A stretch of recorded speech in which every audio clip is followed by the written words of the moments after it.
All right. Chapter 34.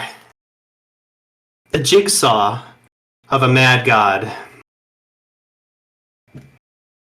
The date and time is currently November 26th at 9:14 a.m. In the Shadowlands, we are constantly surrounded by dusk light. These peculiar winter landscapes collect very sparse rays from the sun, barely reminding the undead what it was like to be alive. The cold island of Lombok remains solitary within the wake of California's last stand. These dark, encrusted surface areas are covered in spider webs and mysteries. The stench of old driftwood and mossy rocks lingers in the foggy air. There's a constant, careful sound of pattering spider legs patrolling the surface area. They're obviously protecting something very precious. You can feel the forlorn permafrost settling on your corpus. Although the freezing cold temperature does not affect you physiologically, it is a grim reminder that not all locations of interest are meant for mortal beings to tread. Every now and then you may taste what can only be described as smoke and blood among the wind. Many seasoned gaunts would equate this to a sense of annihilation.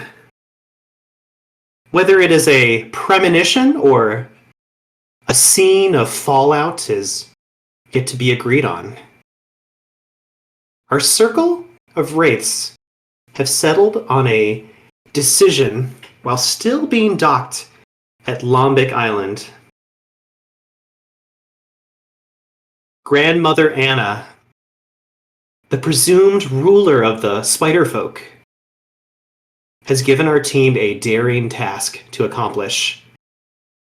She has handed a gorgeous, freshly picked lily flower from her underground garden, asking you to deliver it to Shinmon Benimaru, the god of destruction, located in Tokyo, Japan.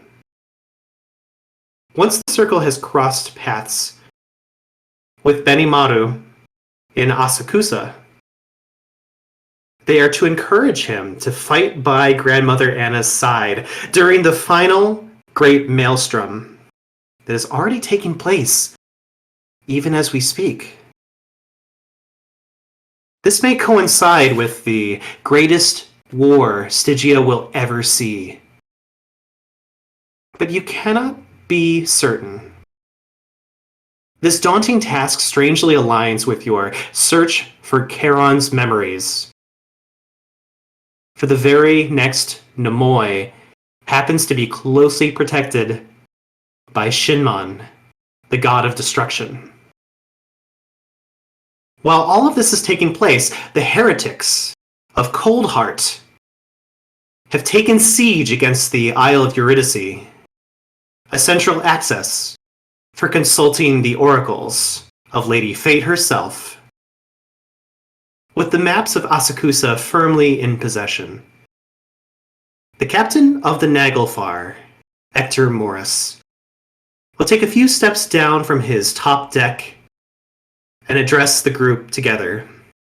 It looks like he's trying not to spend any more time on an island that recently spirited away his first mate. So, Tokyo, Japan, eh? Anywhere specific in that we'll be making landing? He seems to say this to everybody. Asakusa. Huh.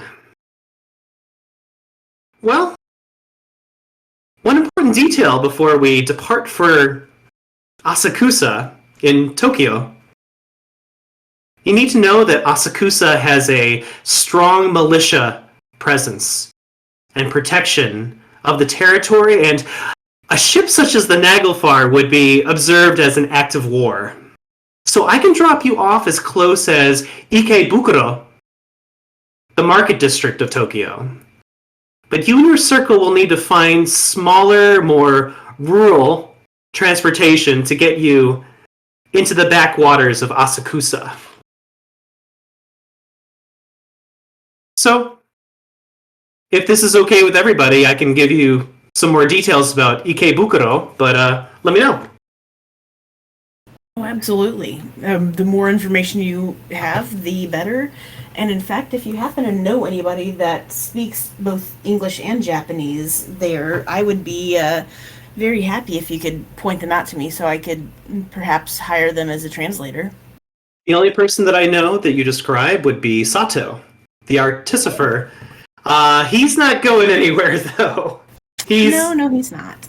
He's a bit of an old gaunt that is a little bit past his prime and has a very random shadow that acts up. But I'm sure you all know that already.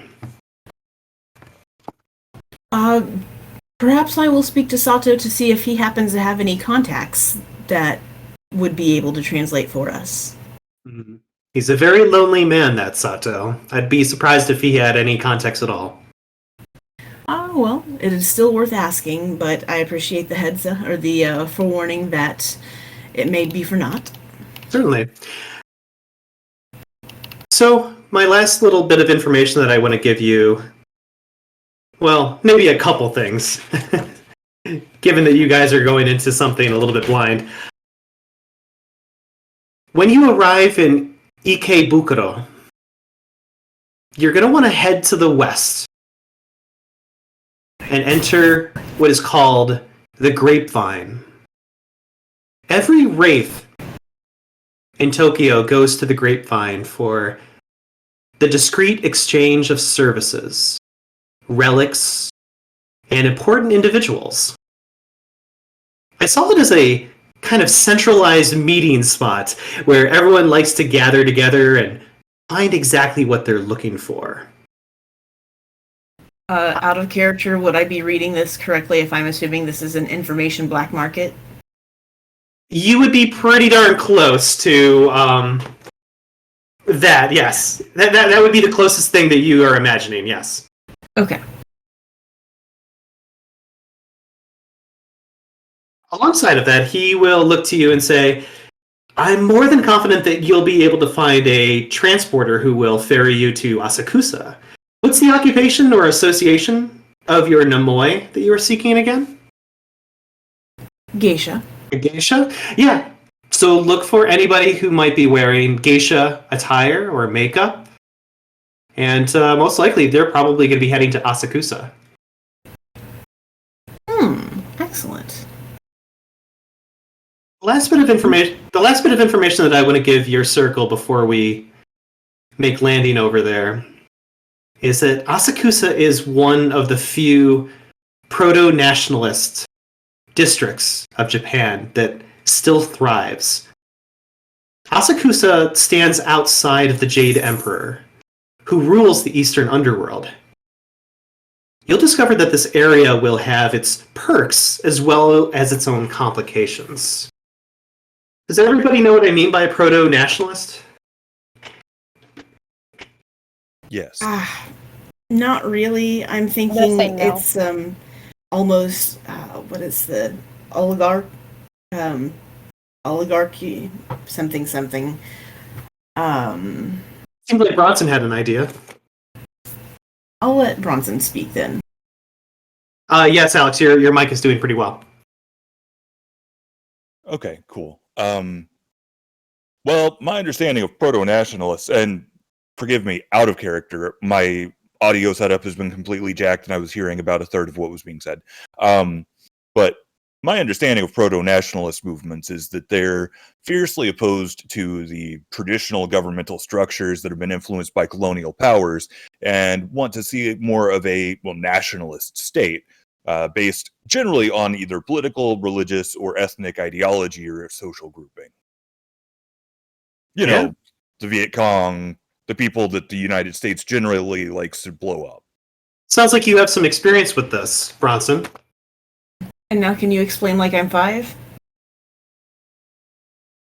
I mean, let me try to explain this a little bit. So, what state did you grow up in, Josie? Josie... Crap, Josie was Roma and roamed around, didn't really grow up in any particular state, but grew up all over the U.S. Okay. So imagine... imagine one of those states that maybe you felt close to or felt at home at and maybe wanted to settle down for a little bit. And let's say that state that you lived in had its own economy, its own living style, leaders, money, etc. And all of a sudden, you have all these other people come in and say, hey, we understand that you are a state and that you represent yourselves, but we want you to be a part of our larger government. We want you to be a part of the United States of America, not just being your own small little state. And for whatever better reason, that state does everything in its power to remain solitary. So they are still identified as one of the states of the United States of America, but they stand apart from the government, which means that they do not receive any benefits or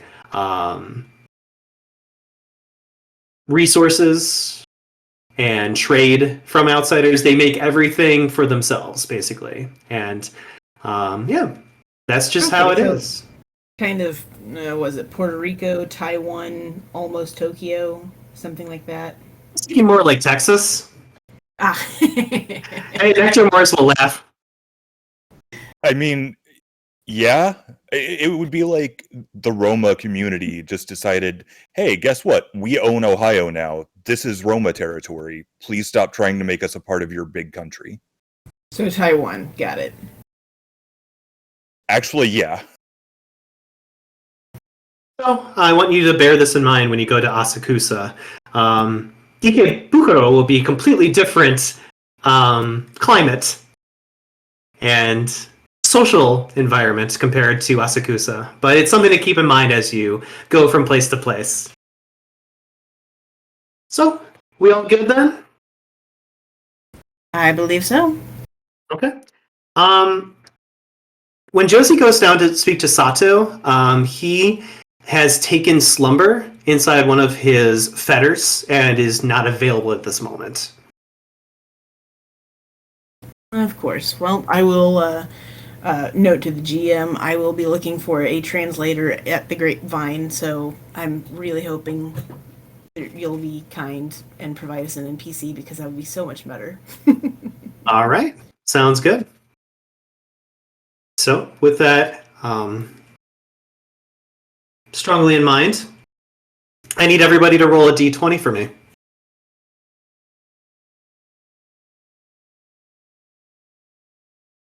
Wait, I have a question. Holy shit, Jay. Holy shitballs. What's up, Nicole? Are we planning on going to Japan right now? Yes. What happened to the whole Eurydice has been attacked thing? I thought we were going to debate whether we were going to go there or not. I think last time we debated and decided on Japan, but we had to go back in time to get the maps. Oh, Yeah, okay. I guess Arwen does not agree, but all right, we're going. We would probably die if we went to try to help them. I just You get a chance to roll, or am I missing anybody? not there. Well, hold on. There I am.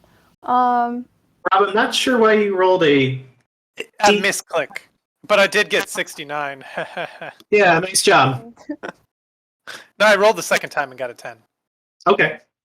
Alex or Nicole, do you want to spend a willpower and reroll your d20? I feel like with that suggestion, I should. So yes. It's not a bad idea. Let's fade the world. No. Yeah, let's stay in the world at the beginning of the game. That's a great idea. I guess I will. I see what you did there. Nice one. No, that was legitimate hesitance. I wasn't trying to make a pun, but And yet here we are. Right. I'm marking off your willpower. And let me examine your rerolls. Hey, that is much better. I am so glad you guys decided to reroll that. So with everybody's rolls being fantastic, and what I was looking for, we will have a safe trip. Oddly enough, everyone will be on edge the entire time, like wondering when the explosion is going to go off. But thankfully, we will make our way over to Ikebukuro without any problems. So let me move everybody over there. And I gotta... Whoa. Is everyone seeing the image okay? I think so. I think so. Is it? It's Tokyo, right? It's Tokyo, yep. Kind of looks like a seedy street. Cyberpunk 1996. Actually, yeah, Cyberpunk Tokyo. Sounds good. All right. Let me activate our new soundtrack for Ikebukuro, and we will get started.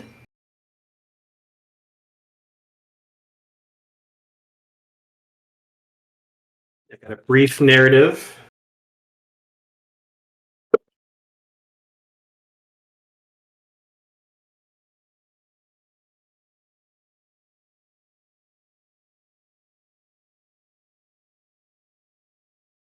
Here we go. All right. Ikebukuro, a sparkling city, overdose of neon lights, smoking foods, and industrial steam.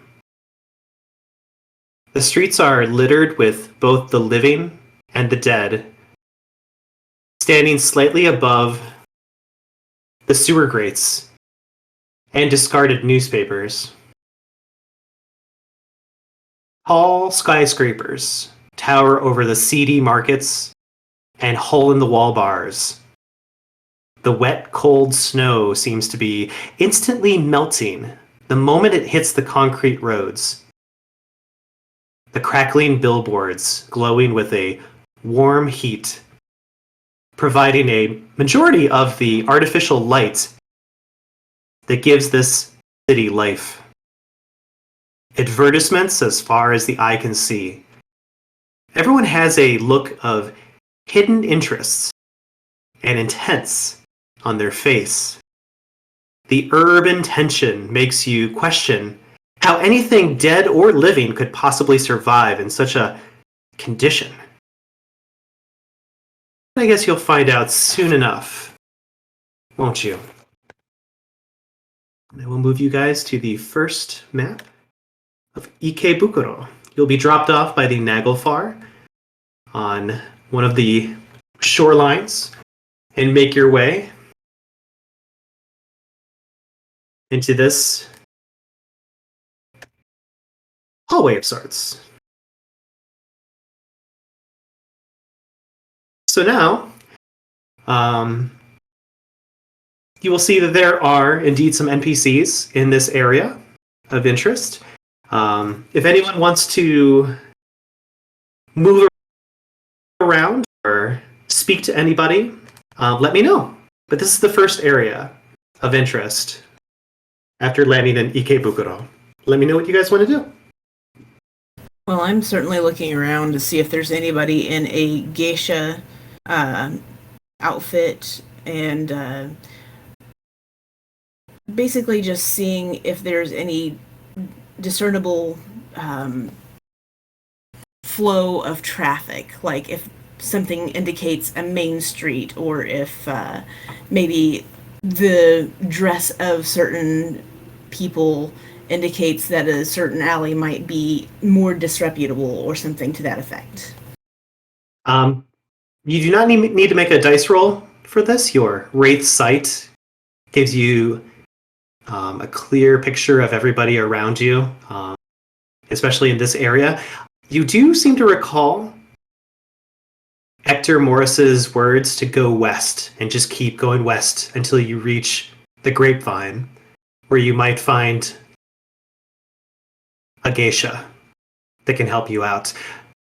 As you're looking in these particular alleyways, everyone here is not wearing the attire of a geisha. They're just wearing their own unique individual death masks and outfits. A majority of them have taken notice of you and your circle entering this area.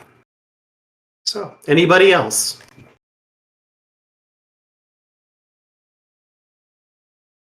Actually, quick question. Is this strictly Wraiths right now? This is a combination of both Skinlands and Shadowlands.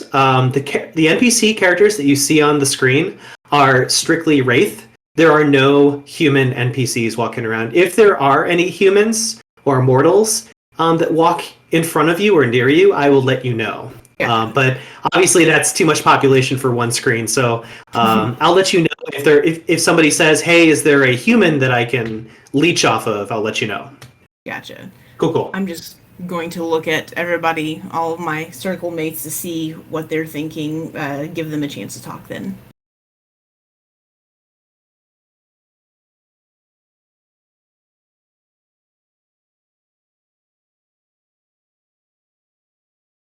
Circle remains quiet, possibly taking in the atmosphere. Apparently. I'm just gonna kind of wave my hand forward as in to go west. I kind of don't want to speak yet so that people don't know we don't speak Japanese. I will just nod my head and look at fucking Rob, what's your character's name?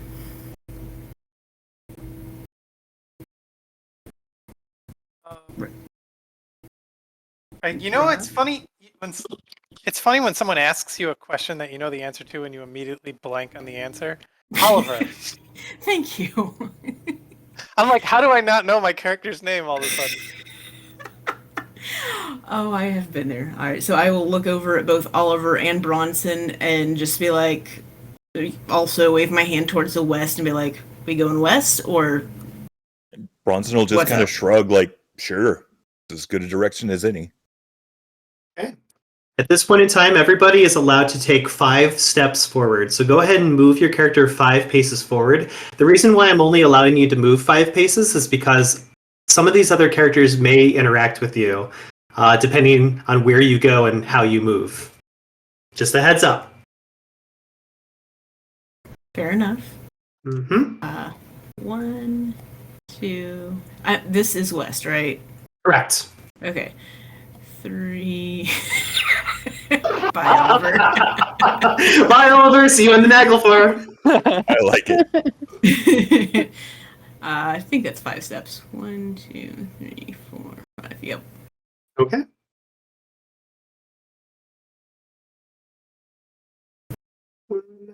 And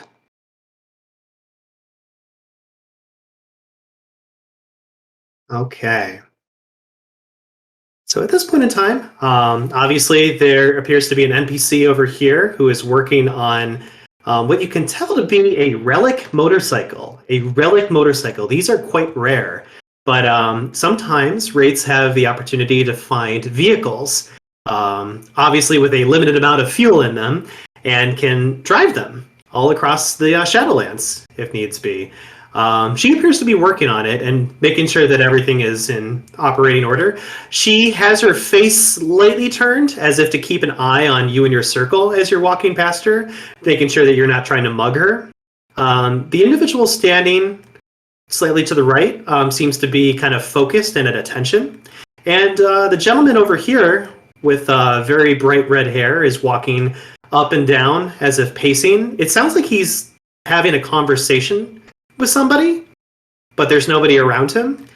And then you'll also notice that another individual seems to be kind of rummaging and going through some of the Shadowland materials that are in this area. So everybody may now take up to 5 more paces, and I will have my NPCs move as well. Can I take a perception streetwise roll to get a sort of a read on these people and what they might be doing? You may target one at a time. Which character would you like to target with your streetwise? Because there's a lot of stimuli happening right now. So I'll let you target one character for your streetwise. What's this guy's deal? All right. Please roll your perception and streetwise. While he's doing that, I'm going to say that on my 5 steps forward to here, I saw what this character was doing and just kind of raised my eyebrows in interest because, wow, that's rare. That's really cool. And then just kind of nod to acknowledge her presence, take another couple looks at the motorcycle, then look forward, or look elsewhere, rather. That's the extent. Oh, go ahead. Is that one success, Rob, or? Yes. One success. Okay. Give me 1 second to activate him for you. So I'd go with my first roll, but that was a D20. Yeah, I saw that too. All right. 1 second, Rob.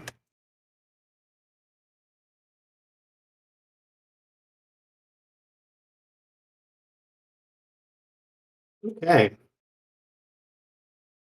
So, strutting back and forth down the road, Rob, checking what appears to be a pager in his hand, is an older-looking wraith with long, blazing red hair and sturdy, calculated brown eyes. He wears a candy cane striped dress shirt, a loosened silken tie, and a dilapidated black suit jacket that gets the job done. There appears to be plumes of tobacco smoke emanating from his golden, grinning death mask. He seems to ignore you and your circle, but he definitely seems aware of your presence being there. Rob, with 1 dot of streetwise being successful, you will notice that his conversation is not to anyone in particular. He obviously has looked down at his pager and maybe saw a message that he wasn't very fond of and is now kind of arguing as if the person was in front of them. Unfortunately, he does not have a artifact cell phone to contact anyone, but he does have an artifact pager that he's using to message back and forth with somebody. But it looks like he didn't like the message that he received recently. So he's not pacing back and forth because of your circle. He's pacing back and forth because of a little interaction that's happening on his pager. Okay. Yep. Anybody else? I heard, Jay, that you are communicating with your facial expressions, the relic motorcycle. Not so much communicating as indicating interest to the motorcycle, acknowledging the owner or mechanic's presence by nodding to her after getting my fill of the motorcycle, going back to them, or just looking again at the motorcycle to indicate, yes, I'm just checking out your motorcycle because it's cool, and then looking elsewhere. Okay. That was on the trip too. Okay. Anybody else? Nicole? Bronson? Yeah, can I just look at this person just to like observe what they're doing, or how are they looking at us? Like, is it in disdain? Is it? It sounds like you want to do an empathy roll. Do I have empathy? No, I do not. Can Okay. I? You can do straight perception, or if you have a convincing ability that you want to use, I can hear you out. But that sounded like empathy, what you were describing. Yeah, it does, doesn't it? Yeah. Let's try to figure this out. I just want to look at. I want to use awareness. I'm trying to figure out how to phrase it. You can use alertness. Okay, sure, I'll do that one. Okay. Perception and alertness? Correct. Okay.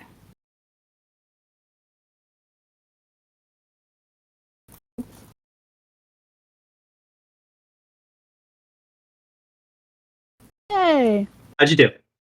Hold on, gotta explode the tens. Okay. Right, so that's 1, 2, 3, 4. 2 successes. You said 2? Yes. Okay. So with 2 successes, you'll kind of take a moment to observe this character on your right-hand side. She seems to be one of the first to see you in your circle. She is a woman, Wraith, wearing a black uniform attire with formal buttons and badges. Her ebony death mask is strangely sterile and futuristic with a creative golden lace design embedded on the left side. She has a police baton firmly strapped to her wrist and the handle of a tanto chambered by her hip. She stands very still and concentrated in her surroundings. Her glance towards you, Arwen, seems to demand authority and presence and assumes some sort of respect. So that's what you get.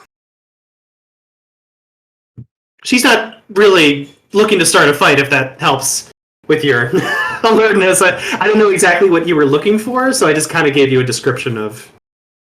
Yeah, I was just trying to get an idea of, like, is she suspicious? Was she, like, angered by us being there? But if she just wants authority, that's fine. I'll just, bow as we'll do, like, a half bow just to acknowledge her presence and her authority as we walk past.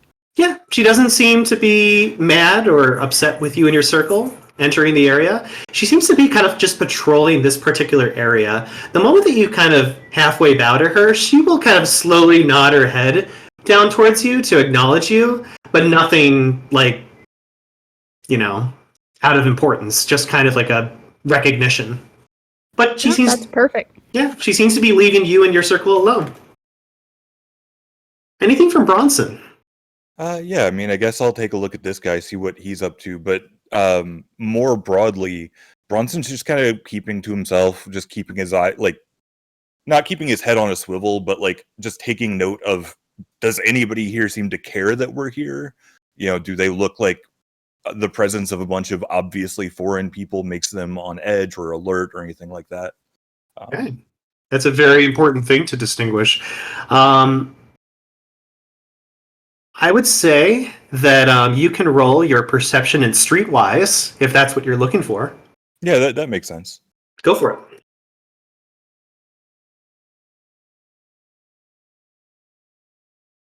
All right. Assuming we're looking for 6, that's 1 success. Yes. With 1 success, you are able to identify and get a good look of the character who is standing up on the stairs, kind of like looking down on everybody walking in. So, descending from the staircase, one step at a time, which they are heading to the east, but obviously the stairs would lead you further to the west, is a young lady Wraith. She's wearing a dark hoodie, gray hair, and toxic yellow eyes.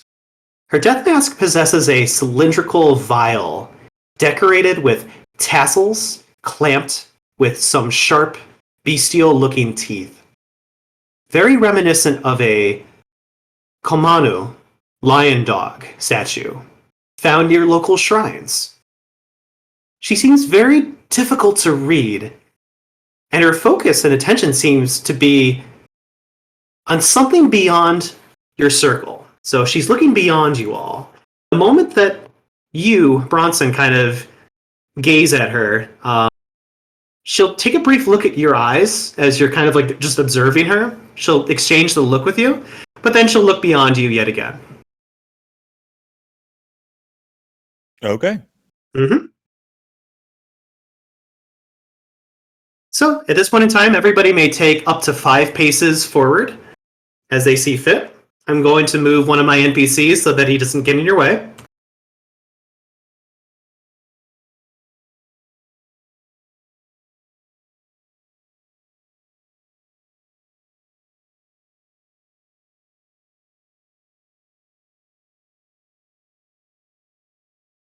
Hey. Hey, don't cut in front of me. How did I get in the front? Well, watch where you're walking. Here, there, you can have that spot. How about that? Also, I'm going to kind of see if I can check out this guy from the corner of my eye to see, well, this person, to see if I can get any information about him, because from my life as a Roma, I know that those hiding in the alleys often have better information than expected. And I am assuming or guessing that perhaps this entity may be of some use in the future, but mostly just want to scope that person out Okay. from a distance so they don't feel threatened. All right. Because, I Sure. know that threaten means run. Jay, I think this would be appropriate for you to roll your perception and survival. Aha! Excellent. Let's see. I have 4 perception and I have 4 survival, so good God. 8d10. Nice. 8d10. Holy shit! Looking for 6, right? Nice. Well, I'm gonna re-roll those 3d10 because good God. Holy shit. Roll 1d10. Apparently I'm just the good roller today and only going to screw me later. But anyway, so looking for 6s. 1, 2, 3, 4, 5, 6, 7, 8. 8 successes. You know this entire character's backstory. I have an hour. Oh God. Okay. So, let me activate him on the screen. To the south, down one of the main alleyways, you can spot what appears to be a scavenger wraith, wearing the drabs and pieces of disposed wares woven together. He has an empty scuba tank strapped to his back, and shoes that look like they didn't survive the 1980s. His body language is sporadic and knee-jerk responsive. He is currently rummaging through the limited garbage and refuse of the Shadowlands in hopes to find a coin or two.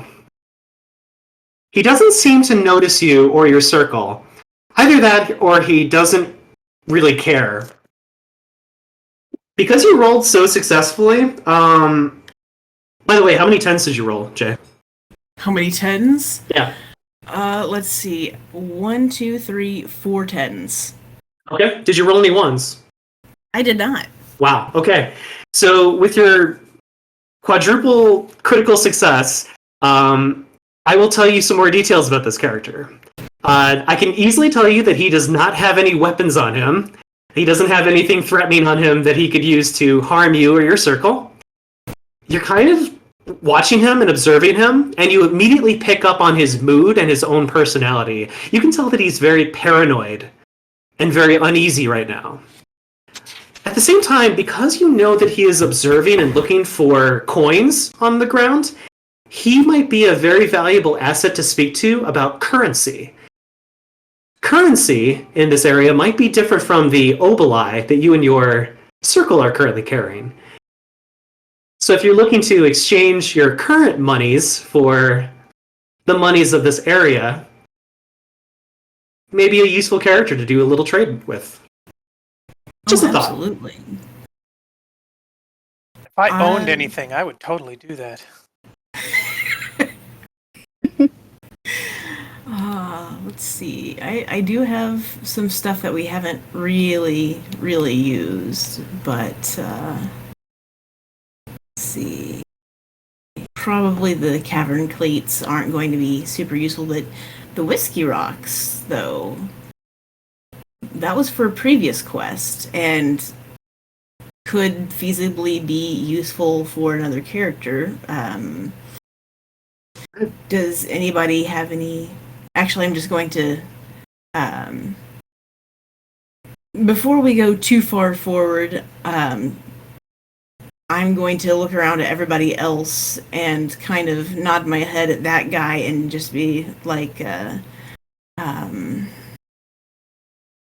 let's see. How do I do this? Actually, I'm just going to speak at a very low voice, because at this point I don't really care that they know we speak English, but I'm still going to be cautious. Be like, I think the scavenger over there will be useful for money. I don't think that they use the same. I don't think they use oboli here. Does anybody care if I see if he's interested in trading these whiskey stones for something else? Or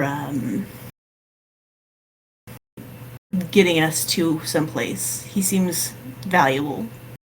Bronson will kind of raise an eyebrow, like, he doesn't look like the moneyed sort, but okay, I guess. Scavengers. They're very good at survival. Yes, they are.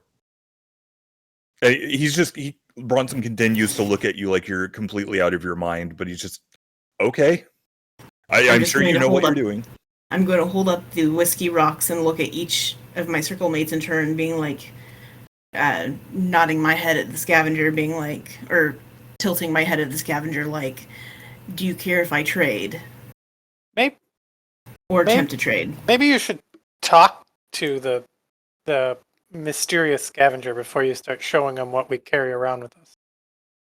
Well, that is the plan, but I wanted to make sure I was good to try to trade these before I talked to him, because we don't want to be like, oh no, we can't trade that, or something in front of him and discuss what else. They're your whiskey rock, right?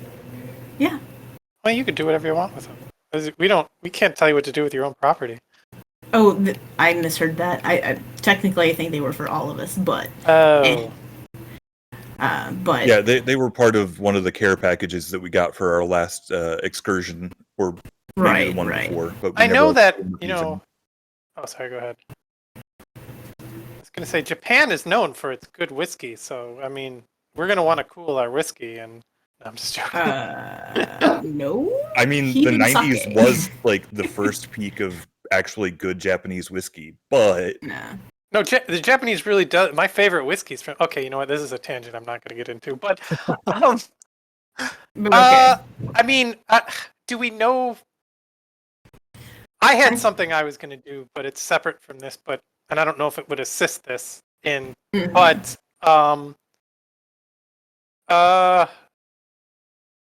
I mean, I guess, is that all we have to trade? I mean, I don't know. I mean, like, it depends. I mean, I guess, what are you trying to get? I mean, well, mostly just a starting point of talking to this guy, because it seems like he might be a good guide if he speaks English. May not speak English, but the other things that I have that I feel like it'd be okay to trade would be like the cavern cleats. I don't really want to give up the safety rope, but I'm not sure why. Because rope is always a good thing to have? Pretty much. Something. What's it called? Dock Saints? Anyway. I also have a broken heretic warbow. I mean, that does seem to go with his general aesthetic. Hey, Myles. Would trying to trade a heretic's warbow get me killed here? Or is this something I should know with occult? You might want to roll an occult roll for that. So that would be your intelligence plus occult. Good fucking thing I bought up one more dot of occult then. I agree. So 60-10. I was hoping that would be survival when I phrase it as get me killed, but Well, I got 0 successes because I got 0 successes. You kind of determined that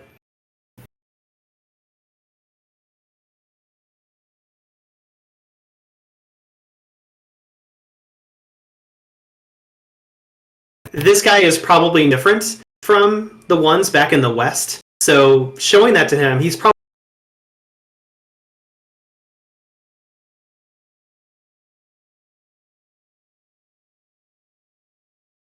not going to and I'm not giving that up.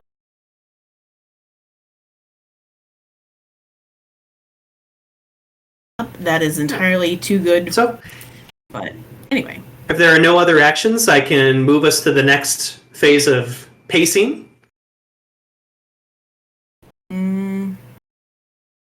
I don't hear any objections, so if everyone wants to, they can move up to 5 paces in the direction that they want to go. I'm going to move one of my NPCs first.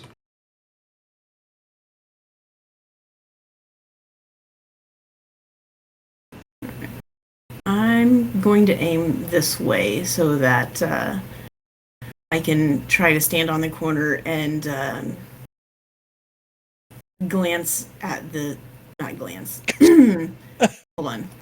1, 2... I saw that, Rob. 3, 4, 5. Alright, I'm just going to be over here so I can both be out of the way of this lady and so that I can use whatever scavenger tricks I know to indicate I would like to speak to this person, but also indicate that they should come to me so that I'm not invading their space. Because straight up, I'm assuming Roma have social boundaries like cats, and that's how you do it with cats, is you get to the edge of their space and wait for them to come to you. Rob, are you comfortable with where Oliver is located? I was going to ask, is this the grapevine? No, you haven't reached the grapevine yet. Oh, okay. Wait, where was I? Right here? 1, 2, 3. I'm comfortable. Right there? Right there. Oh, right there, okay. I'm keeping an eye on this person. Okay. Sounds good. Bronson's just going to kind of post up against that little post and just stand there keeping an eye on Josie and just kind of bemusedly like wondering what in the world she's getting herself into. Okay. Nicole, this NPC will accidentally bump into you. I knew it. I knew it. And she will say something in Japanese to you. And it looks like she is just kind of like walking along her way. Do you want hold on. So Nicole, for your character, do you want to do a wits plus awareness roll? Wits Yes, plus I want to awareness. know if I've been pickpocketed. That's a very good thing for you to ascertain. Okay, you said wits and alertness? Wits and alertness, yep. Hey, Shadow, you want to help me? I like my stuff. Okay. Your shadow is no more. There are no shadows in Asakusa. Hey, I Or- need Or help! Ikebukuro. Ikebukuro. Actually, there's only shadows in Ikebukuro. Hey, if you're speaking, I think you're on mute, because I don't hear you. That would friggin' explain it. Sorry about that. I thought Anyway. you just didn't love us anymore. No, that's So just it's like you. you Anyway. really abandoned me? Yes, totally. That's exactly what happened. Anyway,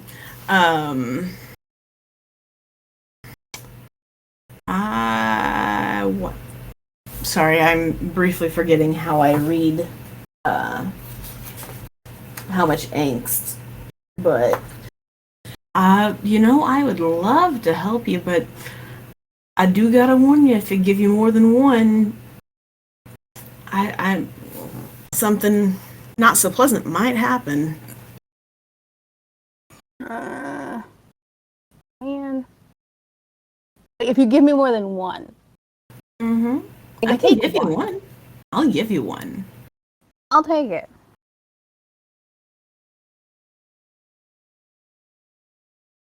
That's wits and alertness +1.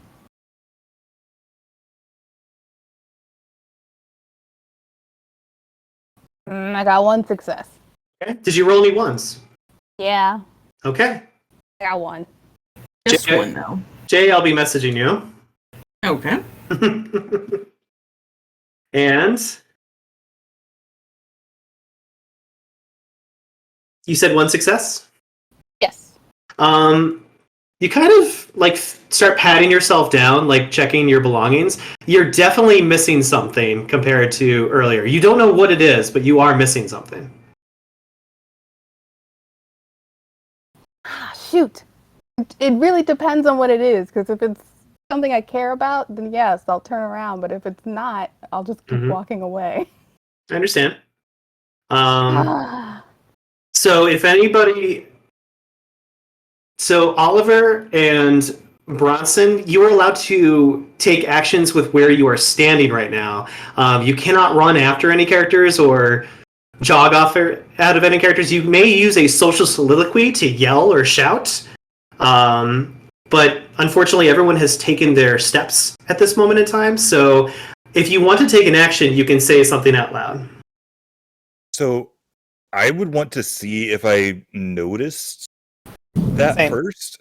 Because, like, her just walking past, like, I'm not going to yell at somebody for walking too close to one of the party. But also, you know, Bronson's kind of kept on a little bit of alert, so. Same. Okay. So the both of you can attempt, or you can team up if you want to, on a perception and alertness roll. Difficulty will be at a 7 for this. Difficulty 7. Do you want to? What's your perception and alertness? 7. Okay. Do you want to assist me, or because that way I have a plan if I notice this. Okay. I mean, sure. Okay. Difficulty 7. 10. Hey, Oliver, do you want some help? Yeah, I can give you a couple of dice, maybe 2. I'll take it. Okay. Here we go.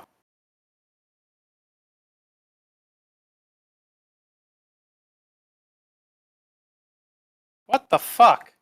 Did you roll any ones? I'm gonna spend a willpower. Sir, before you do, did you roll any ones? Yes, I rolled 1. Okay, thank you. Go ahead and re-roll up to 3 non-success dice. That is an impressively bad roll. Okay. Two successes. Okay. 2 successes. 1 second. I'm just making some notes on everyone's character sheets. Alex, I'll be messaging you, by the way. Huh, okie doke.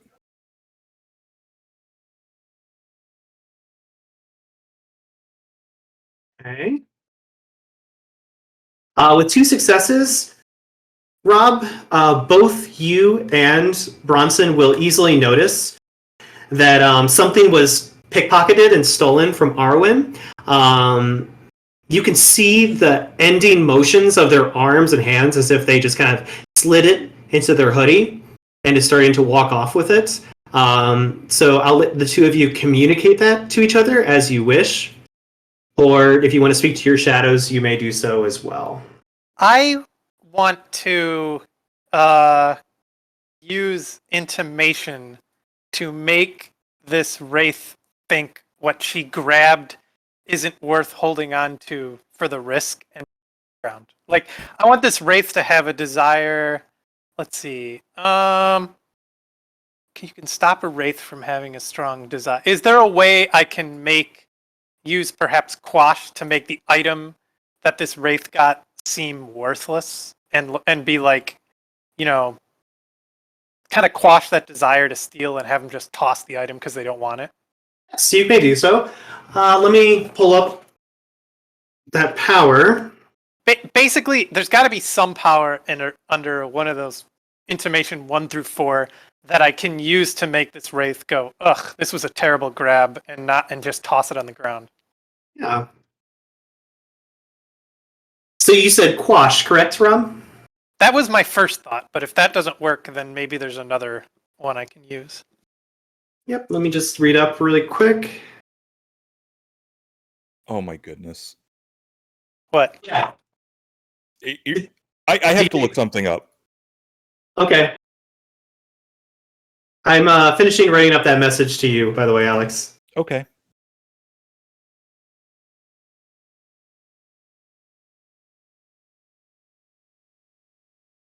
Okay. So, Rob,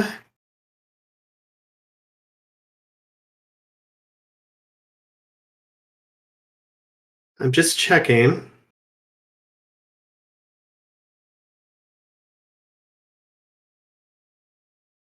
Yep, I think quash would be the appropriate action. Okay. You can do this after we take our next few paces. So what I'm going to do is I'm going to have everyone take paces if they want to take paces, including my NPCs. So And you'll be able to activate your power as soon as our paces are all done. You'll be able to use your power. Everyone had used their turn to observe and examine. You wanted to say something, Alex? Yeah. Rob, your shadow is going to suggest that you use gremlin eyes to inhabit the motorcycle and head off the person. Why would I do that?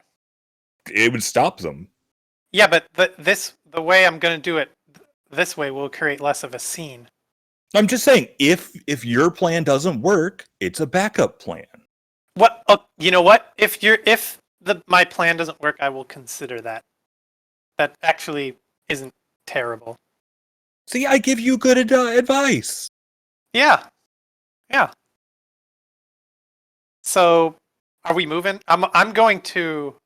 When we move, okay, Myles. When we move those 5 paces, I'm going to casually follow the pickpocket wraith so that when they drop the item in disinterest, I can just kind of scoop it up and come back with it. Anybody else want to say something or take an action from where they're currently standing? Can I check my inventory to actually figure out what it is that is gone? Yes, you may take a moment. You will probably need an intelligence roll to determine what was stolen. Okay. Because you're looking through your inventory and you're like, what am I missing? What am I missing? So an intelligence roll would tell you what you're missing if you want to roll that right now. Yeah, if it's a 6, I got 4 successes. Yep, with 4 successes, you are able to look through your belongings. You remember possessing a bottle of wine that was very important to you in the circle. It is okay. It is now missing. It's not as bad as I thought it was going to be. I was really hoping it wouldn't be the circlet, so that was all I cared about, really. See, Bronson will just kind of, not super quietly, but like almost a stage whisper, say, Josie, did you drop something? You mean Arwen? Or Arwen, sorry. Oh, sure. Yeah, I'll go, God dang it, I think I lost my wine. See, And then I'll swear in Mandarin. Okay. At this point in time, everyone is allowed to take 5 paces. I'm going to go backwards thinking that I dropped it somewhere. Okay, sounds good. Just like 2 steps. Yep, sounds good. And then Rob, once I have all my NPCs done with their pacing,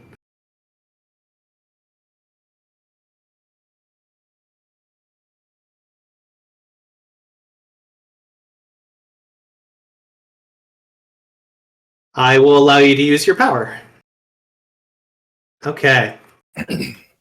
Just for the record, Josie is now is mostly watching this guy, actually less than 50% watching this guy because she doesn't want him to feel threatened, but is also keeping an eye on going over here. And I'm assuming that I have heard Arwen curse in Mandarin saying she thinks she dropped her wine, and being survivalist, she's getting a general idea that she probably got pickpocketed, but doesn't know for sure, so she's just keeping an eye on over here. Sounds good. Rob, I need you to roll your manipulation plus your intimation. Difficulty is going to be at a 6.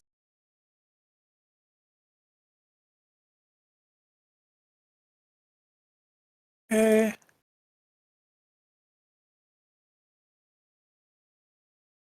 You said 6? Yes, difficulty 6. Okay, here goes.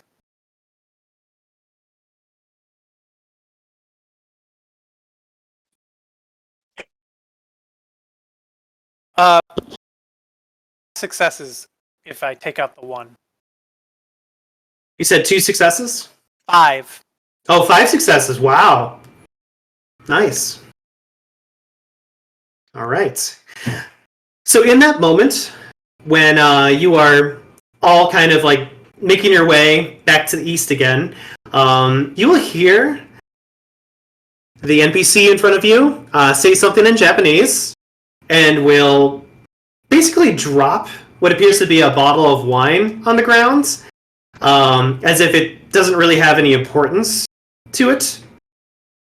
And if we're still willing to take some more paces, unless somebody wants to do something else to this Wraith, I'm just going to have her take 5 more paces to the east. Okay. Okay? I'm going to pick up the wine. Okay. Can I do 1 pace, pick up the wine? Okay.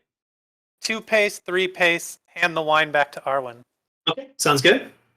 4 pace, Thank 5 pace. Sounds good. When Oliver picks up the wine, there's something dark and dreadful that kind of comes over him. Rob, have you ever had that experience where you kind of like bend over or lean down to pick up something and you just kind of black out for like a microsecond? Yeah. Oliver has a moment where he kind of blackens out for a moment and you feel the strong tug of oblivion pull you downwards, deeper into itself. But then before you can succumb to this experience, you pick up the bottle of wine, you kind of straighten yourself up, you kind of like shiver a little bit, and your eyes dart around, wondering if you had made the right decision, wondering if you had done something that was a wrong choice. And you start to second guess yourself, but then you make your way over to Arwen, and without saying anything, just kind of hand her the bottle of wine. Arwen will notice that Oliver's hand seems to be a little shakier than it used to be for some odd reason. Don't know why. Okay. I'm going to declare fair escape for my NPC. She's going to leave the scene. Is there anything else that anyone wanted to accomplish in this area? I know, Josie, you said you wanted to keep an eye on this guy. It looks like he's going to be leaving pretty soon, Josie. Like, he's leaving the scene. In that case, I'll assume that I have like a single oboli hidden in my fold so that, you know, the whole trick where you don't have all your money stored in one place, because if you get robbed, all of it's gone. So I will take a single oboli, kind of flip it in the air. Well, actually, I will move over like a few steps because this guy is getting too close to my comfort. Just flip the coin in the air and clear my throat to get this guy's attention to see if he's amenable to, you know, perhaps coming over to me. Yeah. You can do charisma plus leadership, or charisma plus your performance. You can also do charisma plus expression. So if any of those 3 work for you, I might be able to notice you. I'm going to make a dice roll for this NPC, but I thought I'd give you some options for gaining my attention. Well, expression doesn't work. Leadership also doesn't work. And what was the other one? Performance? Performance. Dang it, I don't have any of those. But I do have 4 charisma, so You can straight up charisma. I will just do 4 charisma. 4d10. Well, I got 0 successes, but Okay. at least I didn't crit. Yep. Unfortunately, Jay, he does hear and notice your clearing of your throat, and you flipping a coin in the air, but unfortunately ignores it and decides to move on to something more pressing, and will leave the scene. Damn. I will hope to see him at another time. Okay. Let me move my NPC again.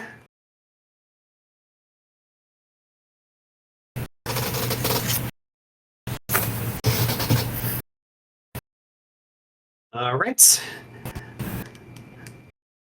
Everybody may now move 5 paces again in the direction that they wish to go.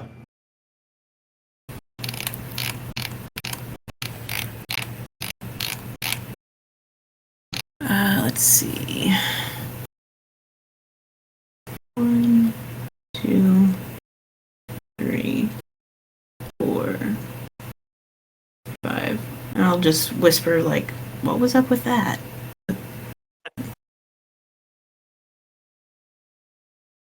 No response for some reason, Jay. Oh, sorry. Sorry. I just lost my wine. Don't worry about it. Oh, was that you getting it back that I saw? Oh, yeah, I got it back. I saw something a little odd going on. Is everybody okay? You talking about Yeah. Oliver? Because, like, I was going to ask him a little bit later. Oh, fair enough, fair enough. But I'm still just saying as a general to the group, is everybody okay? Yep, it's fine. We just need to be real careful that our pockets don't have holes in them. Understood. And perhaps avoid people. Yeah, just don't touch anybody. Okay. So it is my understanding that everybody wants to move into the next scene. Is that correct, or is there anything that anyone wanted to accomplish while they're still in this area?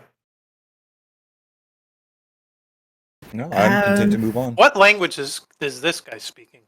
Japanese. Okay, that's all I want to know. I'm assuming there's no indication that anybody here speaks English? Not yet, no. It looks like you would have to interact with them directly to get that sense.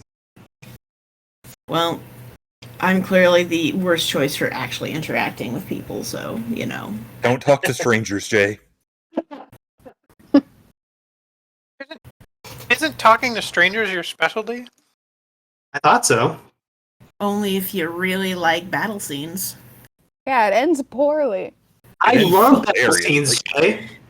I just like the chaos of it all. You know what? GM question. When we leave this screen, it'll be a whole new scene, right? Correct. And all of your Therefore- difficulties will reset as well. That means I haven't used Sense Chaos yet, and well, I would like to use. Can I use Sense Chaos on this entire group, on my entire circle, just to make? On your circle, yes. Okay, I would like to use Sense Chaos on my entire circle just in case. Yeah, no, that's fine. Let me pull that up right now.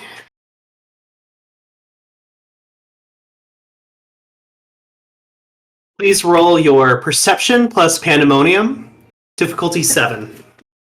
7d10. Oh, nice. Perception. I can reroll that 10. 1d10. Well, still. 1, 2, 3 successes. There is no chaos, as far as you can tell, no pandemonium taking place right now. You do see that Oliver Berg is emitting some strange behaviors that are not very regular to him, but he is not in catharsis. He's not, possessed by something or doing anything too peculiar. But there is something off about him. Rob, do you want to describe your character to Josie on how he's kind of behaving right now and what he's doing? Because you're kind of role-playing your own character, so. Okay. I guess I'm just kind of looking. Let's see. What's the word I'm looking for to describe this? Kind of like as soon as I had to go get that item, like frustrated, but also like I'm determined to just leave this area. Like I've become hyper focused in just like and generally exuding a much more distrustful sort of vibe. Does that make sense, Jay? It does, but it also sounds like something I don't think I can use with Castigate at this time. Because I do have Soul Sight, but that only tells me that power level Coax only helps me with other people's dice roll, or my own dice roll, I can't remember. Your own dice roll. My own dice roll. Gotcha. Mm-hmm. And Dark Secrets, I don't think that's really going to help in this case. It sounds more like a compulsion to me. Okay. Arwen, the moment that Oliver is describing these, or I'm sorry, the moment that you notice like Josie kind of activating her power and observing the circle, you kind of get a sense in yourself of discomfort. Maybe, let me see how I can describe this for you. It's nothing overpowering, but... Oh man, it doesn't even show that on the character sheet. That's stupid. Let me pull this up on someone else's character sheet so I can observe what you are experiencing right now. The moment this happens. You get a strong sense, Nicole, that Arwen is getting a moment of like, if Josie was a strict mother figure who is like checking to see if you've eaten your vegetables or seeing if you've done your homework or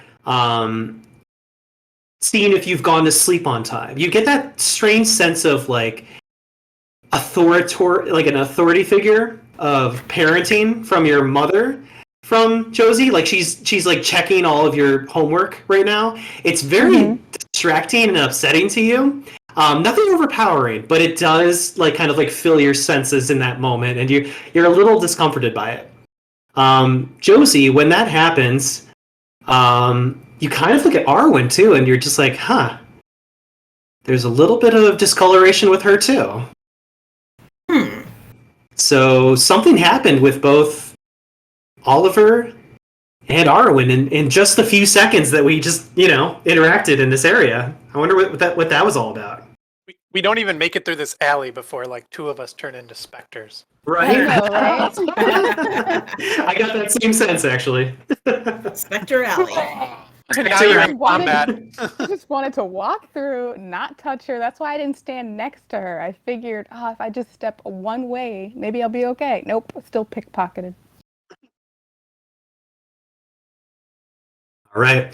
So if we are ready to move on to the next scene, I'm going to activate that right now. Like I said, when we enter a new scene, all difficulties are reset as well. Let me check one last detail before I move us over.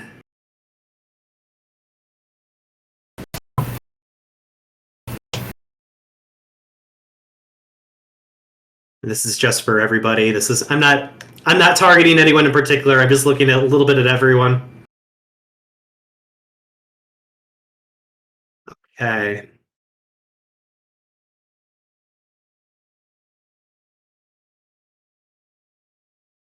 Yeah, this is going to be very interesting. The more I'm looking into this. I'm glad that's not ominous at all. No, not at all. I'm just checking in on everybody's character sheets and seeing how Screwed we are. how screwed you are for the next scene. No big deal. All right. So moving on to the next part of Ikebukuro.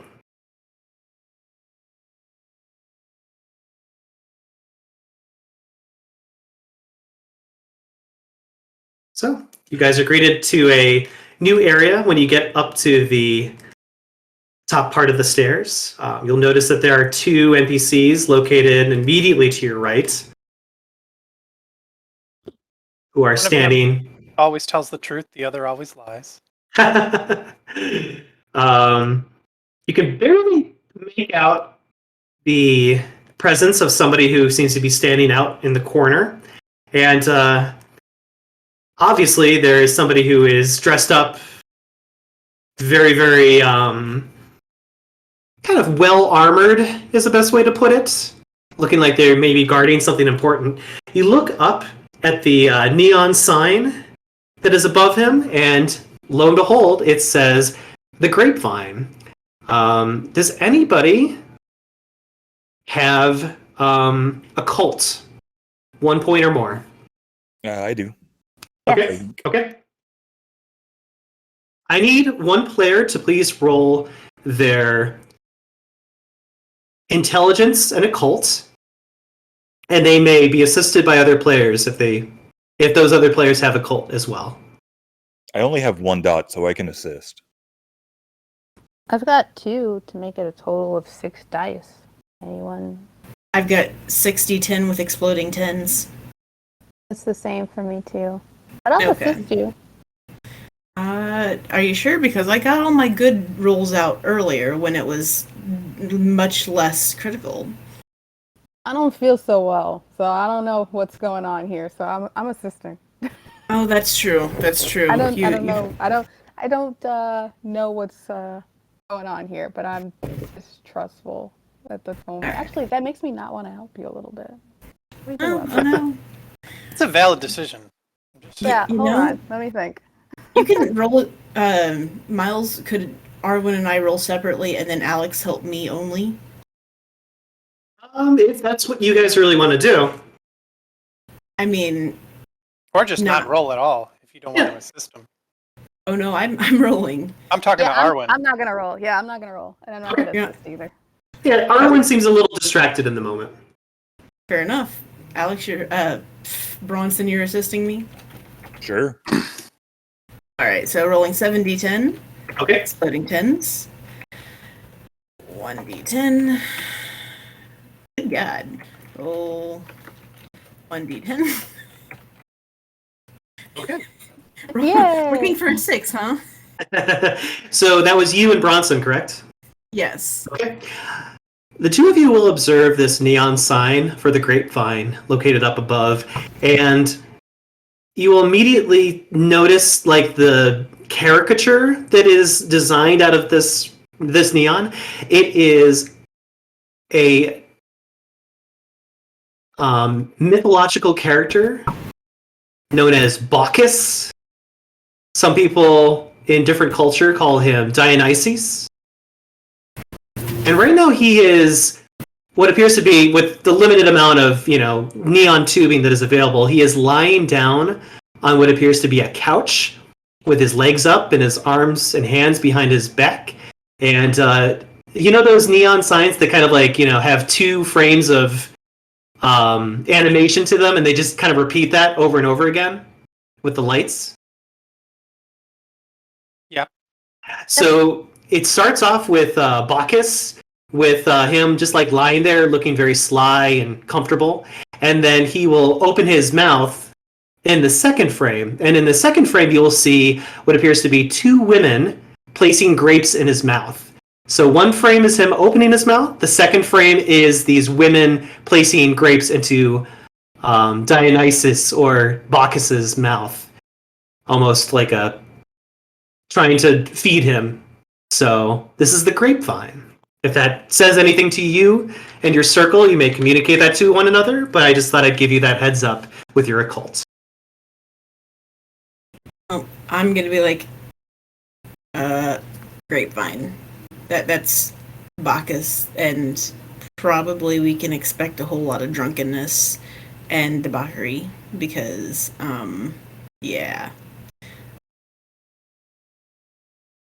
Well, on this more western.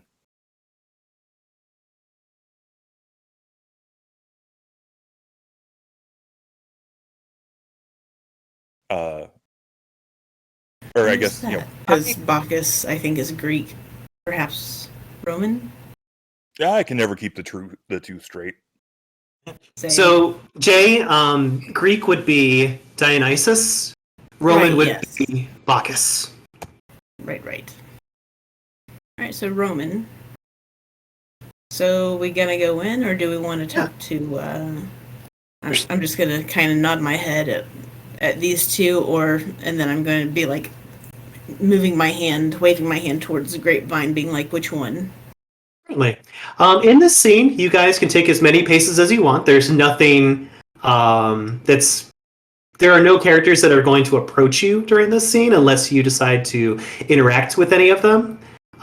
So you may move your characters anywhere in this scene that you please or like, and then we will go around and see what everyone wants to do in this scene. I have two things. Okay. Number one, I like this NPC because she's got like a perpetual look of "oh you" on her face, and number two, I guess I'll probably have to roll for this, but if not, is this guy like a bouncer or something? Yes. Okay. He definitely looks like a bouncer. Okay. So this is bad.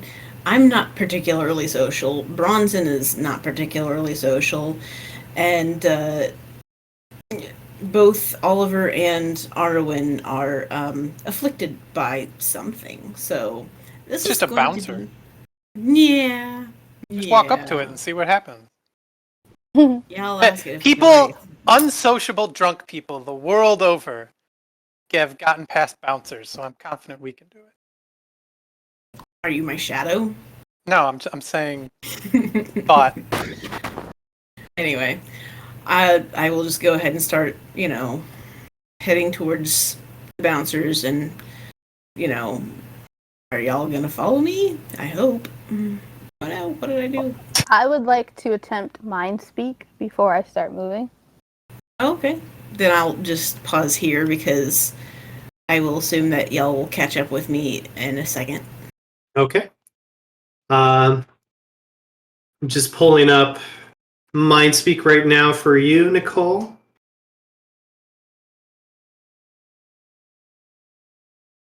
If I could have you roll your perception plus your mnemosis, difficulty 6. 2 successes. All right. Please select one character that you'd like to connect with. Oliver. Okay. Would you like to spend a pathos to connect with a second character? Not at this time. Okay. You can have two sentence exchanges with Oliver. So you can say two things to him, and he can say two things back to you. Okay? Uh-huh. Sounds good. That is currently under effect for the entirety of the scene. Cool. I do want to use one phrase as I am moving forward and just say, "Are you okay?"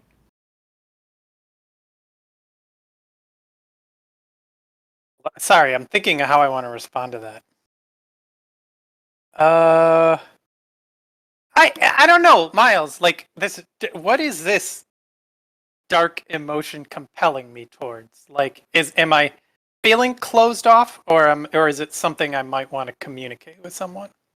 It comes down to the relationship between you and your shadow.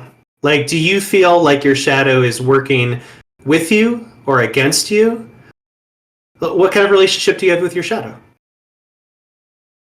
With my shadow? Yes. I mean, I don't fully trust my shadow, but I don't think I have a particularly. I don't consider it an openly adversarial relationship. It's just a reality of what I have to deal with, and well, other than I definitely don't trust my shadow because it kind of showed its colors at that destruction harrowing, but I don't consider it an active antagonist either. Do you think that needs to be communicated to Arwen in any kind of way, or do you want to keep that to yourself? So I think my shadow is gaining a lot of power right now. Yes, you do. Come You on, know what? don't ever Because steered you she wrong. mind speaked it, I guess I feel like I'll kind of say that. I'll say, would it be one sentence to say I feel on the edge right now, like my shadow is gaining power? Yes. That's what I'll respond with. Okay, 1 second. Okay, and that's what you will receive, Nicole, from Oliver's end. All right. She will just look at him with like a concerned expression, but not say anything out loud. Okay. Kind of acknowledge the look. Yeah. Alexis Bronson, did you want to move with the group, or did you want to stay behind? Oh no, sorry, I didn't see that they had moved. I've got it's too many okay. like things open on the like I've got my inventory and character sheet and all that. Yeah. Yeah, I'll just move up along with them. I do want to take a closer look at this guy because I can't really tell what's going on with him. Sure. That'll be your perception and your alertness. Perception and alertness to kind of take a look at him. If we're looking for 6s, that would be Yep. 4 successes. Okay, that's good.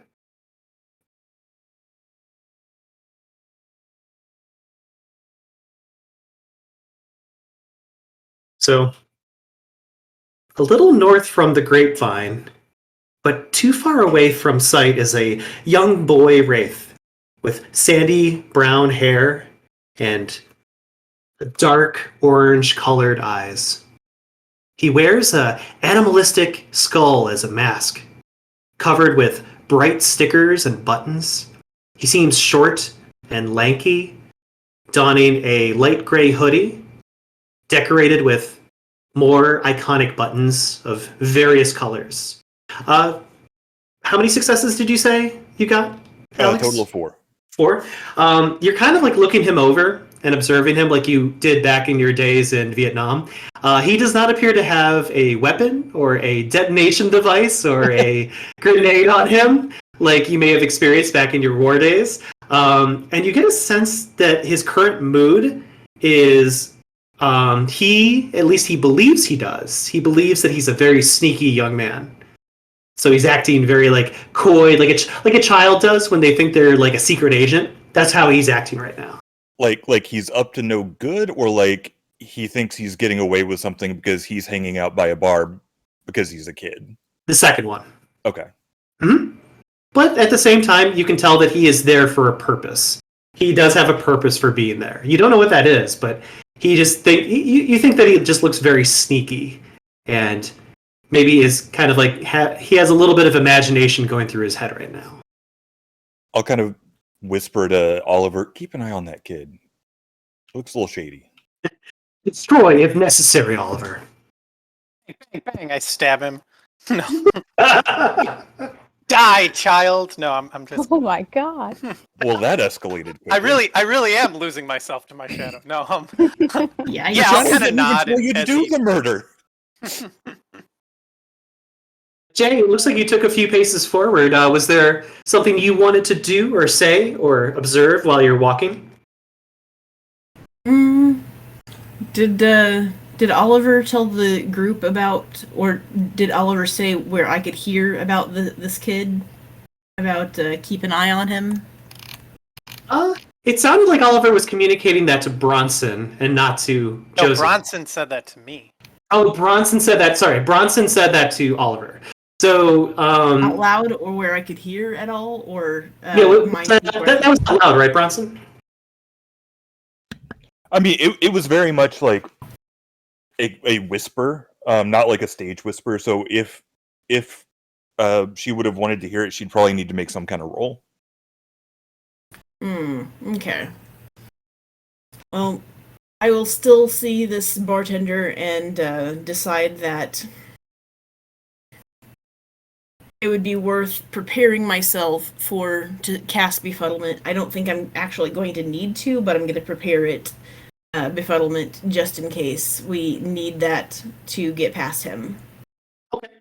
By bartender, did you mean the bouncer? Yeah, I did. Okay. This guy. So, All right. this guy, I'm just going to prepare befuddlement, but not actually need it. And, that's the guy that you guys were just talking about. Yeah. I'm hoping that a simple bow will let us get past, but if not, I'll. Okay. Yeah, my plan is going to be see if a simple bow will let us pass, and if not, ask him if he speaks English, and if he just looks at me in confusion or just knows that I'm asking if I speak English and shake my head no, ask him if there's someone that can translate, and he just shrugs, and I'll use befuddlement. Okay. Or actually, no, I'll try to walk past and see what he says, and then if he gets aggressive, then I will use befuddlement. There we go. Had to get my brain in order. So everyone can move their characters up to the bouncer if that is the direction that we want to go. Immediately when everyone walks up to the bouncer, let me activate him on roll 20. I want to intimate him. Okay, give me 1 second to give a description of him. Sure.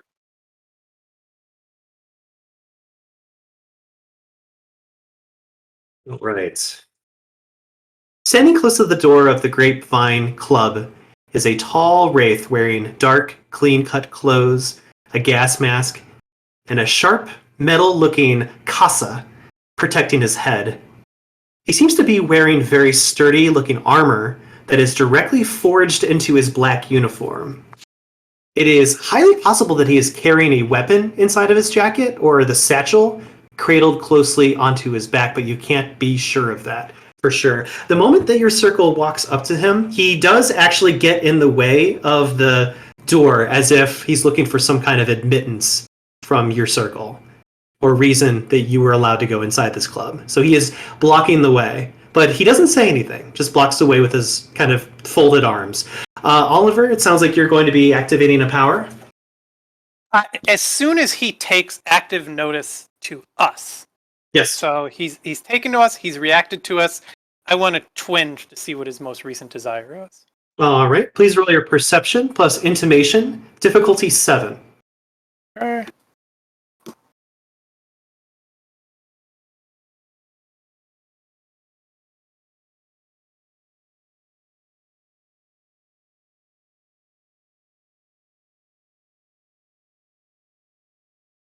Three successes.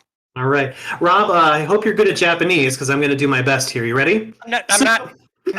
Twinge doesn't tell you in Japanese. It tells you what his desire is.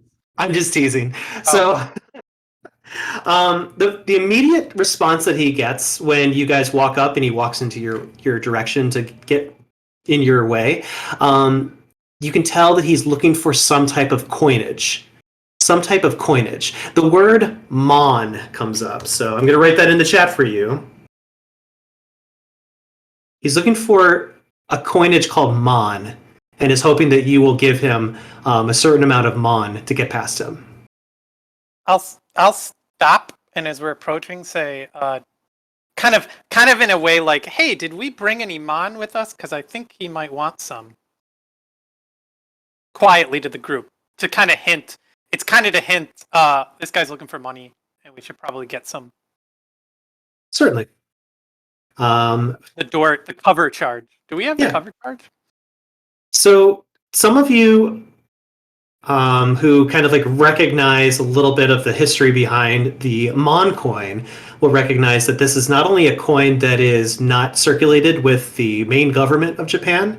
It is. It was an older coin that was used back in the day. So this is like an older type of coin. It still is and is still circulated between the wraiths of Ikebukuro, but it is definitely the currency that you will find in this area. So you will recognize that this is Japanese currency that Oliver is speaking to you about.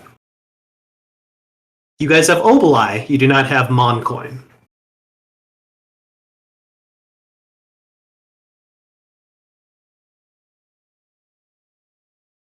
Sorry, Robert. It appears that I have scared everyone away. So we're gonna have to get Mon coins. Just thinking. Your shadow pipes up and says, "Man, you really should have taken out that pickpocket. Bet she had some coin on her." Jay, are you using befuddlement? Say that one more time. Are we using befuddlement? You know what? I will first ask this guy. I would just be like, "Do you speak English?" He just stands there very stoically, crossing his arms. Doesn't respond to that.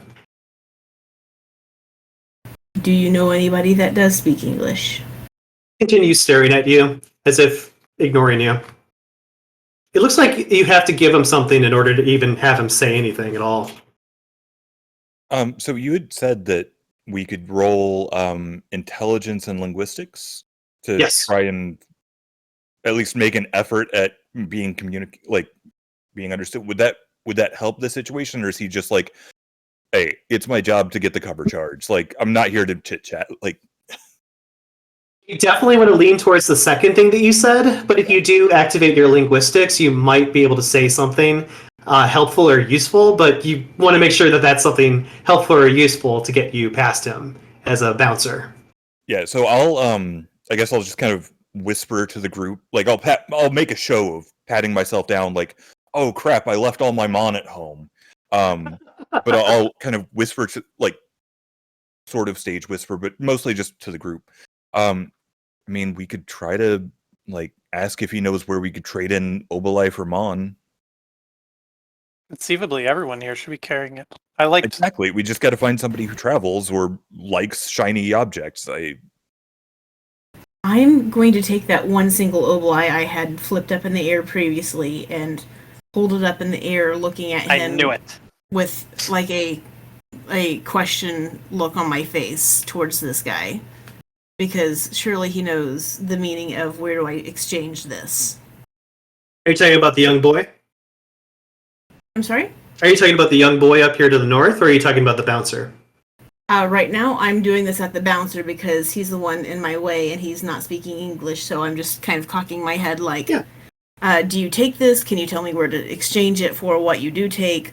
That sort of thing. He ignores everything that you say, but he does look down at the coins that are in your hand, looks down at them, looks up at you, and shakes his head. Single coin in my hand. Yeah. He'll look at the single coin in your hand, look down at it, look up at you, and then shake his head at you. He doesn't say anything. Well, I'm going to see this kid coming down, and I'm going to look at him, and I'll just walk over and be like, "Do you speak English?" Jake, do you have linguistics, or do you just have your wits? I only have wits. Okay, roll 3d10, or roll your wits. I think it's 4, right? It is 4. Okay, roll 4d10 for me. Well, I'll be damned. Nice. Can I re-roll that 10, or Yes. not so much? Yes, you may. 1d10, because, well, I'll be damned. I got another one, so I've got Okay. 4 successes now. What was your phrase again? I was asking, does he speak English? Okay. Do you speak English? He will nod and say, "Some yes, some yes." I will then ask, where can I exchange Obelai for Mon? Okay.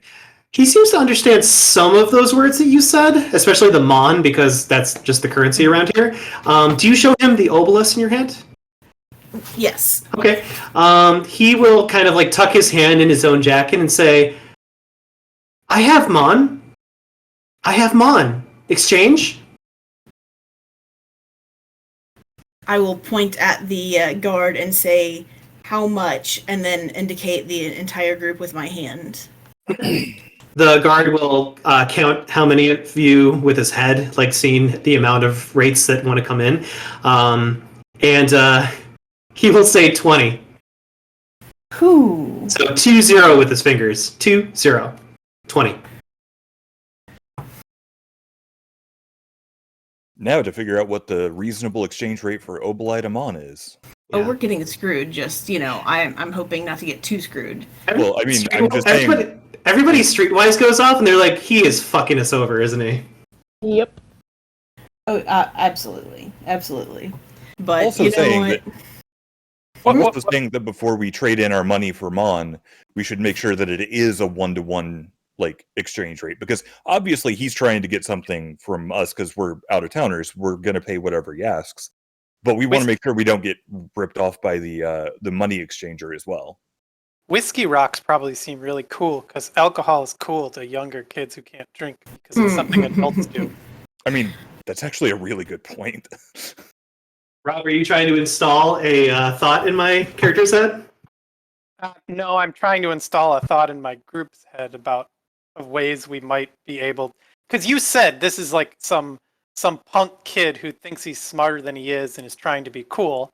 Pretty much. Something kids like that. He's hanging outside a bar that conceivably he's like wants to get in, and now all of a sudden we have alcohol paraphernalia, and he's like, "Oh, I'll be so cool when I have this," because that's what grown-ups do.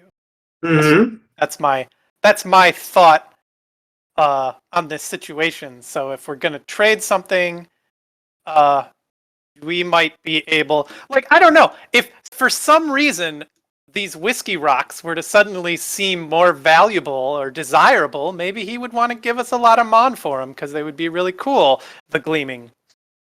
I have a thought, and this is me out of character. I have a thought of trying to sell that wine that got pickpocketed to this kid because, for one, I'm an asshole and I want to see if the effects of the wine affect the kid.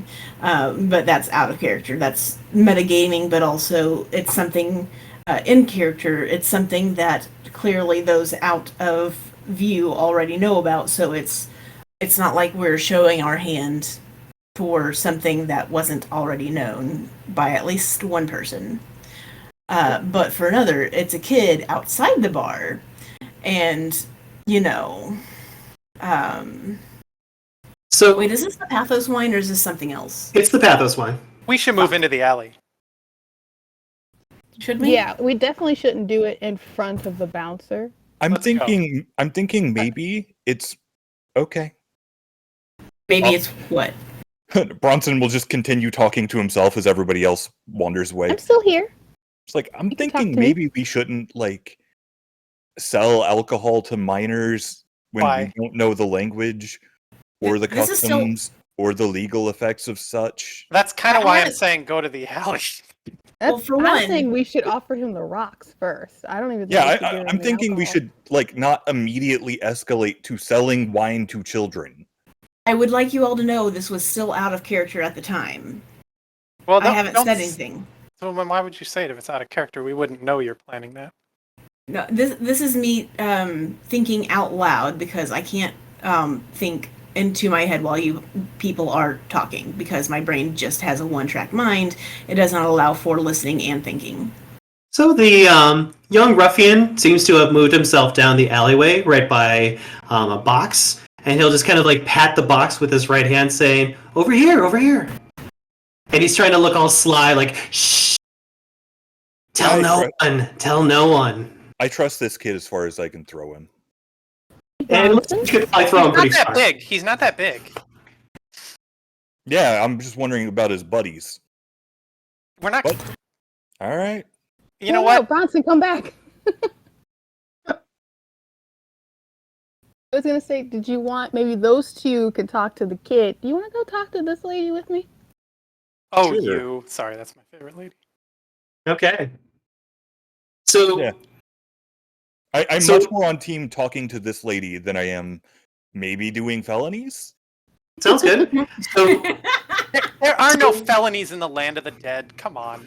So Rob and Jay, I'm going to let you two conspire together. You can go on Discord and chat back and forth of what you want to do as far as dealing with this kid. So take a moment to think about how you want to do this trade with the child. Rob, yes, you do have some powers to make things seem nicer than they really are.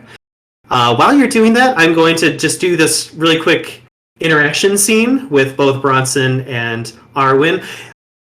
Is one of you going to observe her before interact with her, or do you want to just go up to her and interact? I mean, I'll definitely try and like get an overall impression of her. Okay. Do you want to just use your perception and your alertness, or did you want to use a different type of ability? I think definitely perception and alertness first. I guess I'm kind of torn about like, would perception and alertness or awareness, whatever, give me more information than what we already have just by like seeing her picture, or would I want to go with Streetwise to have a better idea of what she's doing? Streetwise will give you a different type of results. Alertness will also give you a completely different type of results. Depending on how many successes you get is how many details you receive. All By right. interacting with her, you'll get her picture and a description from the GM. All right, we'll go with alertness. Okay. Nicole, Can did I you? assist? Yes, you may. You may, since you're both walking up to her. I will do that. Okay, you'll get +1 to Bronson for this roll. Well, Well, hold on, we're rolling. that's 0 successes. So if you blow a willpower, you could try again for 2 of those die, Well, or 3 of those die. technically, all right. Assuming I'm looking for 6s, You are. I only fail. Correct. It's not technically a botch. Correct. So you could just walk right up to her and interact, or you could just you just kind of like see her from the. It's just that all I can tell you right now is that it is a female wraith standing there, but you would have to go up and observe and basically interact with her to get like a full detail on her. Because right now you're not successful. I'll just like, knowing that Josie was kind of helping me get an idea of like what she's about, I'll just kind of like shrug and just like, I got nothing. Okay. Unfortunately, Arwen is on the same boat where she kind of like looks over and says like, I don't know. I mean, I could go over and talk to her and probably get a better idea of why she's standing out here. I mean, But that's all you can really do, Yeah. Otherwise, let's go for it. Okay. All right. Sounds good to me. So, I'm gonna do the same thing as Jay and just go, do you speak English? And then I'll say, do you speak Mandarin in Mandarin? this female character bumps into Bronson. No, I'm just kidding.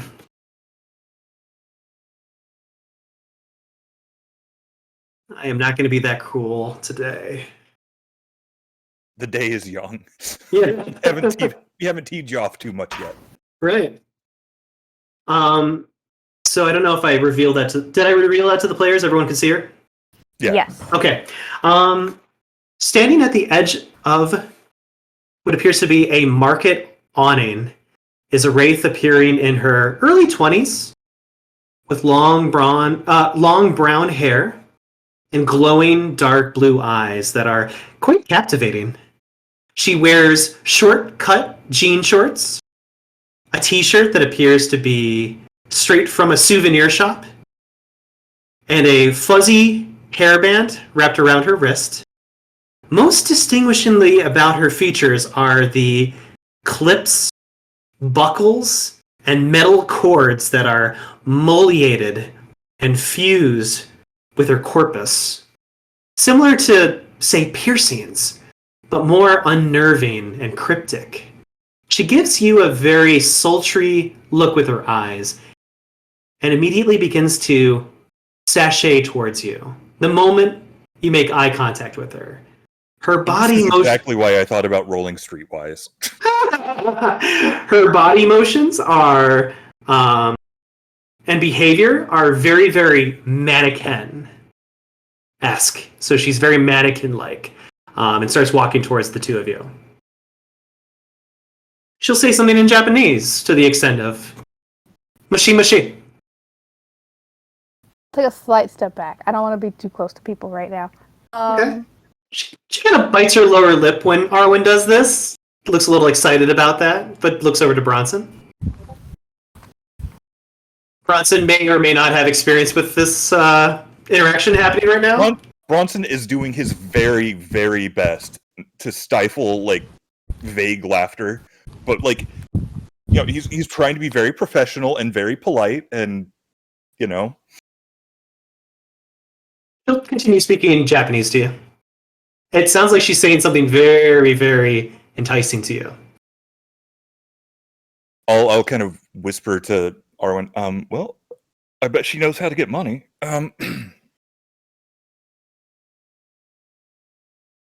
Oh shit! You want to go for it? Or you want me to try and ask?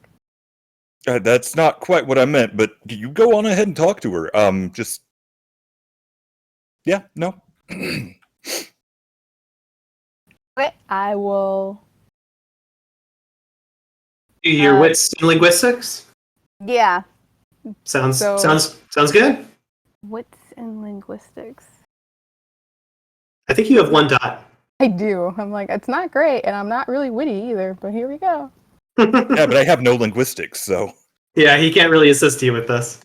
Although he seems to have like an inkling of what's going on right now. Yeah. Let's see. There's more than one kind of language.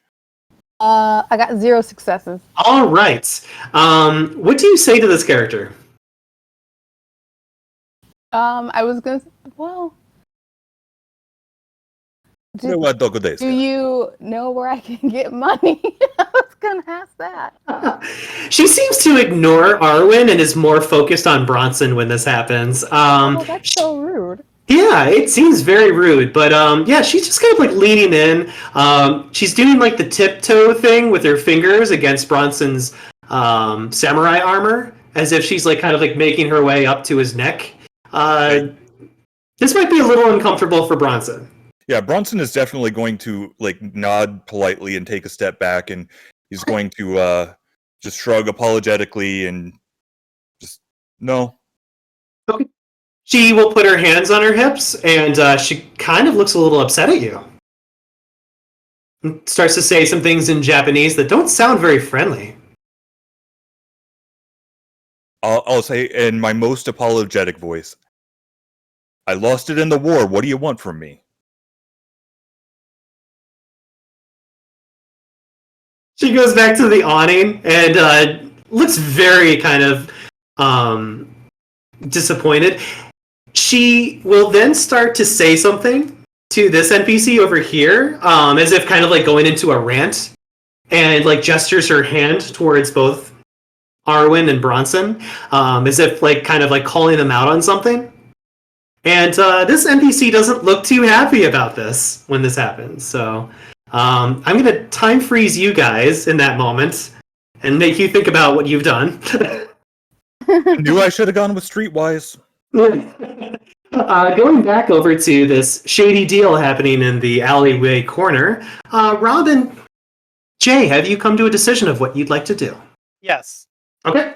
So I forget who in this group made the linguistics roll with him? That was Jay. Mm-hmm. Jay still has that intact right now. Yep, So- I had 4 successes. So she's the one who I would have to make a roll to communicate with him. So Yep. I have to kind of communicate to Jay, and then she has to communicate with him to sell it. Pretty much, if that's how you want to go about it. Yeah. So here's my idea, which I'll kind of say to Jay, is take those cleats we want to sell, and kind of demonstrate putting them on your feet, and then say like American punk, like they're a punk item from America that punks wear. Because it's like some fashion thing that hasn't even come to Japan yet, and he'll be cool because he'll be ahead of the scene. And then I'll gleam it, and then he'll be like, "Oh my god, I have to get those punk cleats because American punks are so cool." So that's what we're gonna do. Like saying that in words, Jay, unless you want to use a little body language to convince me of that. It's a great idea, though. I like it. She only has to say like punk, like point at them. I will indicate his buttons on his face and be like, punk. And then I'll be like, and I'll point at the shoes, the cleats, and be like, punk, America. And then punk. Okay. Jay, do you have expression or performance? But I really wish I did. Assist like hype man this or something? Because I do have a performance. You can assist, yes. Quick, Okay. hum the Clash. Well, I don't have it in the first place, so is he Okay. able to assist on a skill that I don't even have in the first place? Yes, he can. So what you're going to do is you're going to roll your straight up manipulation with no ability tied to it, and he's going to assist you with one extra dice using his performance. Crazy idea. Can leadership help with this in any way? Not really, no. Okay. Mm. All right, well, 40-10 it is. Okay. Crossing my fingers. Oh, shit! Too bad I can't explode that, but I still got 3 successes. Nice. He immediately is interested in these boots.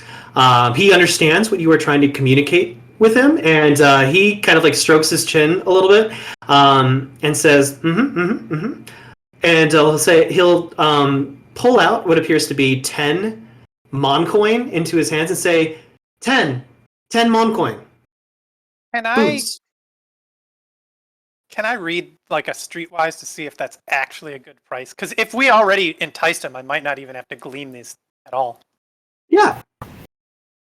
That would be your wits plus your streetwise. Wits plus streetwise to determine that at this moment. Just for the record, I have 6 D10 exploding 10s for that exact roll, so I can assist you, or you can assist me, whatever you want to do.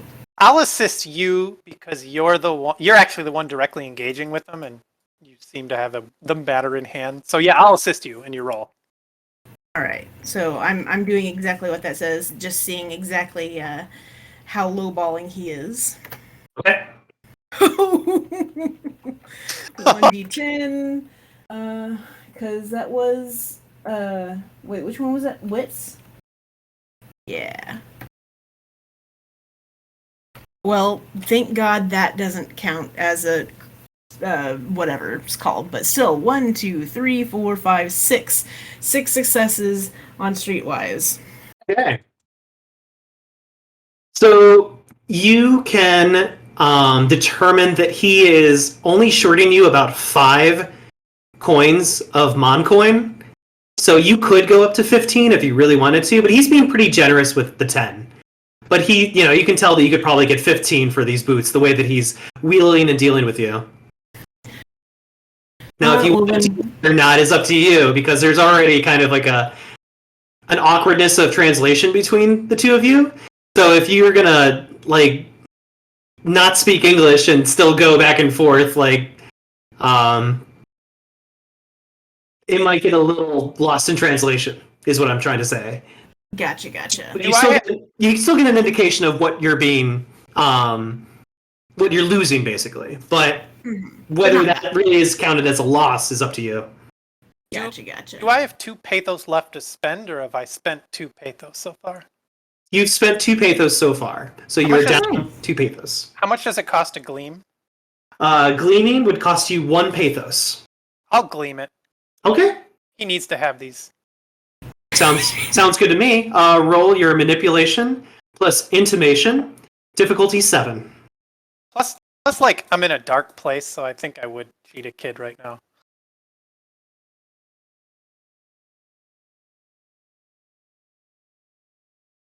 Six successes. Okay. How are we communicating to him that he wants to go up in price? He actually looks very, very. After your power goes off, he seems very, very interested in those boots now. But he hasn't said anything yet. So does someone want to say something to him, or? Yeah, I was waiting for a break in conversation after this, but so I'm not super interested in trying to get exactly 15 because I don't want to ruin all of the generosity, but I want to go ahead and be like, allow him to go down. So I'm going to be like 15, hoping that assuming that he'll probably try to barter and go down and meet at maybe 13. So you say 15 out loud? That is my plan, is just being like 15. I'm gonna hold up one finger and a 5 finger. 15. Okay. Strangely enough, because of Rob's power as Oliver has taken place, he must have misunderstood what you were trying to communicate with him, and he immediately puts 15 Mon coin down on the box between you, and kind of makes motions with his hands like, "I'll take the boots, I'll take the boots." Doesn't say anything, but it looks like he really wants those boots, and gives you 15 Mon coin. Oh, hell yeah. I will just be like, yeah, there you go, buddy. You're going to be so punk. I'm going to do 2 thumbs up and be like, very punk.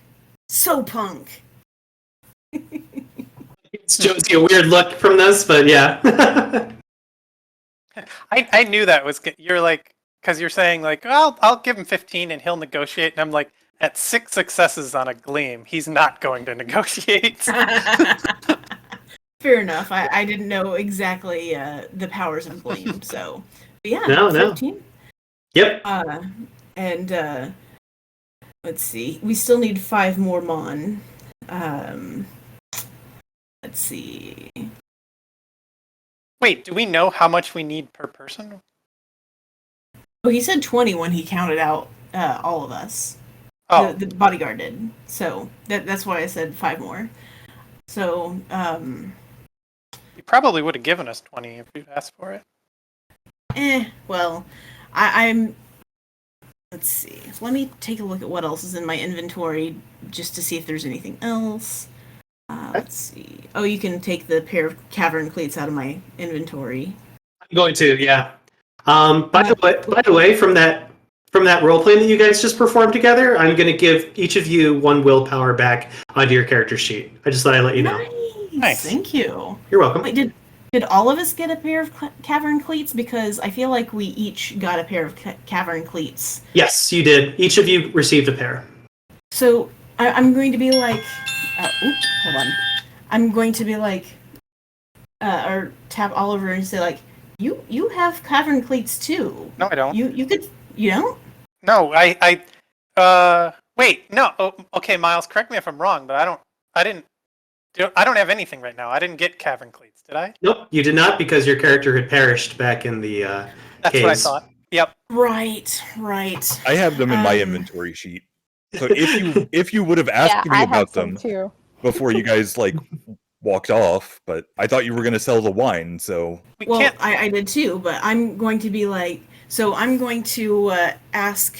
I'm going to be like, I'll point at the cleats and be like, another, and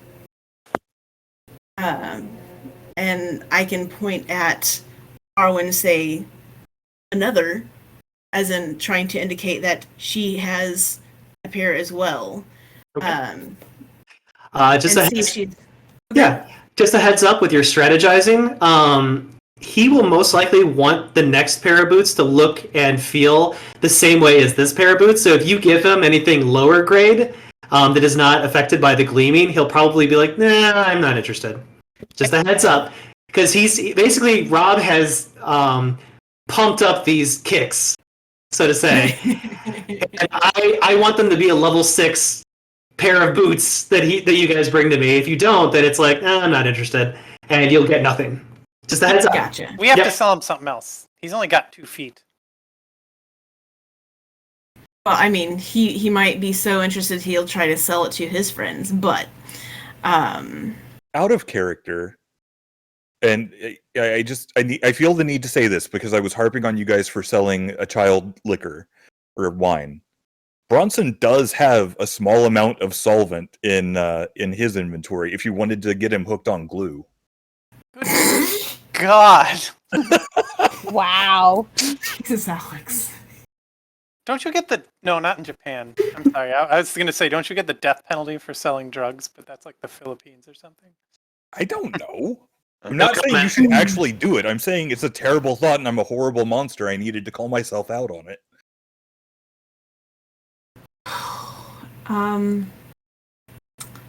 You know what? I'm going to be like 1 minute. Okay. And I'll be like, I'll be right back. I'm going to hope that he gets that. I'll put my hand on Oliver and be like, stay here. I'll be right back. And I'm going to, wait, is this is Arwen, right? Hold on, yeah. Jay, you're allowed to take 3 paces away from your scene right now. Oh, okay. I was going to just pop over to Arwen and be like, give me your wine. You guys are allowed. Yeah. So right now you're in a scene with another character. So I'll allow you to take 3 paces towards Arwen, but I need to finish the scene between her and Bronson before you can interact with them. Don't break the scene. I mean, what else do you have? Just the. How much oboli do you have? Ooh, yeah. Give me 1 second. I have. We just need to make up the 5. So don't. That's true. That's true. In that case, I will be like, oh, never mind. I will instead say, I'll put down the 1 oboli and point at it, and then be like, how much mon? As in, how much mon for 1 oboli? He will point to your coin and say, he basically what he does is he points at your coin, and then he makes the finger symbol for 2, and then he points at his coin, which is a mon coin, and says 1. So he's saying 2 of your coins for 1 of mine. Aha. So if you want 5, you'll need to give him 10 oboli, and he'll give you 5 mon coin. Selling sounds so much better, because that's expensive, because that's 10 oboli, and I have only, well, okay, I have 36 oboli, but we still use that oboli for, not, what's the word? For map purposes. Okay. Let's see, so... Well, we already made a killing on the boots. We did, but also ow. Well, yeah, Yeah. Yeah, whatever. That's fine. Yeah. You know what? I'm going to say, I will be like, wine? I'll kind of tip my head back, drink wine. Yeah. And is he excited by this prospect, or just kind of eh? You see his eyes widen up slightly, and he'll kind of like put one of his hands on his stomach as if like, ooh, that sounds really good. And without trying to lick his lips, he'll kind of nod his head a couple times. I will point back at Arwen and say, she has wine, I get. Okay. And then I will go ahead and take the 3 steps to Arwen so that you can finish the scene with her, and yeah. Sounds good. Yeah. 2, 3, and then I'll let you finish that scene so I can get that wine from her. Sounds good. Nicole and Alex, what are we going to do in this scene? Right now it seems like 2 NPCs are having a not so positive conversation about the 2 of you. Did you want to do anything? Yes. So Okay. Arwen is gonna look at the NPC and look back at Bronson. He's gonna swear like, you son of a bitch, in Mandarin, and then slap Bronson in the face. What are we trying to indicate? What are you trying to communicate to everyone around you? That she's like an angry, jealous girlfriend. This is our plan to get out of this. Okay. Do you have any performance? Does Arwen have any performance? No. Okay. You can. I got subterfuge. Oh, that's good. Yeah, you can roll your subterfuge with your manipulation. So manipulation and subterfuge to convince everyone around us that he did you wrong, and that you were scornful at him.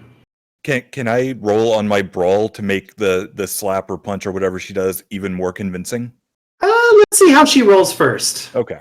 Yeah. I got 1 success. Okay. Bronson, how Alex, how are you going to make this more convincing? Because it looks like she's going to just partially slap you, and it's not going to, you're wearing, let's be honest, like samurai armor, several weapons, and she's going to try to slap you. So how is this going to be convincing? What are you going to do to make this convincing for me? I hadn't thought that far ahead. Yeah, it looks like she's slapping a tank, basically. So whatever that does to a tank. Well, so now I'm kind of thinking maybe I should do something different, but here we are. Oh man.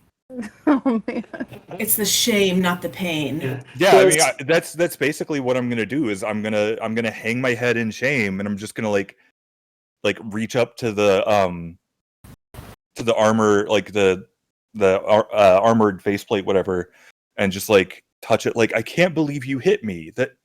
Why would you hit me? And then I'm going to start apologizing profusely in Vietnamese. Okay. That I'm so sorry. It'll never happen again. I didn't realize. I should never have gone over there. I'm so sorry. I promise I'll be good. And just put on the complete, like the big tough guy that's just utterly whipped routine. Okay. So this does diffuse the situation. It's very unusual, and the women are like kind of confused is the best way that I can describe their expressions right now. They seem very confused. I think that's the best we could hope for. That was all we wanted. Yeah, obviously the banter that they were having between each other has ceased at this point. They're just watching this like it's a soap opera, but they have no idea what the soap opera is. So they've just tuned into like Telemundo and are now watching a soap opera in Spanish, and they have no idea what you're saying to each other. Or what's being communicated. All they know is that something's like a performance is suddenly happening in front of them, and they're just watching. Josie, you are allowed to interact with Arwen and Bronson. This weird performance is occurring in front of you right now, and you don't know what's going on.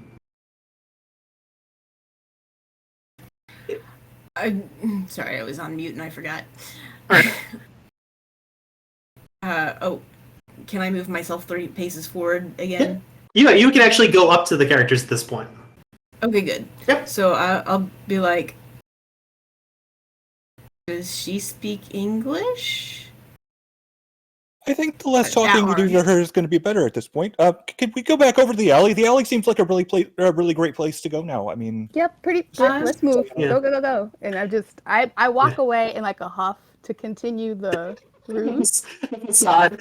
I'll be like, while I walk alongside you, I'm gonna like, hey, give me your wine real quick. I will hand over the wine. Okay.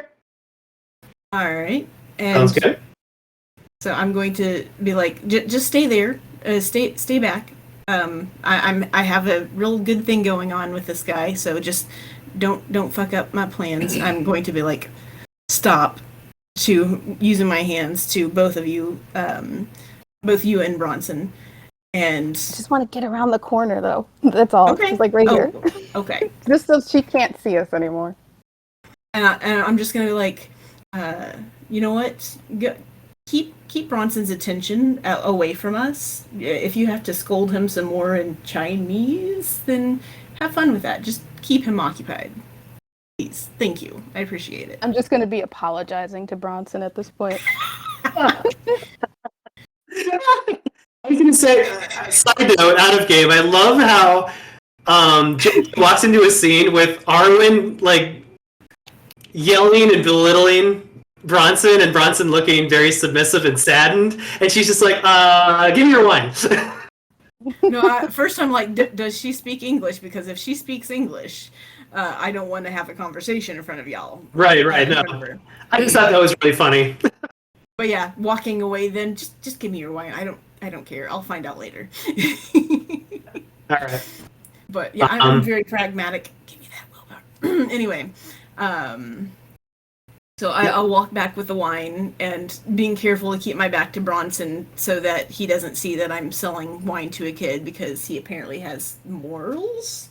Oh no! Like In the Shadowlands, really? In the Shadowlands, really? I know, so strange. Very strange. chief among his moral compunctions are not getting arrested or whatever the equivalent is here. Right. Anyway, I will Approach the very child. careful. Come. You're going to approach the child with a bottle of wine? I am approaching the child, and clearly this is just a selling thing. I'm not anticipating this kid drinking it, because clearly that would be illegal. That was out of character. I'm stepping away from this deal.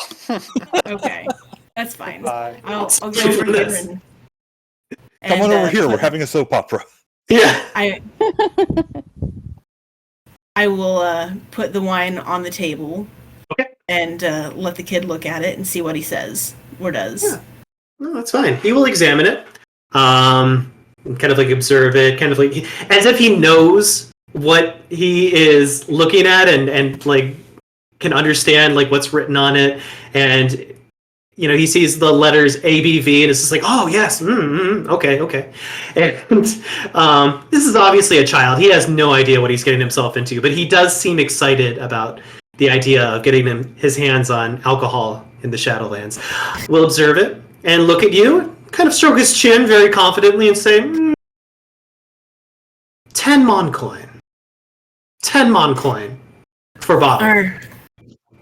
I will roll my, not survival, my streetwise again to see if I can tell, you know, how much he's lowballing us. Okay. That'll be your wits.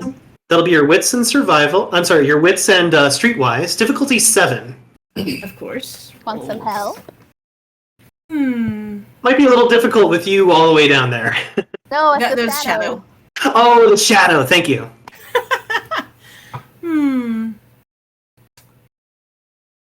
You know, with a offer of 10, I think I will be okay, and I don't really want to rack up angst right now, but I think I'm good this time, but thank you. Oh, you're very welcome. I'm always here for you. Oh, you're certainly always here. And anyway, 60-10. Okay. Oh, damn! I've got my wits to explode those 10s. Roll 2d10. And looking for 7. 1, 2, 3, 4, 5 successes still. Okay. You're trying to determine if he's like lowballing you? Well, by how much he's lowballing me. About 10. So you could probably get 20 for this bottle. Okay. Well, we did just sell him an overpriced pair of cave cleats, so I'm just going to cock my head and be like, 20? He doesn't. Yeah, he kind of like looks at that, and yeah, he doesn't seem as interested in the wine as he was earlier. Like, oh my god, that's expensive. And he just shakes his head at you and says, 12.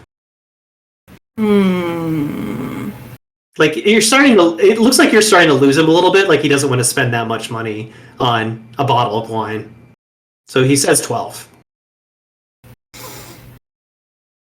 I'll cock my head and say, 14? He will jingle some coins in his pocket with one hand and just kind of like bites his lower lip. 13. 13 Mon coin. I will nod my head and say, yes. Okay. Done deal.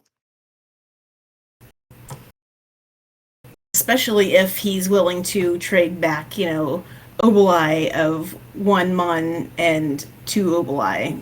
That's still Yep, that's still there, especially since he has a good business relationship with you at this current moment. So yeah, you will get yourself 13 Mon coin for that bottle of wine that he's given you. excellent. Perfect. All right. And we only needed 20, and now we have, let's see, my brain just farted, not quite 30, 28.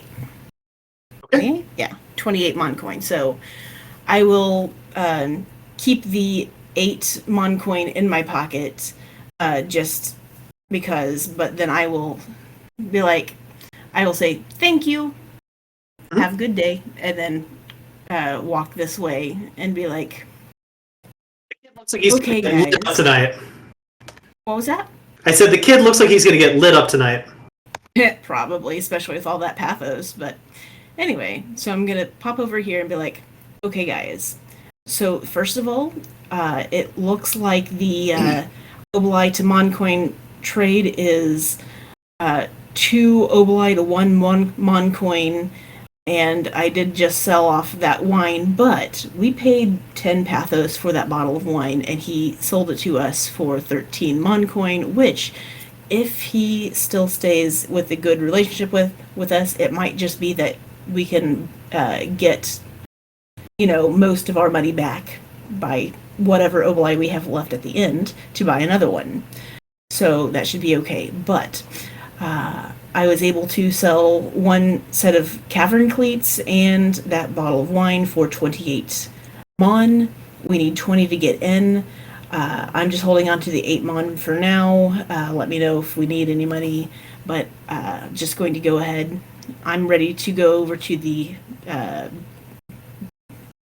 not bartender. What the fuck is the name of that? Bouncer. Thank you. I'm ready to go over to the bouncer when you are. But before that, what the fuck was all that? Well, we had to get out of the situation, and that was the best thing I could think of at the time. Speaking of which, Bronson will notice as you guys are having this conversation and exchange, from the way that he is positioned, he'll notice that the woman who is standing over here watching you is now watching you guys yet again, and she kind of notices that you're talking about coins, and her eyebrows kind of perk up a little bit. Yeah, so we need to go inside the bar now. We can talk about it there. Do we? Is there anything I should know Inside before the we go bar in? would be a great place to have this conversation. Let's just keep moving. Let's go. Okay, let's fine. go. All right. I'm just gonna keep. Okay. All right. So everyone will approach this bouncer. He seems to be in the same position that he was before. He looks like he's he's interested to see if you're going to actually give him something that he was looking for. Like, he's not fully convinced that you would have made that much money in that short amount of time. I'm going to point at the circle, kind of, doing that circle in the air, pointing at everybody.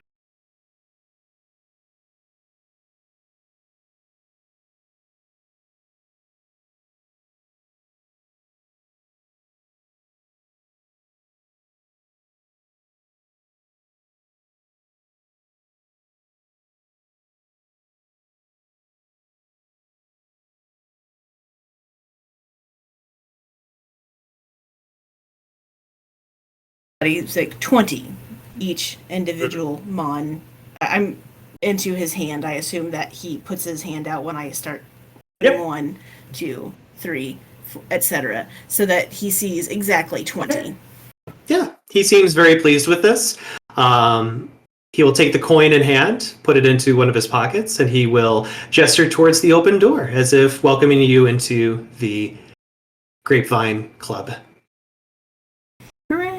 Can we take a 10-minute break so I can pee? Yes, we can. I was going to say, if you guys want to take a 10-minute break, and we'll rendezvous back again, and I will see you. I'll see you in 10 minutes, and I'll probably deactivate Mr. Craig too. Thank you. Yep. See you guys in 10.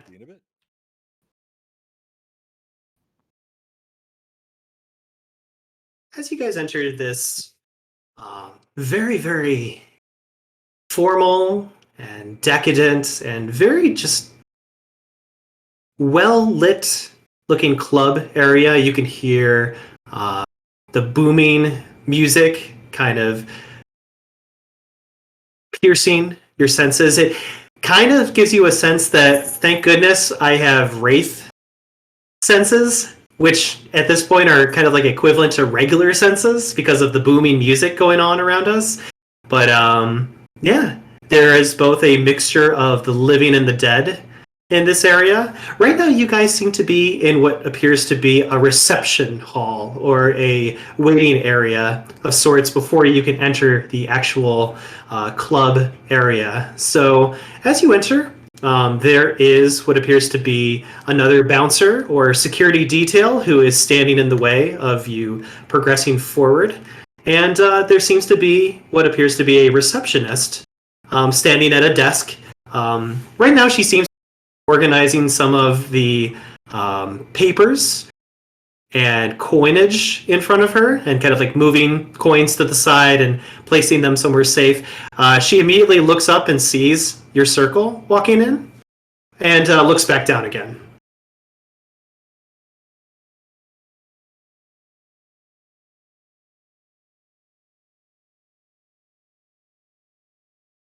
Does anybody want to do? That's okay. Does anybody want to do anything in this new area?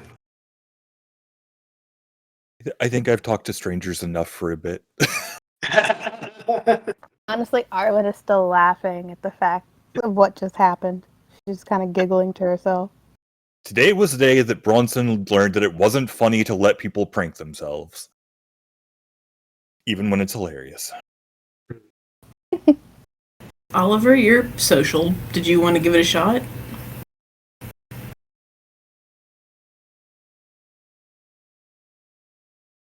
Silence.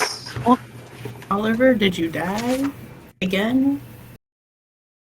Too soon, man. I know. Bob, if you're there, you're on mute. Oh, Is he?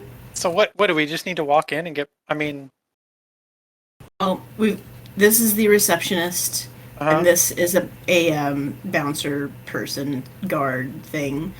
So probably we have to talk to the security, the secretary person over here.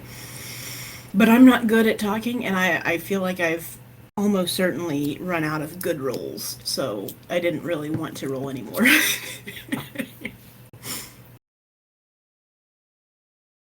Anybody, please?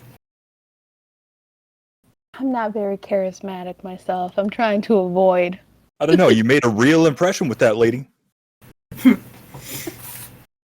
I mean, it was better than you trying to pretend to be a eunuch. Like, you're going to be Okay, look, pointing it was at the your first junk. thing that came to mind. I don't know why it was the first thing that came to mind. I panicked, okay? I've never tried to get out of that situation before. That's why it's hilarious, Darwin.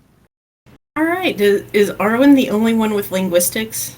Bronson, Oliver, do either of you have any dots in linguistics? No. nope. For God's Wait, sake. Bronson, you don't have any? I thought you knew Vietnamese. Well, I know it in the sense that I know several of the swear words and what I picked up. But no, I don't have any like actual ability to speak Vietnamese. Oh, okay. Darn it. No, I don't. Come on. Do I have to really be the interpreter again? Okay, let's try it. I mean, I have 4 dots in wits, and do you have 4 dots in wits? Oh, no. I got 2. All right, well, how about if I go ahead and attempt to speak in wits, and you come over and you can assist me in linguistics, because even though I don't have any dots in wits, Myles has already set the expectation that even though I don't have good gravy, I keep hiccuping. Even though I don't have any linguistics, because you do, you can also still assist me in linguistics rolls. Oh, So- really? Wait, since Okay. she's the one that has linguistics, wouldn't we be assisting her? Except for I can roll just straight up wits. Yeah, Well, I but mean, I can too, but it would make more sense for the person who understands languages to be the one. yeah, because the way I get it is like wits is, using clever body language and just like speaking more clearly and loudly. Whereas Not necessarily linguistics is loudly, actually, but- I have a smattering of language and I can kind of understand what you're saying. Either way, I can roll 4 wits or I can help with linguistics.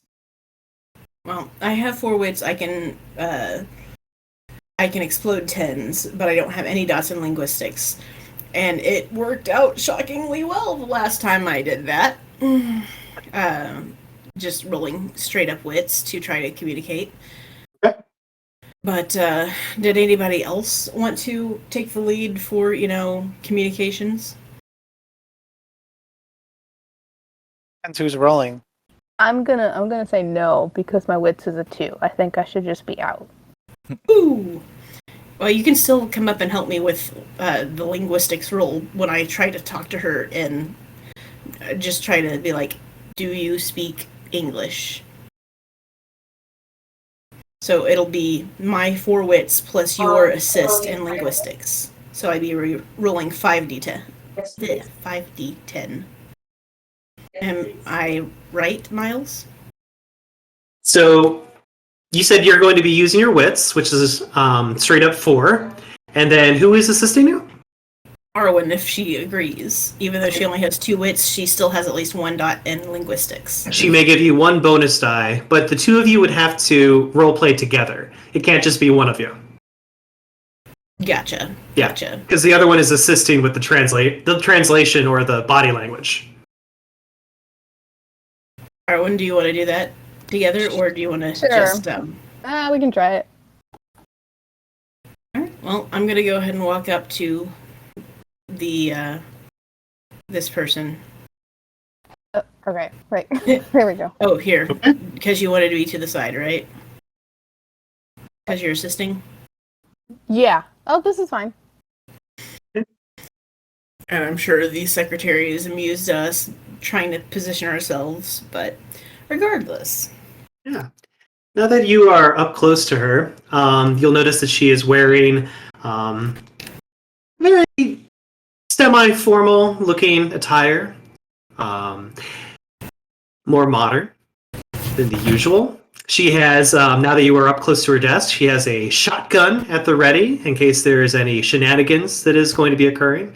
It looks like she's collecting some weapons and objects that look very dangerous, as if she is collecting them like a coat check, and is holding on to them for people who shouldn't be walking in with massive weaponry and heavy artillery.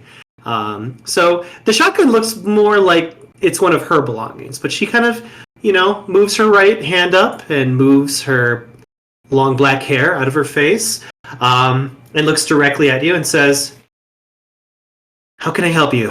My name is Yuzuki.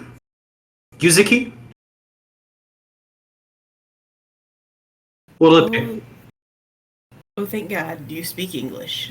Yes, I do. It's important for me to do so.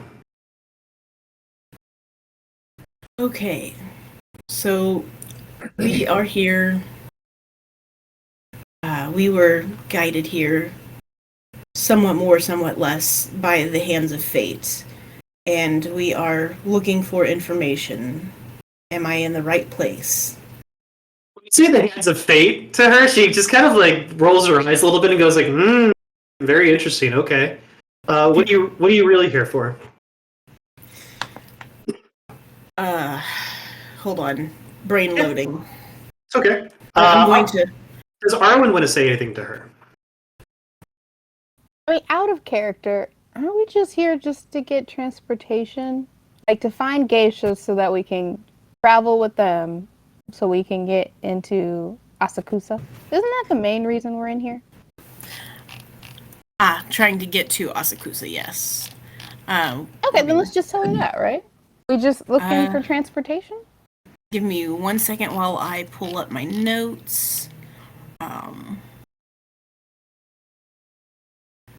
Yes. We need to find transportation to Asakusa, look for a geisha. But we should probably get information both about here, where we're at now, and, Asakusa. That would be good for us. So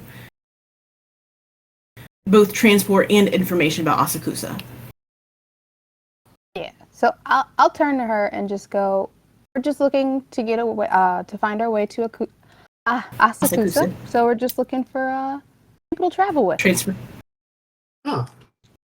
Well, I'm sorry to say that we are not a bus stop, but if there is somebody within our services who can arrange that with you, then I am totally understanding of that. Is it for the 2 of you? The 2 of you are coming in? 4. The 4 of us. Oh, the 4 of you. Gotcha. Where to start? And she kind of like looks first at Arwen and Josie momentarily. And she and the bouncer will be activating a power. Is it intimation? I can resist Nope. that. It is not. It is not intimation, no, Rob. This might be a power that is used out here in the east that you do not have access to. Is my mind speak still connected to Oliver? You are able to communicate one more thing to him. Okay, cool. Just wanted to make sure it's still up and running. Yep. All right. So I'm going to reroll my 10s. Right. So, starting with Josie, both the bouncer and this receptionist will kind of stare you down, like almost examining you very, very carefully and closely. She'll kind of like look at you with a strange expression, but at the same time nods a couple times, and eventually looks over to you and says, yeah, the giant axe that you have there, and yeah, that's gonna have to stay, I'm afraid. You can't go in here with that giant axe. Are you willing to leave it here? Do you have a system in place that ensures that I get my items back? Yeah, me. And she kind of like rubs her shotgun with one hand. Any other questions? Mostly just making sure that nobody else can claim my items. Okay. Next, they're going to look to Arwen. The two of them together. Nicole, this NPC will look to you and say, like, can you take your sword out for me, please? Her eyes kind of squint. Yeah, I'll take it out. I knew this was going to happen when she saw her. Yeah. Okay. She examines your sword really, really carefully, and she's like, yeah, no, that's not happening. You're going to have to leave that here, miss. Understood, and I just gently hand it to her. She places that down by her confiscated items. Next, they will look at Oliver really briefly, and then they will look immediately to Bronson. Sorry, Rob. Yeah. Rob, they don't seem very affected by your forged saber, by the way. Well, also it's not out. Oh yeah, but It's concealable, but so I don't know if they can still see it, but regardless. Yeah, you get a sense that they do see it and they sense it, but they don't seem bothered by it at all. Taking a look at Bronson, both the bouncer will take a couple steps closer to the receptionist, and the receptionist will like deep stare at Bronson very heavily, and it looks like she's a little bit more like tense and insecure about this walking artillery that just walked into the place, and she's like, sir, this is a Wendy's. Perfect. I'm just kidding. She looks at you and says, sir, we're gonna have a problem. Bronson will be as polite as possible. I don't understand why. What seems to be the issue, ma'am? She points at your samurai armor and your katana, and she's like, that's fine. That's all well.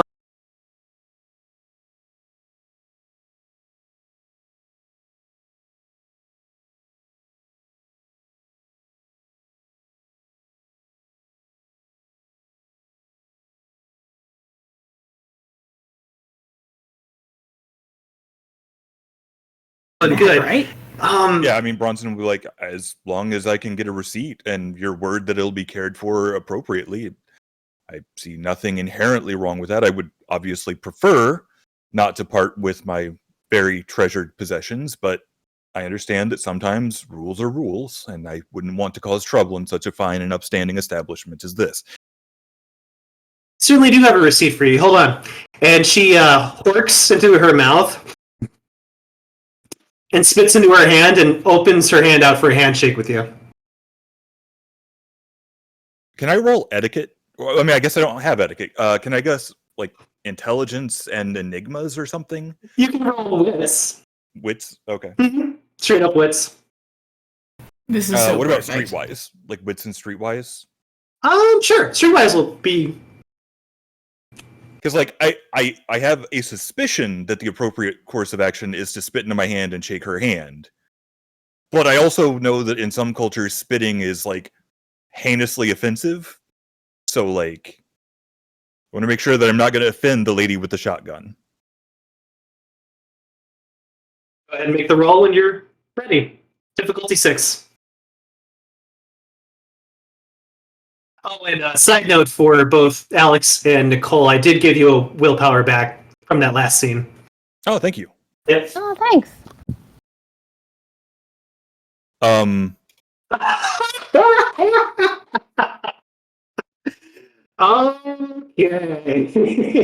So that's going to be 3 successes. All right. You get a sense. Sorry, 4 successes. Yeah. You get a sense from her that she is just very much so a street, almost gangster type of character. Very stern, no bullshit. She's just trying to kind of like follow a custom that maybe is more normal from where you're from, and thinks, well, I might as well do something that makes sense to them, and spits in her hand and expects you to do the same and shake her hand. As if this is not anything repulsive to her. And she's just trying to get you to go, just getting you to like find the most weird and unusual way to get you to agree to this and not make her seem like she's a pushover. Yeah, I mean, you got to save face. I understand. Mm-hmm. So I will, do the same. I'll spit in my hand and shake her hand, and I'll bow deeply, and then we get to have that little scene from all the movies where I'm just like taking off all the guns, and yeah. So lay my massive rifle down and my short sword, and I'll gesture to my katana. And you said this was acceptable, yes? That is highly acceptable. You might actually need it. Oh, wonderful! That really makes me more comfortable about giving up my guns. But as you say, they'll be cared for well. All right. You guys can head on in. The bouncer will go back to where he was standing. He'll actually leave a little bit of room for everybody to come by. The receptionist will gesture towards the NPC that's standing over here and say, my escort will take you down into the floor below.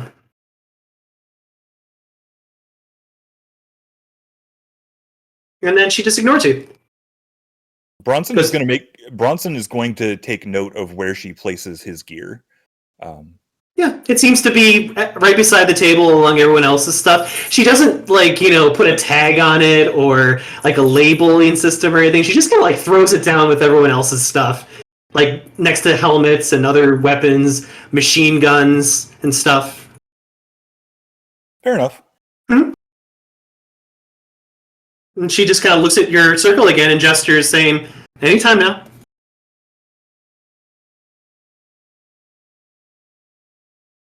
Okay. Let me activate your escort. The man standing there before the next entryway seems to be wearing a very Oni-themed death mask, has very 1980s headphones over his ears, a katana strapped to his back. In his fingers, you can see what appears to be a relic cigarette that he is currently smoking. There also seems to be a very large scabbard behind him. You don't know why, but there's just a large scabbard and the handle of what might be a weapon attached to it. He seems to be wearing all of it with utmost ease, very similar to maybe Bronson's kind of stature. But he looks to the group. He looks, it's hard to tell what his expression is with his death mask, but you can tell that he seems a little bored and maybe apathetic toward escorting you at all. And when he sees your group approach, he will start to make towards one of the sliding doors that is open and kind of gesture for you to follow. Does anybody want to make a streetwise roll for the other NPCs that are standing here? Or sitting here, sorry, at this table? Yeah. Or do you want to... Okay. Or do I want to what? I was going to say you also have the option to just ignore them if you want to, but you may. This is an opportunity to take a streetwise roll if you want to. I believe was it Josie? You were the one who did the streetwise roll earlier. For which one? For the receptionist. Oh, that was me. Oh, that was Bronson. So Bronson, if you do another streetwise roll, it's going to be a difficulty 7 at this point. Would I be able to assist somebody else? Yes, you may. I mean, I've got it's wits plus streetwise, right? Yes, it'll be wits at this point in time. All right, so I have 60-10 exploding 10s. Did anybody want to assist me? Sure. Yeah, I'll assist. Okay. Was that 1 or 2? 2. Okay. So 7 or 8d10 rather. All right, I'm going to do streetwise to assess all these people. Okay. Thank God for that exploding 10. 10. Looking for 6s, right? 6s, yep. All right, well, 4 successes then. All right. So the first individual seemed to be kind of keeping to himself at the moment as you're walking past. He is right now, just making sure I have the right character in front of me. Yeah. He seems to be kind of keeping to himself. He is very focused, but he also doesn't seem to be very optimistic, so he's very pessimistic about the conversation that he's having with the other individual across from him. Obviously, that conversation is currently in Japanese, but Jay, you get a huge sense as you're kind of like looking at his body language that there's something very, you want to say gangster? Like he's a part of some type of syndicate or local gang group. Maybe it's his tattoos, maybe it's his body language that kind of gives that off. So And Yakuza. Possibly. Okay. And then second character, if I can find him.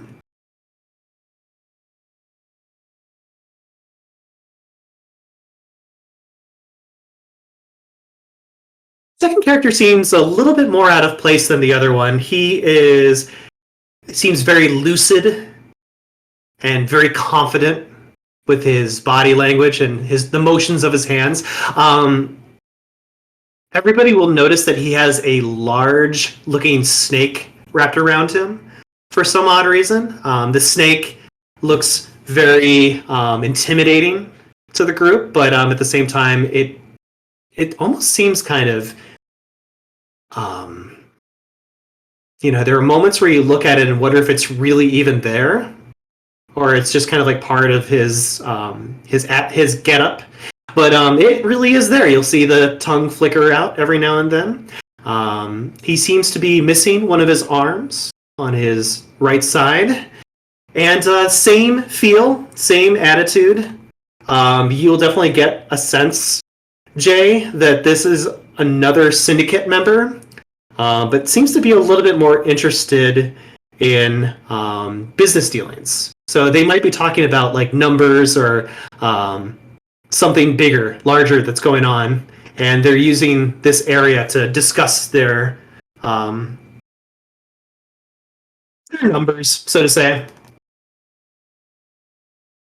So I don't know if this is something you want to communicate to the other players in this moment. It might be inappropriate, but I just thought I'd let you know. Wouldn't we the players who assist know, right? Yes, that is correct. Okay. So basically everybody but Arwen knows right now. Yeah, I don't know anything. I was like, ooh, look at those nice businessmen over there. They look friendly. So your escort will take you into a new area. Immediately, everyone will notice the very creepy and silent and very machismo looking characters that are standing in a corner. They look like a bunch of punks that want to start a fight or some kind of conflict. They are just kind of like leaning on each other and just kind of like bantering back and forth in Japanese. But the moment that they see you, they kind of give you this really just creepy crawly look from their faces, as if they're kind of like checking you all out of their own personal interests. And yeah, they don't really say anything or do anything or interact with the rest of the circle. They just you just get a sense that they are there for a specific reason. But right now, nothing's triggered them to do anything at this moment because you have an escort with you. Does everyone wants to follow the escort to the next location? Yep. Okay. You will be led down some stairs and start to make your way down into the lower depths, the lower area of this club.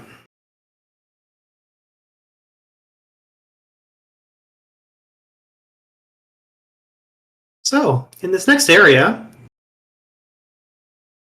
as you're coming down the stairs, your escort will continue to move down south as he was earlier, and you'll see him kind of lift part of his headphones off of one of his ears and lean his ear against the sliding door of sorts, and he will reach into the Skinlands using a power and move this sliding door to the side, revealing what is on the other side of the sliding door within this club. And once he sees the two other wraiths that are in there, we'll enter the room. He will say a few things in Japanese with the other individual who is in this room. Does anybody look in the room with the escort to see what's going on? Well, okay. Yes. I mean, I'll like take a look from outside the door, but I'm not gonna make it obvious that I'm looking. The door's open, right?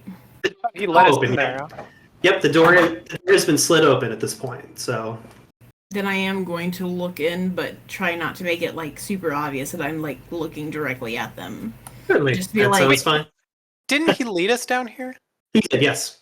Then I'm just gonna obviously look at him. Okay, sounds Fair good. All right, let me make sure that I activate the correct character for you guys. The first individual in this area, this small little room, not the most savory of characters to come across. Just need to grab his character sheet in front of me. Okay.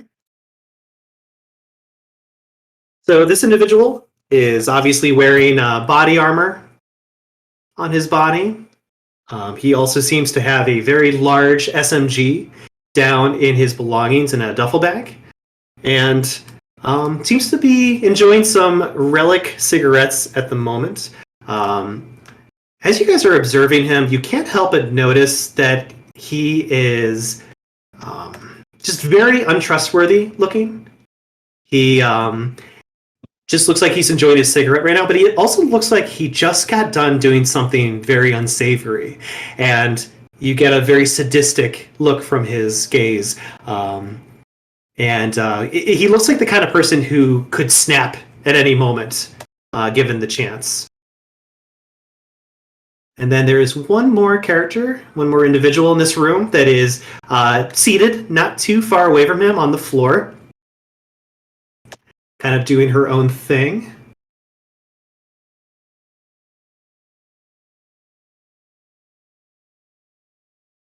I'm just waiting for Roll20 to catch up a little bit.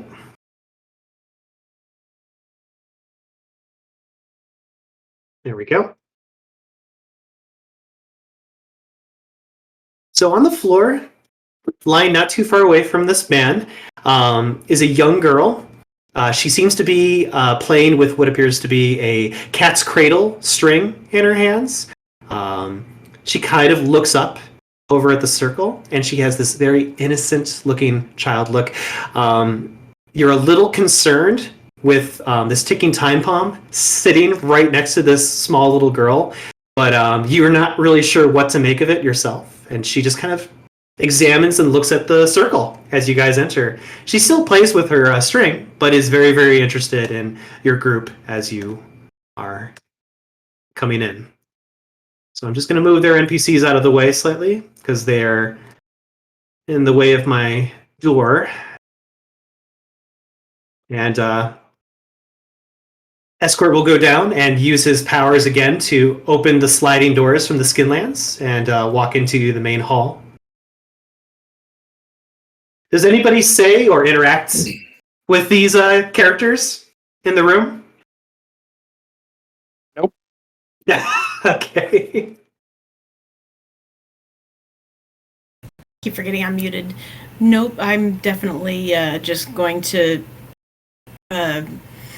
briefly acknowledge their existence by nodding at them, but then immediately going past as if to say, you know, I acknowledge that you're here, but I'm also not interested in getting your attention.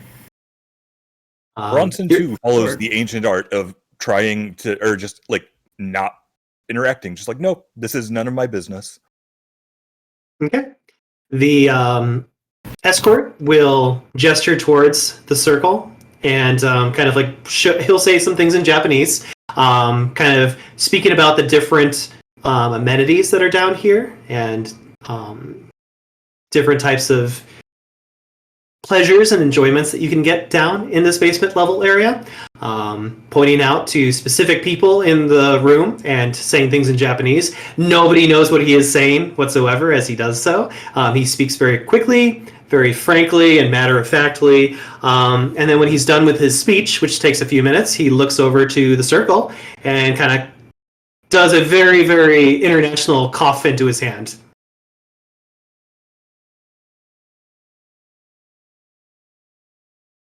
I cut out there towards the end. I heard two people at the same time. What's going on? You go first. I think he wants money. It cut out at the end and my brain isn't parsing what you said at the very, very end. Do you mind repeating one more time? Myles? Oh, me. So the NPC that I was telling you about, he gives a speech, and it takes a few minutes for him to introduce you to all the different amenities down here for this basement level. And when he's done with his speech, he will just kind of move his hands around to say, like, it's all yours, have fun. Okay. But then at the same time coughs into one of his hands, which is kind of like an international language, and just coughs into his hand in the direction of your circle. So he is wanting money. Did he put his hand out? No, he's not being rude. Oh, damn it, I wanted to give him a high five. Well, I'm the only one with Mon, so I'll just put my hands in and I've only got 8. Fuck it. He's I suppose I'll give him 2 because okay. Yeah, 2 Mon is still expensive, but I don't want to be like completely fine. Here's your pity coin. Okay. He accepts the 2 coins of Mon and looks very pleased at this. You may have like shifted his mood just a little bit, and he definitely kind of gives you a non-physical pat on the back to each of you, as in like, have a good time, oh boy, and reaches into the Skinlands again, opens up the sliding door, and closes it behind him, leaving the scene for everyone else. As you guys can see in this basement level, there is a strong sense of different types of people down here. Everyone has a very observant look on their face, as if they are interested in the 4 new people who just came down here. And yeah, they are just kind of watching you very, very keenly. What do we want to do down here now that we're here? Are there any? this a bar? You get a sense that there is definitely a bar over there. You can hear people kind of like exchanging beverages and conversation in Japanese. You can hear the clinking of plates and glasses. Do I hear literally anybody speaking in English? Nope. That doesn't mean the bar service won't. True. Do I hear anybody speaking in a language that isn't Japanese? Nope. Damn it. Are there any expats in the room? Anybody that doesn't. Don't know how to respond to. I don't know how to respond to that. Like Are there anybody expats. that aren't Japanese? Are there any white people there? Oh, from where you are observing right now, no. Everyone who you can observe seems to be Japanese. There is somebody who looks like they might be a mixed race, so not 100% Japanese, but you can't be sure until you interact with them directly. You, honky! Wow. So which one appears to be the mixed race? So, Rob, What? not Rob, Myles, how does Freudian slip work? Oh my god! Hey, you know what? I gotta give it to you. That is the best. No, I'm kidding. I'm not going to do that. I would not hold it against you if you did. No, but it was too funny not to bring up. Admittedly, that would have been really funny. So, what do we want to do in this scene, guys? So which one looks like it might be the mixed race, perhaps? Yep, she seems to be in the bar area. Over here to the north. Gotcha. And I'm going to take a look around and actually did Streetwise reset or the difficulties reset when we went downstairs? Yes, it did. Okay, good. I'm not going to use it just yet because there's a whole lot of people. But I'm going to go ahead and head towards the bar and see if I can look around for anyone or anything that sounds interesting. Okay. Or see if anybody seems interested in talking to me. Okay. So after Oliver had just called the character a honky, hey, the Freudian slip was not activated. as you look into this bar, every seat seems to be taken and occupied. There are some additional seats to some of these tables that you can probably sit down at if you wanted to, but every single table is occupied and taken. The character who is mixed race, Jay, would be this character just to the middle and at the right. But everyone else looks very, very Japanese. You're not too sure about this character in the upper corner. He can be anything with that death mask that he's wearing. Is there an actual bar? Like in a bartender? There's an actual bar and a bartender. Where is it? Because those are just seats, right? That is correct. The bar seems to be over here at the top left. I'm thinking the person who's most likely to talk English is the wait staff, since the person at the front desk did. And like I don't know, like to get an idea of the action that's going on around here, I guess the bartender's the best place to start because he works here and he's more inclined to help us since we're paying customers.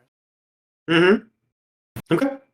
Hey, hold on. Did Myles, the game master, say it, or did this random person who's standing behind us just go, okay? GM did. I'm just getting my bartender ready. Oh, okay. I'm like, wow, is this another one of those mercenaries who's going to follow us around and not leave until we give them money? Oh, God. Joke's on you, I don't even have money. Why'd you have to remind him? That's all you did was I remind him. don't have to remind him. It's in the back of his head somewhere. I don't even think it's in the back. Yeah, but it didn't have to be in the front. All right, so go ahead and everyone position yourselves where you want to be in the next scene, and I will take care of that as we spread out. I'm going to go up to the physical bar. So does that mean I go here? Yes, that you are in the correct spot. Okay.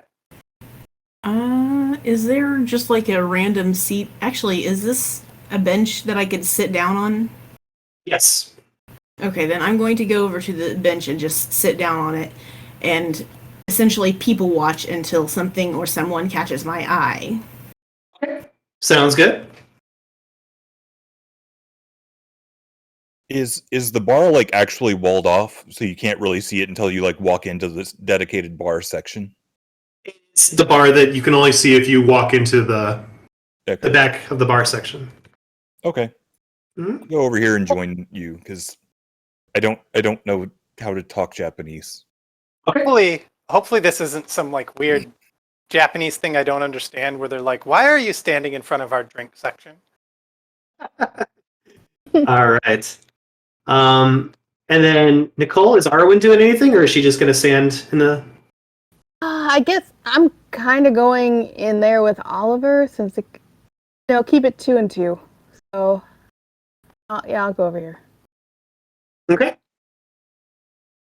You should see if you can get him a call girl. If we split up, we might want to actually buy drinks so the bartender is inclined. If we're not customers, we're only people are gonna. You might Do you want have any Mon. money? Because I have no money. Yeah, exactly. That's what I'm saying. Well, come back wait, over I go here and I'll back. give you Mon. Give me money. Actually, let's see, I have 6 remaining. I will give each of you 1 single Mon since, we want to make sure we have some remaining. And I'm not intending on buying a beverage at this time. So there you go. Each one of you have a single Mon. So you can buy a drink or whatever. If you don't buy a beverage, you're not under guest protection. I'm sorry, I've been reading too much A Song of Ice and Fire. I'm just gonna go put my drink on. It's okay. I'm sitting here picturing a mom at like a really, really gross Chuck E. Cheese that just happens to be full of Yakuza. Okay, now here's your Mon and here's your Mon. Yeah, you're like, that's all you're gonna get, so spend it wisely. So Oliver goes back into the bar area, and looks like Arwen is joining him as well. Yes. Okay. Let me activate this NPC for you.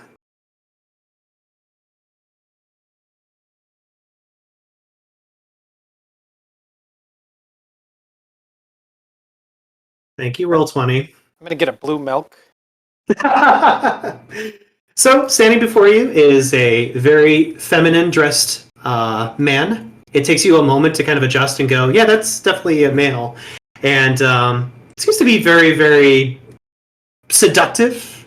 At the same time, is interested in kind of putting on a face to serve you at the best way that he possibly can. And yeah, just kind of like gestures towards the two of you with very, very well-shaped fingernails and says, hold on. Gogo aimasu? Hey, do you happen to speak English? I'm from out of town. Oh, yes, I do actually. It's the only way you can get money around here. Oh, well, yeah, I figured. Yeah. So, what can I get you, handsome? I'm kind of new, and we're looking to do some traveling, and I'm just gonna put the Mon on the table, but not order a drink. Like, I'll order a drink if she asks for a drink, but I'm gonna pass it kind of like more that I'm looking for information. Hmm. And I'll say, yeah, we're looking to do some traveling out Asakusa way. You look like you could use a drink. Okay. I'll take a, I don't know, what are they, a beer. Ah. And you see him kind of like turn around. Obviously is trying to show you the better parts of his backside as he pours you a very healthy pint of beer. Can I intimate him while his back is turned to see what his most recent desire is? Because I might have a play here.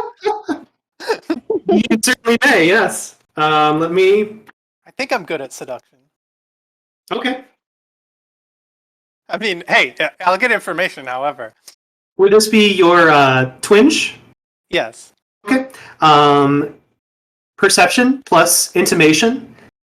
Difficulty 7.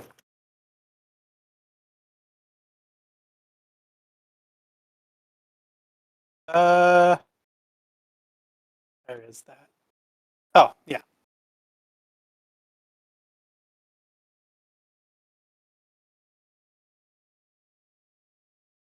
Four successes. Okay. Rob, he looks like he wants to definitely have sexual relations with you. Okay.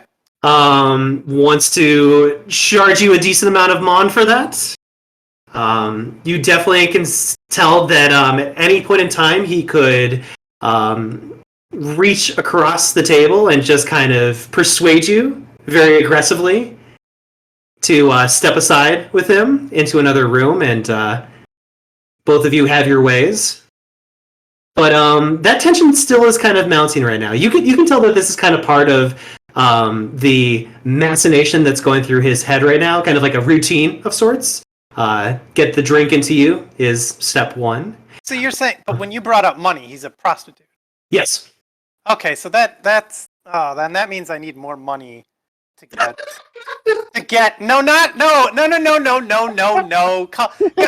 Get your head out of the gutter. With Hey, you're the enough one that money, said it. prostitutes will also give information. And unfortunately, I just spent my last mon. So regardless of whether your head's in the gutter or not, no further action is happening here. Okay. This character will look over to Nicole, Arwen, and kind of gesture with one finger, kind of like coiling up and down, saying, "Hey, come on, come closer. I don't bite." Oh, sure, why not? I'll move over. Not yet, at Strong least. way.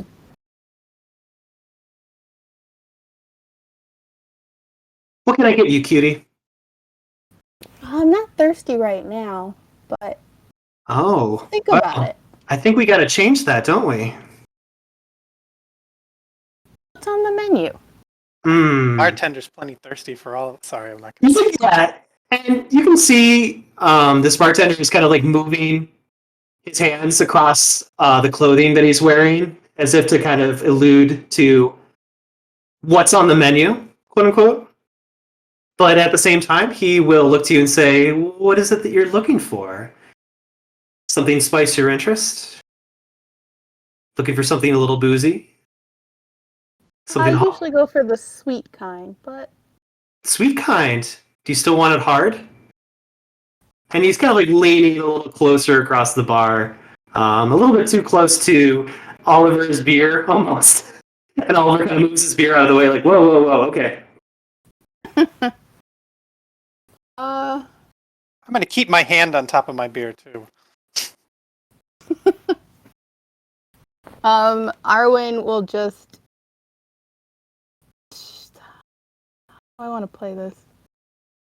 She will just, do a cute laugh and just be like, "I'm just biding my time. I'll think about it though." Okay. I hope you change your mind very quickly.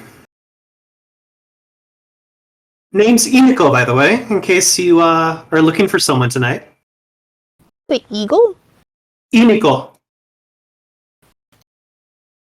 Let me write that down. All right. Yeah, I'll put it in the chat too.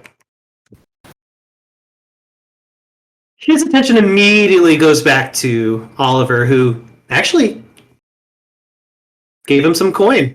So you have his full, undivided attention. How's that beer? You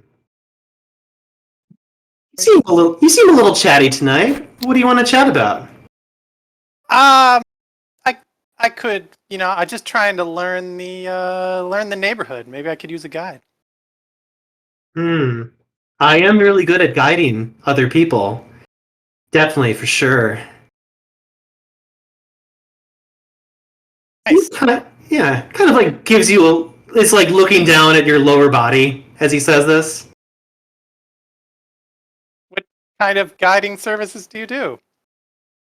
Well, it depends on what you're looking for, honestly. Do you have anything else besides just one Mon coin on you? I mean, I could get more. Well, honey, I think you should go to the bank and make that withdraw. Where can one find a good bank around here? I understand withdrawing can be the hardest part. That's kind of saying, where's their work around here? Where's there work around here? No, I said to him, where can one find a bank around here? Which well, is meant to imply, where does one get money around here? You are Okay. just desperate to get a freebie, aren't you? Well, I mean, so Emiko will spin the coin that you gave him on the table, allowing it to kind of, do a turning top on the table, and he just kind of like looks at you and says, "Well, where did you get your coin, sweet cheeks?"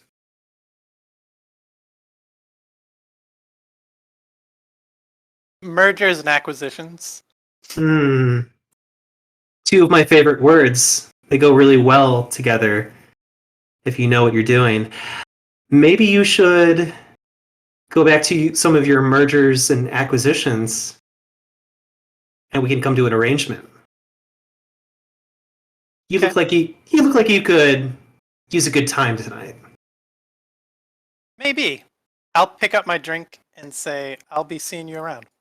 I hope Keep so. the line of communication open, and then I'm going to start to return to Bronson and Josie.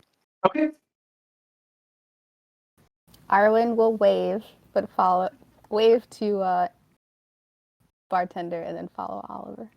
You Do we- can wait till Joe see what she just saw. Do we still have our mental communication open?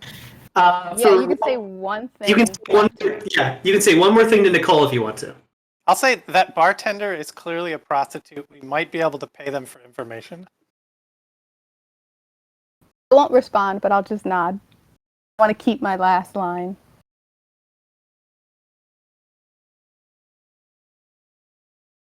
You guys safely make your way back to your circle.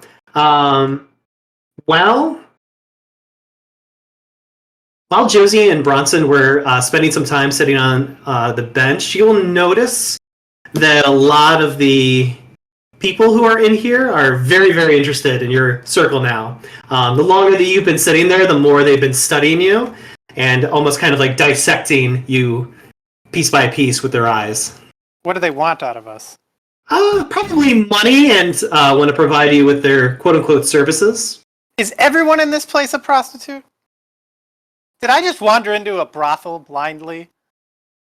I'm sure people just have information. You just keep going to the wrong people. Or the right ones. Yeah. No, I'm not going to do that. That would get tedious. I'm going to say intimate everyone in the room. But There's definitely a strong sense of desire and sexual tension in this room that harkens to what you would equate to a brothel or a. Here's an idea.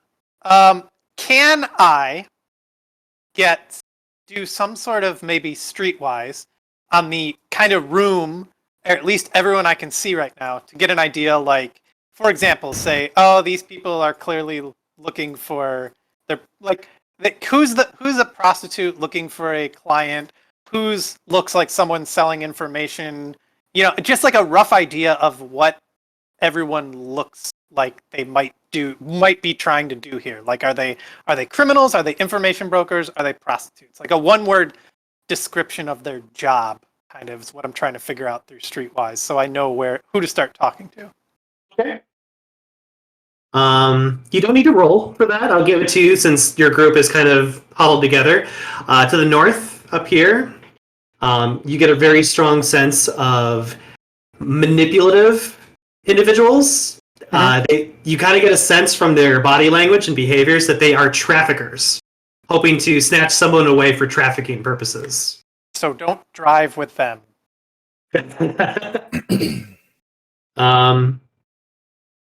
Let's see.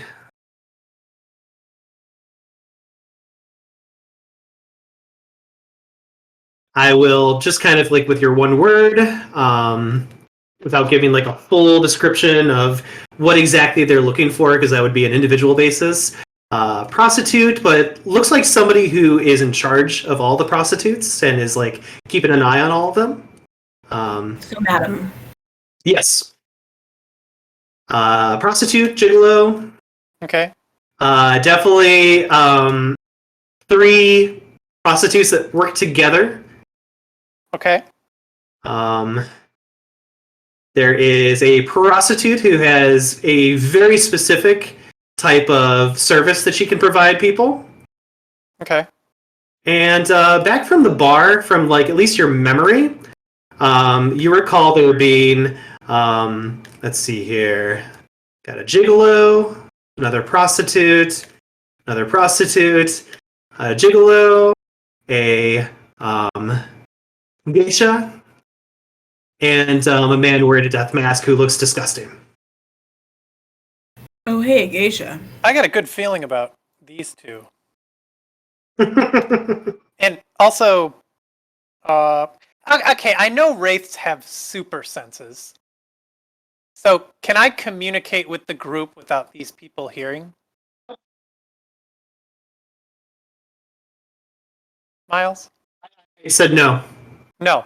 Okay, then how about this? Can I, as they're watching us, can I give them a look that sort of says, it's like this. I want to give them a look that says, I know what you do and I'm not an easy mark, so that they know they're not looking at someone who doesn't realize what they, you know what I'm saying? Like a kind of look that says, I know what you're about, so don't think I'm an easy mark. Mm-hmm. When you do this and you Not get overly aggressive. Yeah, Just knowing. when you do this and you give them your attention, the character up to the north, so the center character of them all, will actually put his hands on this young girl who's in front of them and kind of like tighten and squeeze her shoulders very, very uncomfortably, and you'll see her look very saddened in return. So they're kind of like exchanging their own look in your direction. Okay, well, so, but basically they don't give a shit about us. They're trafficking someone else right now. Maybe. Okay, well then how do I read what are they communicating back to me? You get a sense that they're like saying, if you have something to say, then come on over here and say it. No, I'm not saying anything. I'm projecting an era. I'm projecting myself as not an easy mark. Cool. That's all. That's all I'm saying is that I know what's going on here. If you think you can trick us into a car, we're not worth the trouble. Kind of look. Yeah. Like, yeah. Fine. They just kind of exchange the look again and are unmoved. Mm-hmm. It's the same way, like, if you look at someone who's gonna, like, try to pickpocket you, but you kind of, like, you're looking at them like, oh, I know what you're doing. They're not gonna try to pickpocket you because you're not an easy target. Yep. And I was just giving you an indication of their body language back to you. Okay, well, that's fine. That's all. Cool. So do we want to Steal the child? Kinda. Well, I mean, no. that is a potential side quest, I guess you could call it. Might be difficult. No, but do we want to talk to the geisha and the Rainbow Man? Well, seeing as I sat here and was hoping that somebody would approach me and nobody did, why don't you tell me kind of in a nutshell as to what went on back there, who you saw in the restaurant, because all I did was peek. And did I see the geisha? I don't remember, because I just peeked into it. You might have seen like part of her. Nothing remarkable because there are so many people in this place.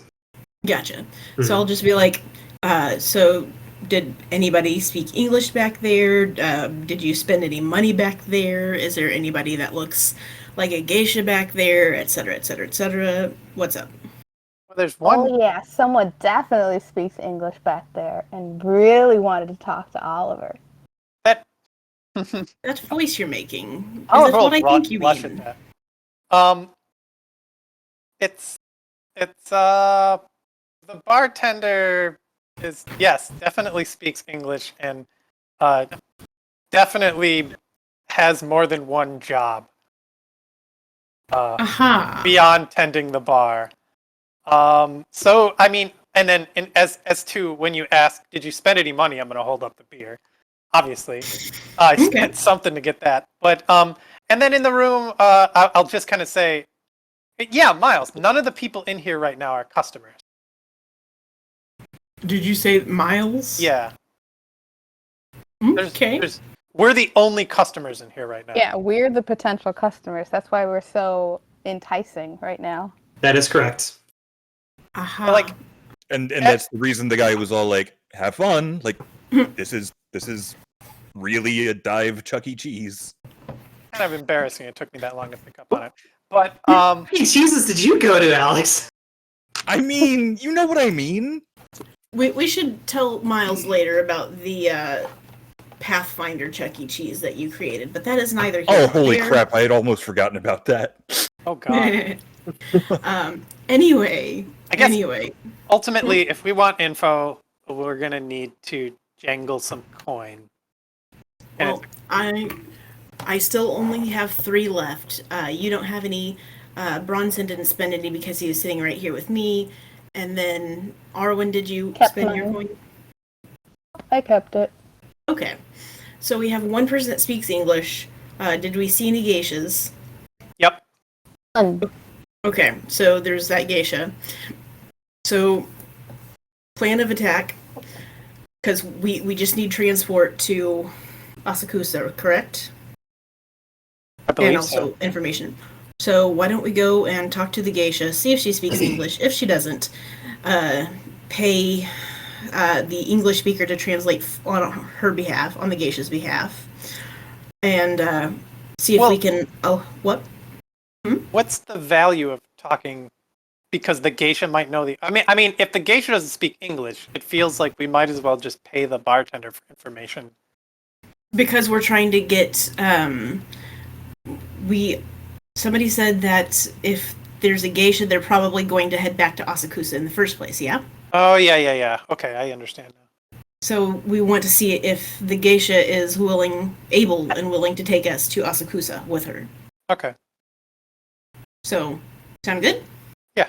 I mean, you could always play the whole, we're looking for something a little bit more refined and elegant, to convince the geisha to take us back to Geishaville.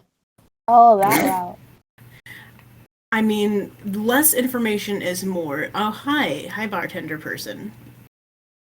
Are you listening in to us right now? I guess you could say that. Is there anything else, or are you guys just here for looking? I mean, what do we... What's the goal here, guys? We are looking to go to Asakusa, and apparently we needed to come here for, finding information about Asakusa and travel a escort to Asakusa. And when I say an escort to Asakusa, I will kind of smirk and be like, yeah, I know what I just said. All right. I can easily get you there. How much money do you have? Not much, but we have a few more items that we can sell if needed. Do you have someone around here that buys and will, well, I understand the tourist tax, but somebody that won't rip us off entirely? That won't be necessary. Just, what do you got? Well, we sold this lovely pair of punk boots, cave cleats, or I'll call them punk boots. And we have another pair, and I'll just tap on Arwen. Do you mind showing this lovely, I'm sorry, what was your name? My name is Emiko, and I deal in money. I don't do trades. Ah, well... Yeah, that's why I'm asking if you have any money. Well, right, that's why I asked, if much you money knew do we somebody have? We have, 4? No, 5. We have 5. A total of 5 mon. I will do. I'll get you to Asakusa for 5 mon. Well, alright. Can we trust this person to do that, or are they gonna? That Or are we gonna end up streetwise working here? As long as we're gonna have a way back out, I mean. He'll go back to the door side where the bar is and basically shout a few things in Japanese. And the geisha will get up and start making her way to the exit of the bar, along with another woman.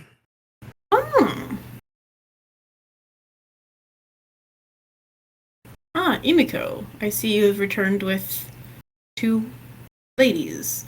Do either of them happen to speak English? Somewhat, like words here and there, but nothing to the extent that I can. So, all 3 of us are actually on our way to Asakusa. You guys can hitch a ride with us if you want to. I'll take your 5 Mon coin, and we'll go from there.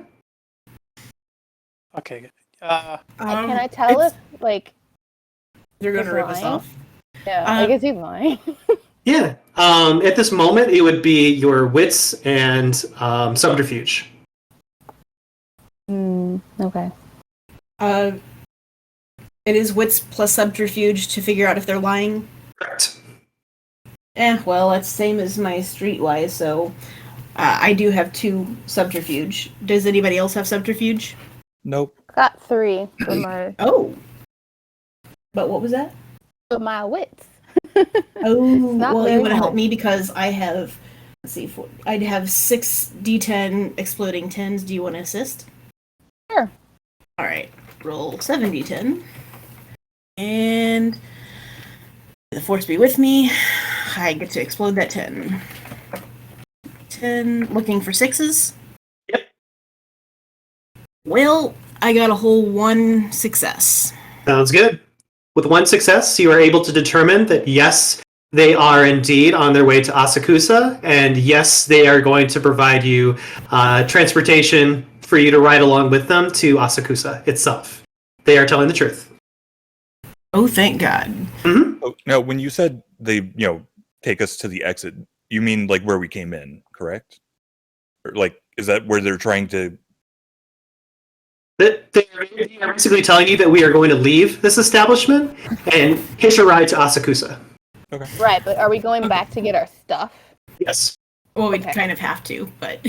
No, there's a back door. I mean, Yeah, they could have took us gotcha. through a different door. Yep, you can gather Fair your things. Yeah, you can gather your Okay. things as we leave. Okay. Do we got As for ourselves a deal then? Yes. Would it offend you if I asked to give you 3 now and 2 upon arrival? I would be very offended by that, yes. Fair enough. Okay. You seem to be telling the truth anyway, so here you go. Sounds good. He'll take the coins, kind of flip them in the air and catch them, putting them in his very tight pocket, and just look to all 4 of you and say, let's get going, shall we? All right, let's stop upstairs to get our stuff. And as he walks by over to the steps leading upwards, he will trace a line of his finger against Oliver's back of his neck. Flirtatiously. well, look, if we can't afford the, Arwen is just like so happy. She's just like, this is hilarious. I am loving today. on the plus side, if we can't afford to pay our way to get back, I mean, he could take it out in service. All right. And with that, guys, we're going to take a dinner break. Let us meet back here in 1 hour, and we will be in Asakusa at that point in time. All right. All right. See you guys in 1 hour. Yep. So as you guys are making your way out of the brothel known as the Grapevine, you will pick up your equipment from the young Wraith who had taken them into her custody for a brief period of time. It seems like she is very pleased that you were able to find the transportation that you were looking for. And as everyone departs, you go back to the very first area where you remember there being a young lady, also a Wraith, fixing her motorcycle. She is no longer there. But in a moment's time, there is instead a large, but decently sized Japanese school bus that drives up. And the side door will pop open and slide to the side, allowing you and your circle to jump in with the other 3 individuals. And everyone will get inside the bus together. The ride and the bus all the way to Asakusa is not a long one, just 1 hour of driving. You'll notice that as you get closer and closer to this rural area, that the terrain becomes more rocky, so it becomes a more bumpier ride for you. And there's very little small talk that is to be had with the other 3 wraiths who are sitting with you. This looks like a routine for them where they possibly commute from Asakusa out to Ikebukuro to sell their services at the Grapevine. But it looks like they had just completed their shift as sorts or hours that they wanted to complete for that day. And this was meant to be their time to leave, ironically. So bumming a ride with them, you feel accomplished, being able to get a little bit closer to your destination. And the ride itself, like I said, only takes about an hour, and we will now center in on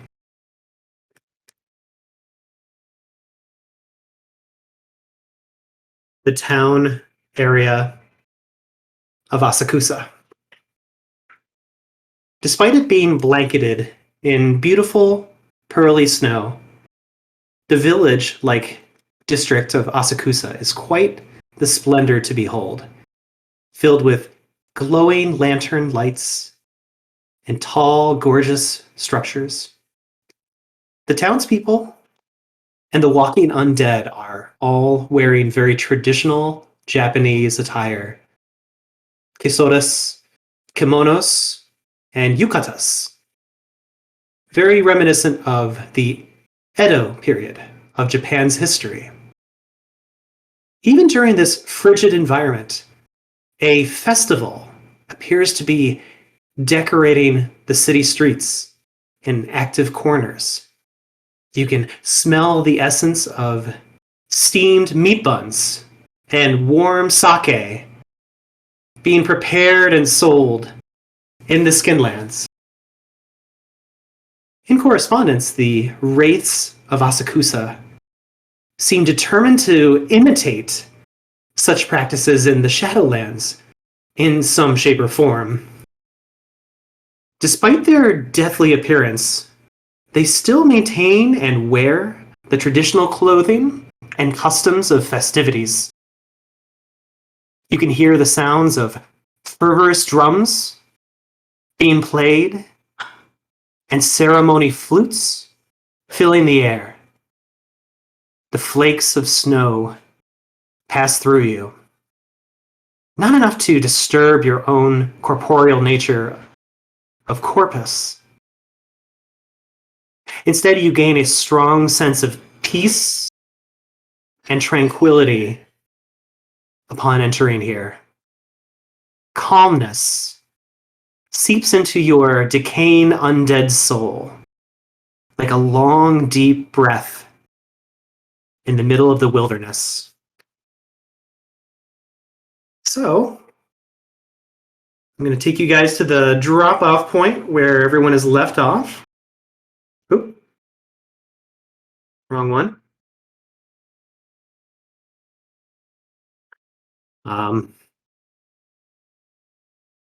For the sake of brevity, while I am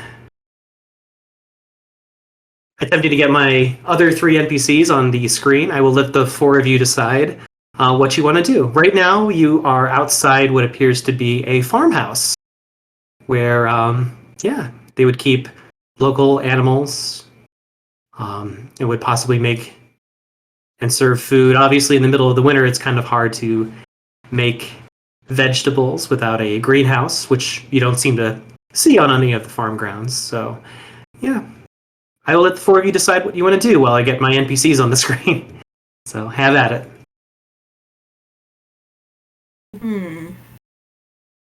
I'm assuming that our escorts just kind of buggered off to do whatever they're going to do, or are they still with us? They're still with you. It looks like they're going to make their way over to the farmhouse just to get some shelter and maybe speak to each other, get something to drink.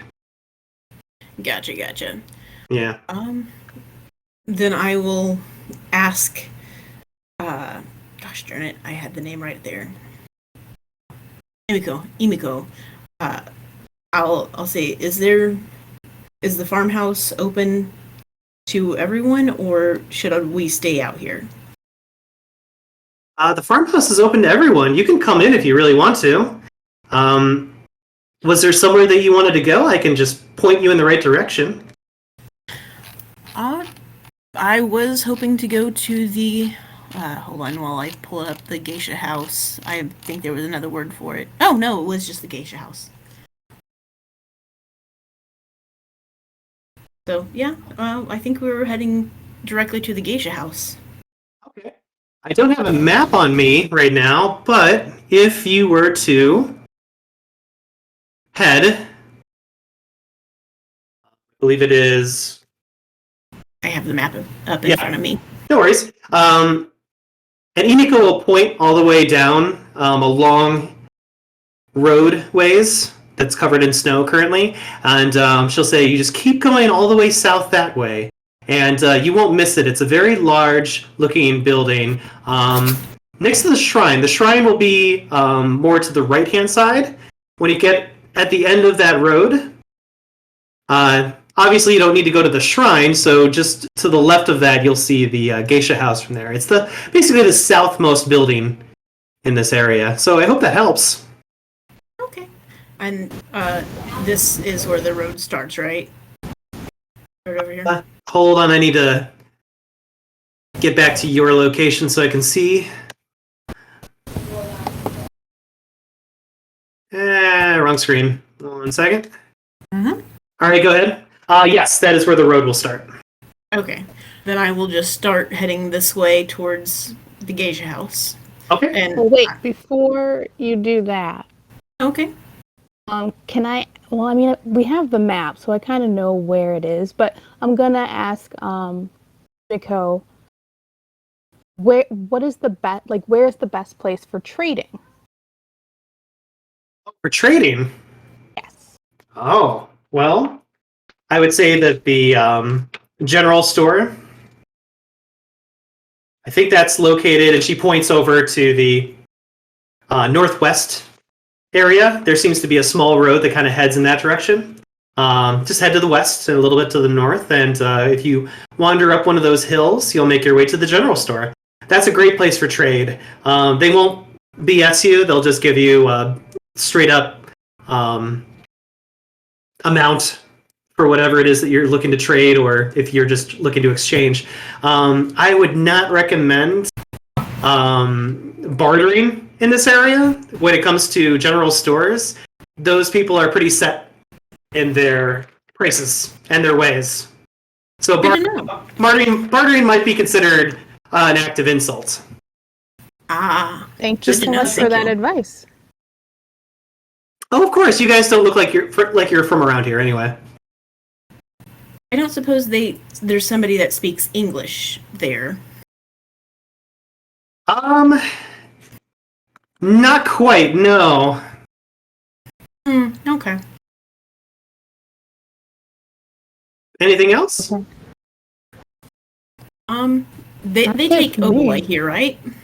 Remind me what Obelai is. I'm not familiar with that. By this point, I'll have had another coin right at my fingertips, and I'll show her an Obelai. Okay.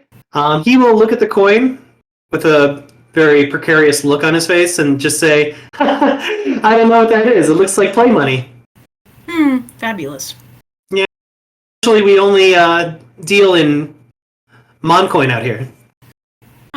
Fabulous. Sounds like we'll need to sell some more. I guess so. Alright. Well, Since I don't have any money to hire you at this time, since you took all of our Mon coin, I assume, probably see you later. And if I am able to trade for more money, or for more Mon coin, would you be open to being a translator? Tell you what. Let's play a game. Oh no. Okay. And he will put both of his palms behind him. And kind of, you'll hear the jingling of coins going around in his hands. And he'll say, all right. And he'll move his palms out in front of himself. Which hand?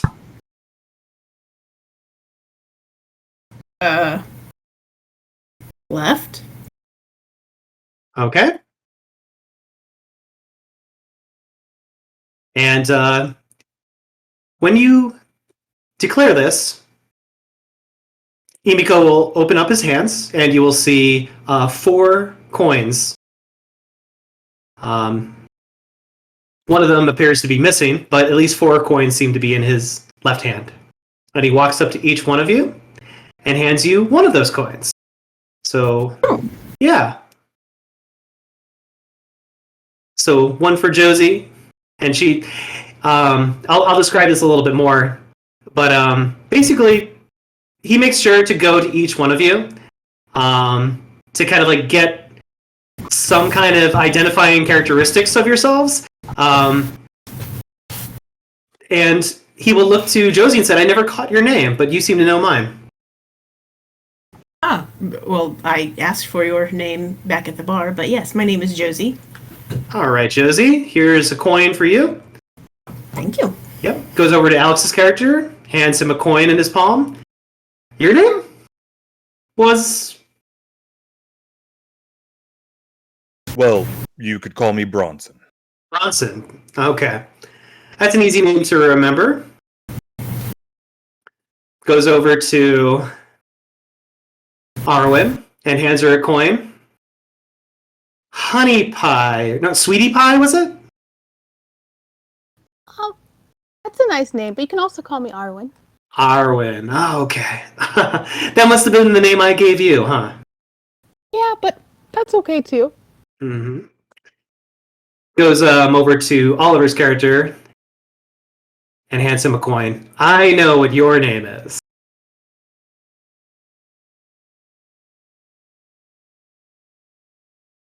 Ooh, the dark and silent type. I like that. You're muted.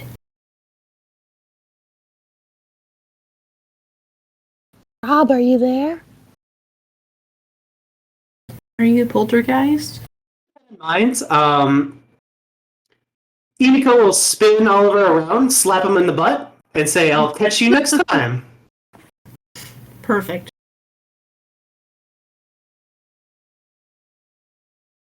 The coin that, No way for that to be misinterpreted in the future. he handed to Oliver will fall down into the snow, since he seems unresponsive. I will pick it up for Oliver. Okay, sounds good.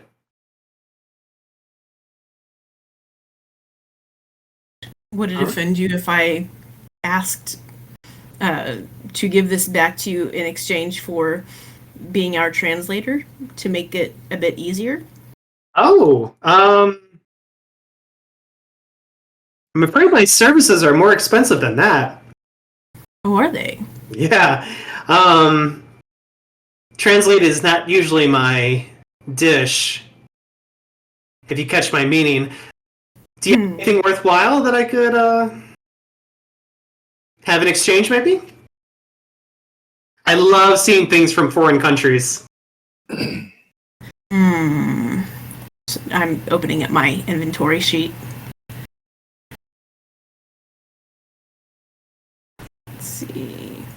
Hey, Arwen, why don't you show our friend here the cave cleats? Oh, I was planning on us maybe trading that for money, but sure. Oh, I said showing. I sincerely doubt our friend here will want to buy or acquire, but you know. I love clothes. Let me see him. Let me see him. Let me see him. Oh, okay. And I pull out the cleats. Oh, yeah. That is what I'm talking about. That'll definitely... Anyway, I'll take those. I Oh, presume how you have a long fantastic... of your services will we acquire? Giving you these Um, cleats? I can give you a good maybe half hour to an hour. Is that fair? That sounds fine to me. All right. And he will take the cleats very, very cheerfully from Arwen. Ah, thank you. Yes, these are perfect. I love them. Love them. They smell a little funny, but hey, I like them. I hope you have a client that appreciates them just as much as you do. Oh, you can read my mind, can't you? You are what our people would call a what's the word again? Shukuin Meiron. Shukuin. One who can read minds and see things in the future.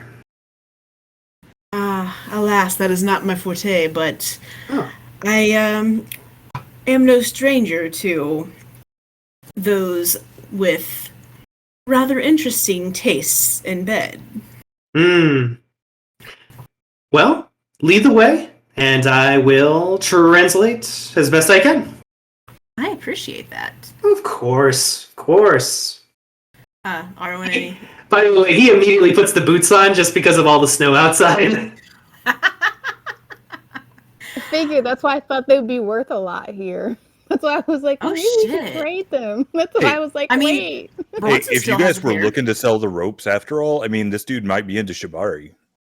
That's very true. That's very true. But it's not a great rope for shibari. It's meant for survival rather than, Anyway, Bronson, you still have money for parchment. That's why I want to trade stuff. True. Why are we whispering? I was out of character. But yeah, Bronson still has a pair of cave cleats, so excuse me, I'm all the way over here because that's where the he's general happily store is, attaching right? them to his boots.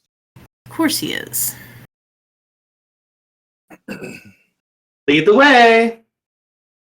I'm trying. I'm right here by the edge. Okay. Oh, here the troops come.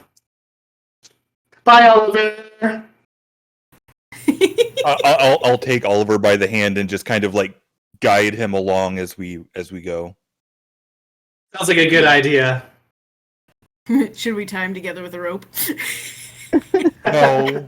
Although I am going to I don't know if there's any kind of roll that I could make to see if he's like just lost in his thoughts or if there's something actually going on with him, but I think there's something out of game going on. well, that's my assumption, but in character, if he just suddenly went catatonic, I would have questions. Yeah. I'm thinking it might be hilarious if I do actually tie him up as best I can with shibari techniques with the rope to lead him, but we've already moved to the next scene, so a little late for that. All right. By some miracle of sorts, Oliver has made his way along with the rest of the circle into this new area. This general store looks very, very satisfying. It's got food, all kinds of foods left out at the front to entice people in. And it looks like the front doors are currently a crack open, so you can slide right through without any issues. You guys coming?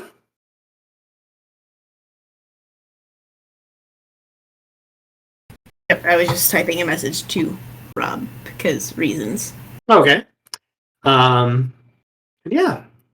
Everyone will head inside the general store together. All right. I'm assuming the people are up here. Whoop. There seems to be an individual here at the front table, kind of like waiting to greet people as they walk in. Oh, okay. Mm-hmm. While I'm here, can you describe what is on these two tables? Yeah.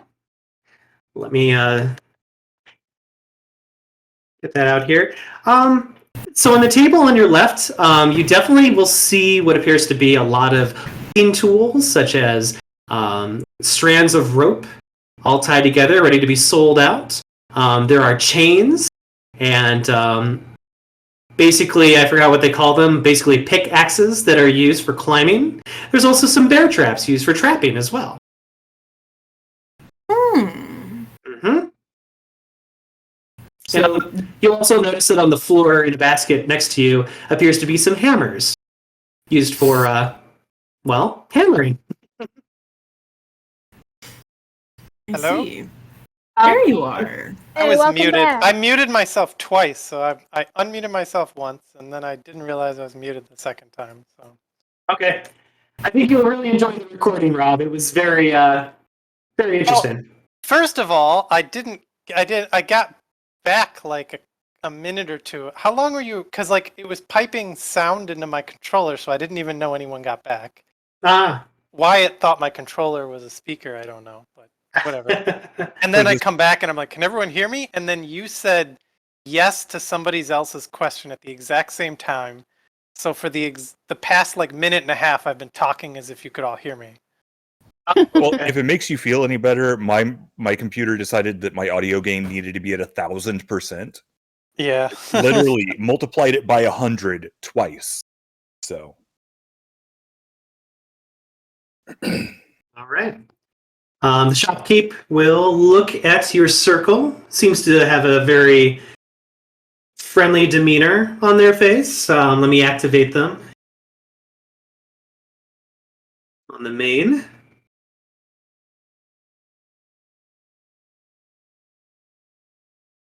And oddly enough, this shopkeeper looks a little bit more contemporary than the usual traditional garb, wearing a very nicely fitted trench coat along his back and several necklaces on his chest.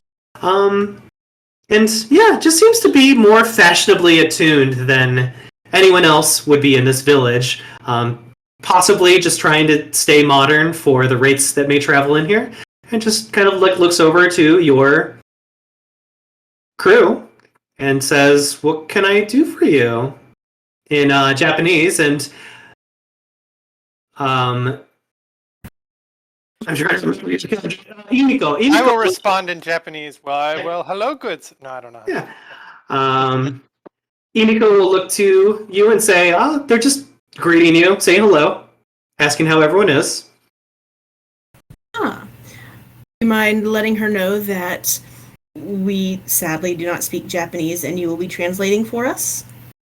Yeah. And Imiko will look to the shopkeep and say a few phrases to them.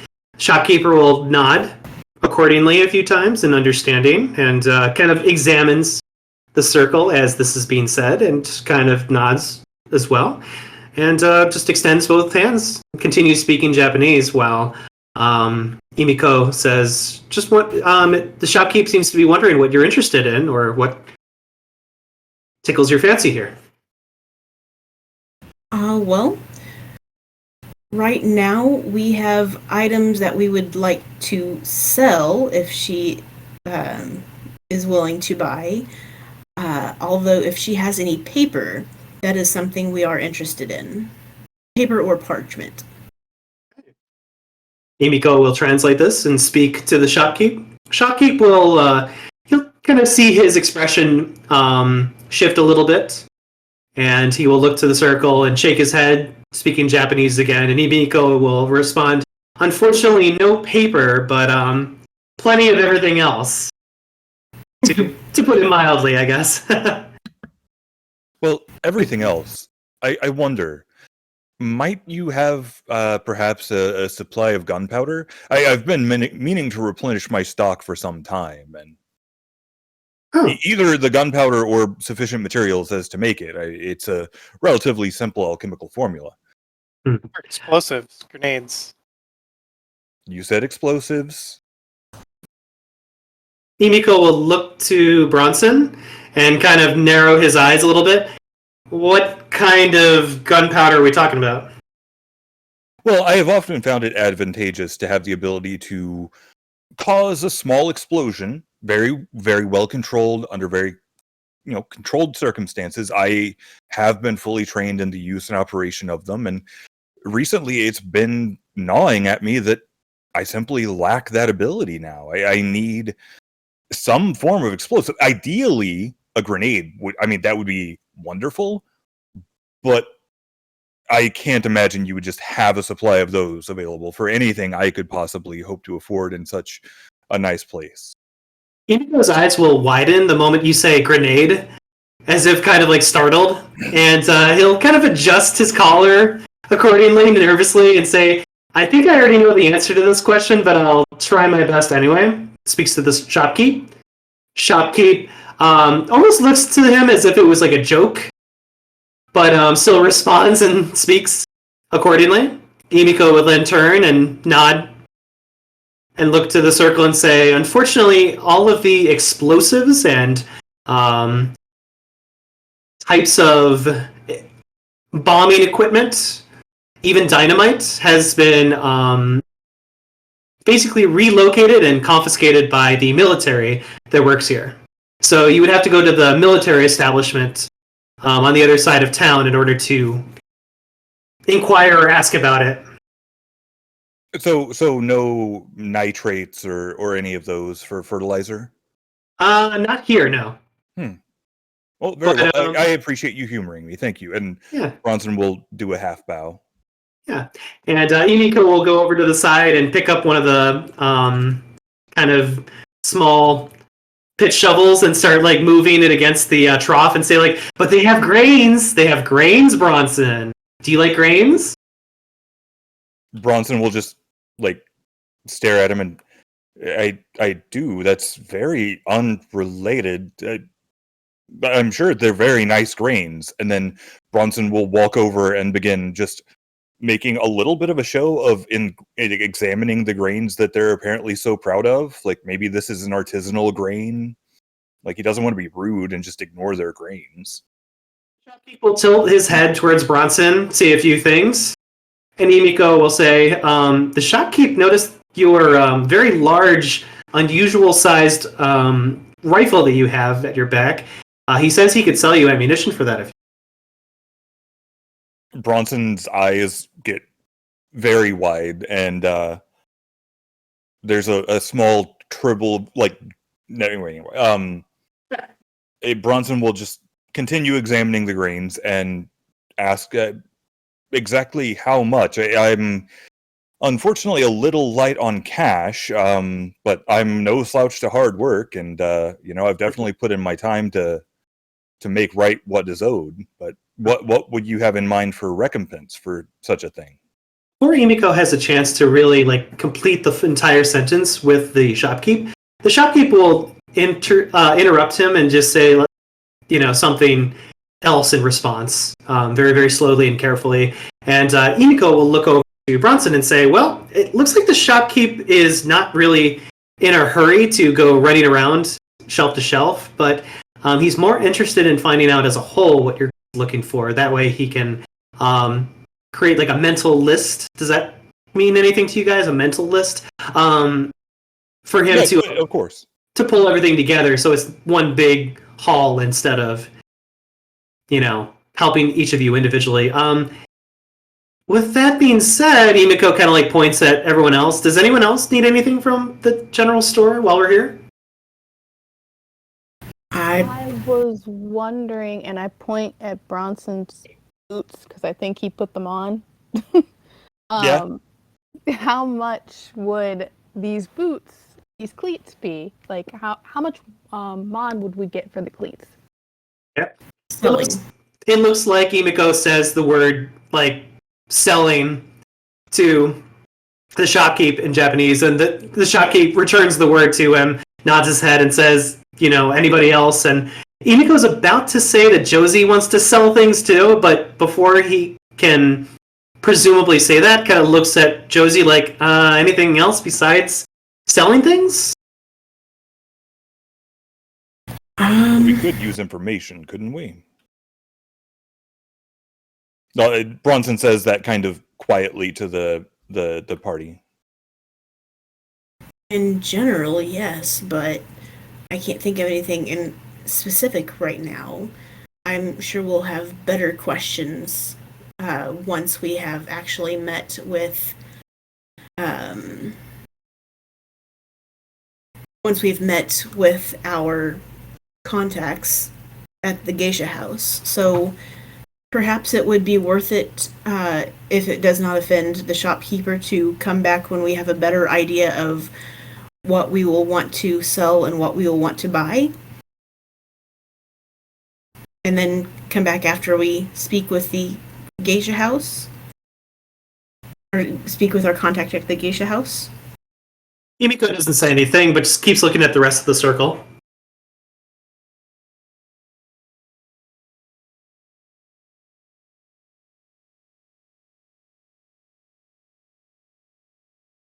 Well, if that's a decision that you're going with. Do we not think that we may need Mon in the geisha house? That's my concern. Probably. I'm just wondering if we will need money before we get there, and that's why I was trying to sell stuff. Emiko will pipe up. You will most likely need Mon coin if you're going in the geisha house. Yes. Where's a good place to transfer? Transfer it? And he kind of looks confused at the... They offer currency exchange anywhere? Here at the general store, yes. Well, there you go. Can you tell us what the current rate is for exchanging Obelai to Mon is? Okay. Emiko will speak to the shopkeep. Shopkeep will kind of like look into his pocket and look at like several different types of coins that he keeps in his jacket, trying to figure out which one translates to obelisk. And when he finds it, he'll nod his head several times, look back over at Emiko and say something. And Emiko will say, 2 to 1. 2 to 1. So 2 obelisks for 1 Mon coin. Okay. That little bastard wasn't ripping us off. Much. Well, I don't have a whole lot, but let's see. Where is everybody in the store? I only see the 2 of us. Really? I've got Emiko right here. I'm right here. Yeah, I was missing Oliver. Sorry. Okay. Oliver is flying away. Hi, Oliver. Oh no, he's gone ethereal. That's a lot of corpus damage right there to go through. Like how many walls? Quite a few. Yeah, you didn't need it. We could. I'll ask. Oh, sorry. No, go ahead. We could ask. I mean, while we're here, there's no harm in asking information about, the local geishas, or if there's any particularly renowned geishas that we should be looking for. How much Mon will likely need to get into the geisha house? Yeah, all that kind of stuff. That was going to be my thinking is, okay, how much Mon would one be expected to spend to get in and spend time and get to know the geishas? Okay.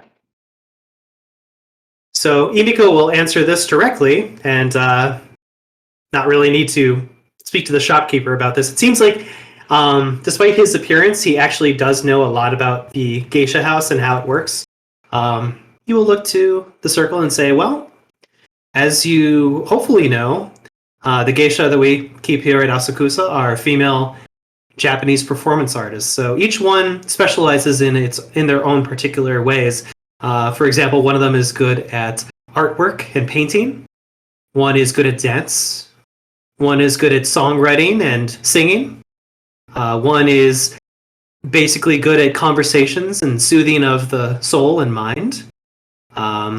Pouring tea and enjoying a tea occasion or excursion. Some of them are also stylized in grooming as well as games. They like to play games too. So it really comes down to what exactly you're looking for from the service of the geisha. And as far as I can remember, and it's been a while since I've visited there, services can go anywhere from 5 to 15 Mon coin. So 5 to 15, depending on what you're looking for. Are there any geishas who deal in memories? Perhaps good memories? There might be somebody who does work with that, yes. I don't know, it's really hard to describe. They use something in the form of tea leaf. So it's kind of like fortune telling, but it is not exactly the same as I told your friend Josie here. The word we use again is shuku meron.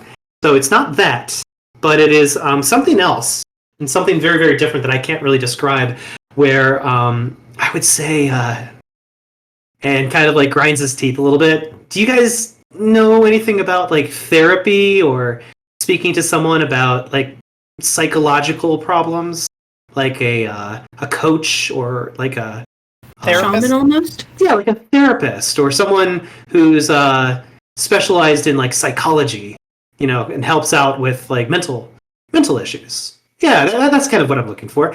That's kind of what they are interested in.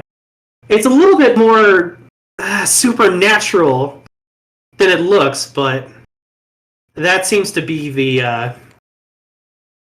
yeah. Where's I don't know how this? to describe it.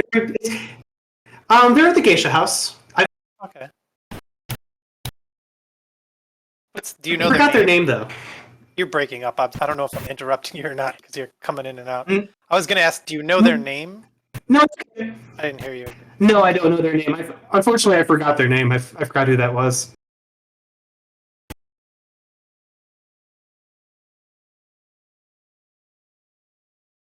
Can you hear me now, Rob? I heard that, yeah. Okay. I said, unfortunately, I do not know. I don't know their name. I forgot it. It's been a long time. Oh, okay. Yeah.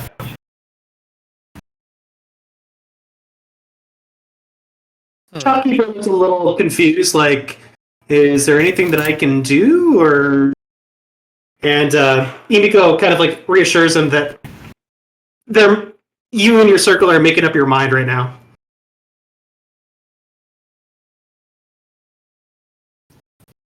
Did we ask about parchment? We We did. did. They don't have any here. We can sell the cleats, get them on from that. I don't know if we have enough oboli that we even want to do an exchange.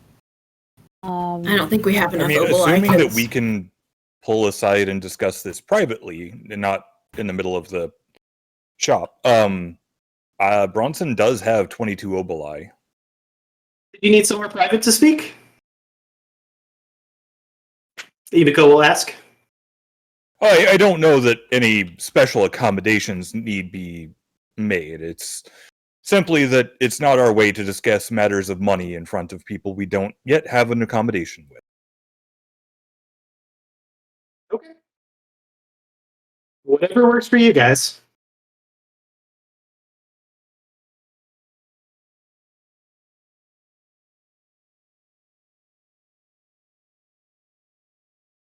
Well, if there's nothing else, are you guys okay if I get myself something to drink?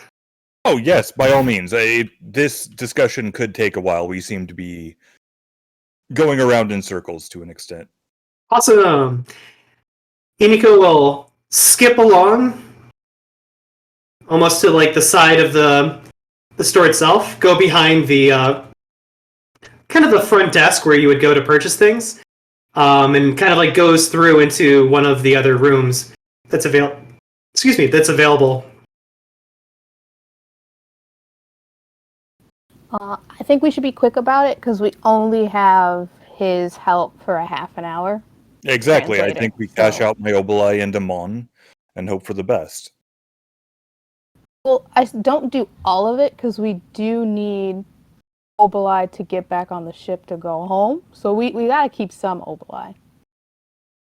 I would suggest the exchange of 12 oboli for 6 additional Mon, on top of the 4 Mon that we share amongst ourselves. Oh, by the way, Oliver, you got a coin while you were having a little fugue state. It's fine. Also, I gave one Mon back to what's his face to be our translator. Right. And the cleats. Yumiko, yeah.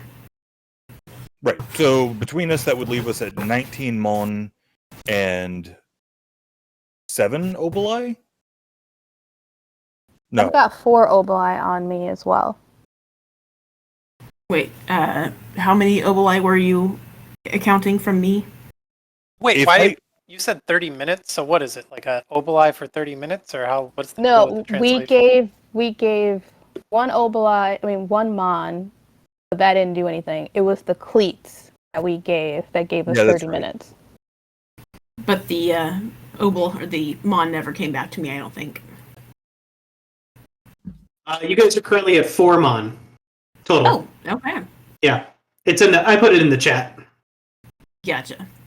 Right. So if we take my 14 Obelai, that converts to 7 Mon, which means that we would have 11 Mon plus whatever Mon we already have. Well, no, not plus, because that already counts for the 4. So that would leave us at 11. And then we don't know how much we'll get for Bronson's cleats. Exactly. That Could puts we us in just do a the- relative. Go ahead. No, go ahead. Could we just do the conversion and send one person in, send Arwen in to the geisha house by herself, so that we're only spending money on one person? The rest of us don't really necessarily need to be there, right? I would suggest that we have at least one additional person with her.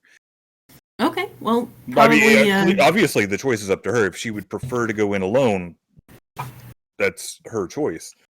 It just I would seems... prefer not to go alone, especially because I have to talk to the god of destruction. Yeah, some that point. seems like rather a high-stakes endeavor to solo. But, again, if...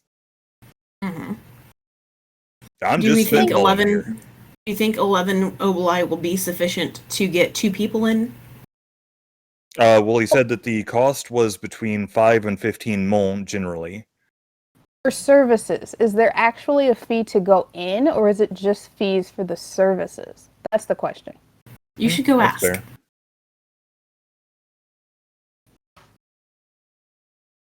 Okay, I'll go ask. This guy is absolutely thinking we're a lunatic. Or we Hello. are lunatics. He is looking at you guys very strangely. I went to Emiko? Is it Emiko or Emiko? Imiko. Emiko. Mhm. I have a quick question. Are there fees to get into the geisha house, or is it just fees for the services? Just fees for the services. There's a person at a front desk who helps you. Oh, okay. Thank you. Yeah. We'll be right back. Okay. Just a heads up, you guys have about 32 minutes left of my services, but hey, this is fun. I like this. Okay, we'll be really quick. I'll be right back. He continues drinking his tea. And I'm back. Okay, so no fees to get in, just for the services, so we don't have to worry about paying a bouncer or anything like that. I would suggest that we take this opportunity to get at least 10 Mon among our group. Oh, that works for me. I will go ahead and donate 10 Obelai towards the cause, so we can get 5 Mon. Okay, 1 second. Well, let me. But before you do that, Okay. Oh. how many Obelai do you have? 30 something. Oh, okay. I only have 22. So you can put in your chunk and I'll pay up to get us to 20 or to 10 Mon, whatever that balance is. Sounds good to me. Okay, so with the exchange, you will currently be at 9 Mon coin. So, how much are you giving, Bronson? So I was suggesting that 10 might be an adequate number to start with for now. Okay. If the rest of the party agrees, I guess I'll chuck in 2 Obelai. Okay. Let me mark that off your sheet. I mean, does that make sense to everyone else? I don't want to assume. Yeah, no, it makes sense. Yep. And then sell the cleats. I have an idea. So why don't we ask Emiko to write down teach us 3 words: buy, sell, and trade.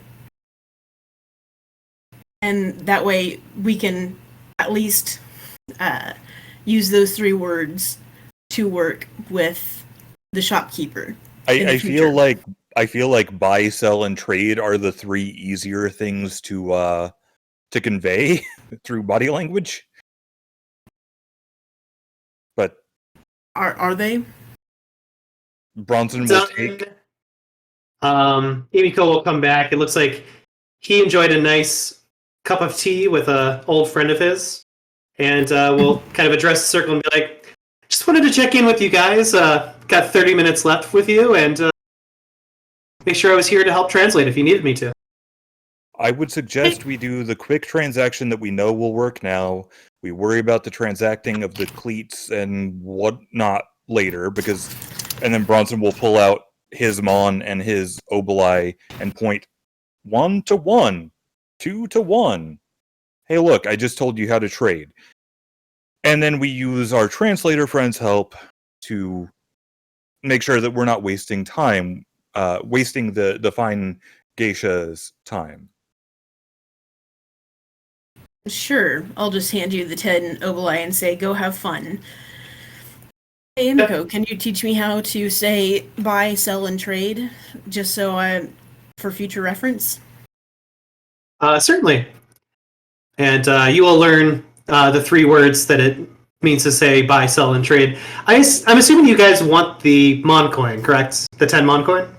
Yes. Okay, I've already placed that in the group chat because that's kind of the easiest of exchanges that you can do with the shopkeep, where you just put down 2 obelisks and he gives you a Mon coin. So you will currently be at 10 Mon coin after giving him some Obelai. Next, after learning those 3 words, Josie, your translator will look to you and say, is there anything else you would? Because I can definitely help you with that. You cut out. Is there anything else? What was that? Is there anything else that you wanted from the shopkeep? Because I can definitely help you out with that right now. Well, right now the primary or the priority is paper or parchment, and it doesn't seem there is anything here. And our second priority is, there. Actually, you know what? Is there anything here that you would suggest to us to make our stay here much easier? Just out of curiosity. And Emiko kind of like looks around and says, "You got a warm bed somewhere?" I don't think we do. Okay. Just saying, there is a haunt that is located nearby, and that's always like a nice place to rest your selves after a long journey. And they've also got some beds there. It's kind of like looks over at Oliver, and some of these beds can be utilized in ways that you can't imagine. Oh yeah, Oliver. It means they vibrate. That's wonderful. That's actually Bronson whispering in his ear entirely too loud. What did he whisper? It means they vibrate.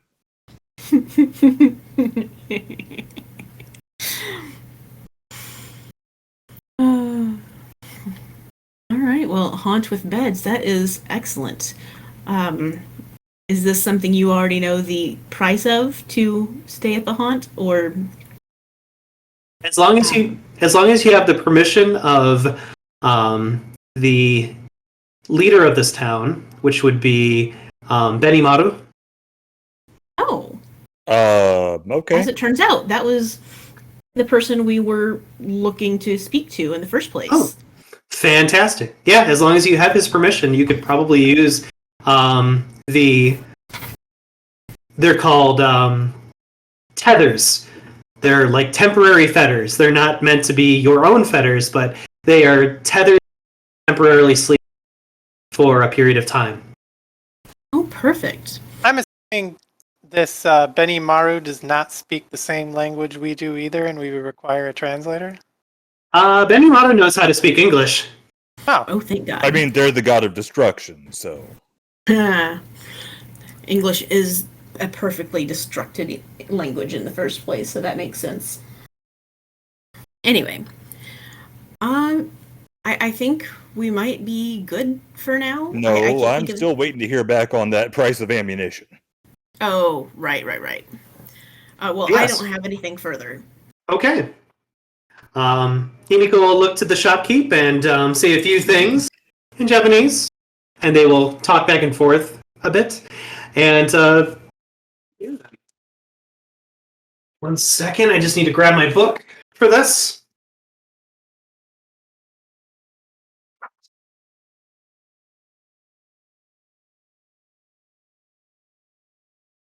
Okay. So, for Bronson, the shopkeeper will pull out what appears to be a rolled up skin of sorts made out of hide. We'll unbuckle this roll and kind of like lay it out on the table. And you will see 8 sniper bullets that look like they would fit perfectly in your sniper.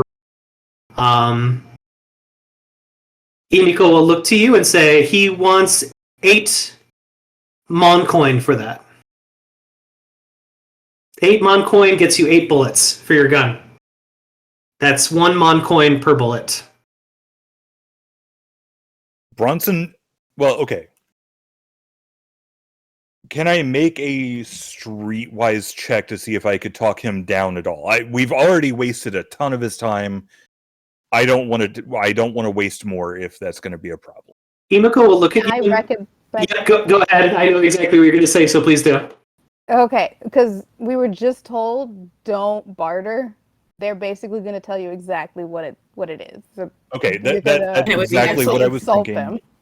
them. That's why I was thinking streetwise rather than like trying to haggle him down. Bronson will immediately take 16 oboli out of his pouch and slap them on the table. Okay. Just checking your inventory. Okay. That leaves me with, I think, like 3 oboli. 4 if I'm counting correctly. 4. Okay. Yeah, I guess that makes sense because it's all in whole numbers. But yeah, so Bronson will proceed to reload the missing rounds out of his magazine, and very reverently and carefully package the remaining rounds up in the cloth and stick them in his pack. All right. Done deal. You have never seen Bronson this happy. To get ammunition. I'm sorry? Yeah, to get ammunition. Well, yeah, I mean, I was saying that to the rest of the party. Like,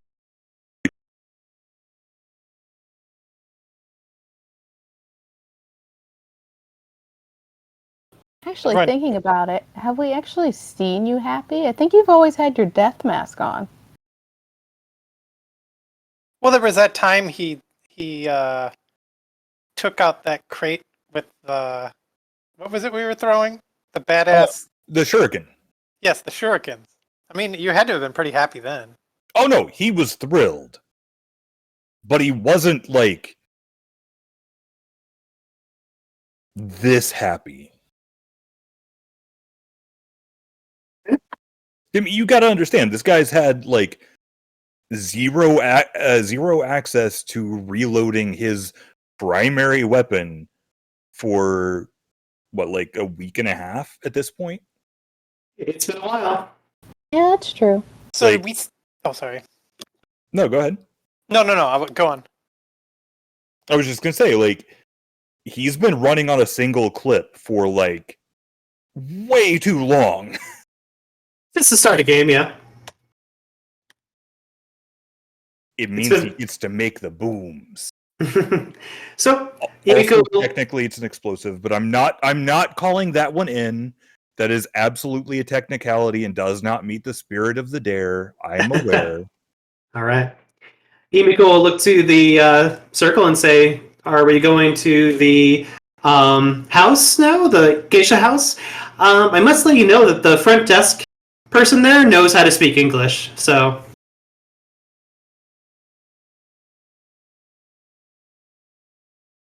I think that's where we're going next. okay. Did you still need me to go with you, or are you guys good? There's no way we could persuade you to stay longer than the 30 minutes? Well, like I said, if you, Oliver, want to join me... What did you say? You cut out. I said, well, Oliver, if you want to join me over... Again, you cut out. I'm Really? beginning to think that may be intentional. Oh, okay. Are you being censored? No. No. Can you guys not hear me right now? We can hear you. can You hear you always now. cut out at the exact same Yeah, moment. Yeah, you Oh. just keep cutting Pretty out funny. at the really juicy bit. Oh, okay. No, I was just saying, yeah, Oliver, if you want to go with me. Are you doing this on purpose now? I am not doing this on purpose. I am not doing this on purpose. He keeps going, yeah, Oliver, if you want... So let me try speaking really slowly and see if that changes. Oh no, it looks like I'm cutting out anyway. Yeah, you're Yep. cutting out. What's going on? All right. So sit tight, everyone. I'm gonna try reloading.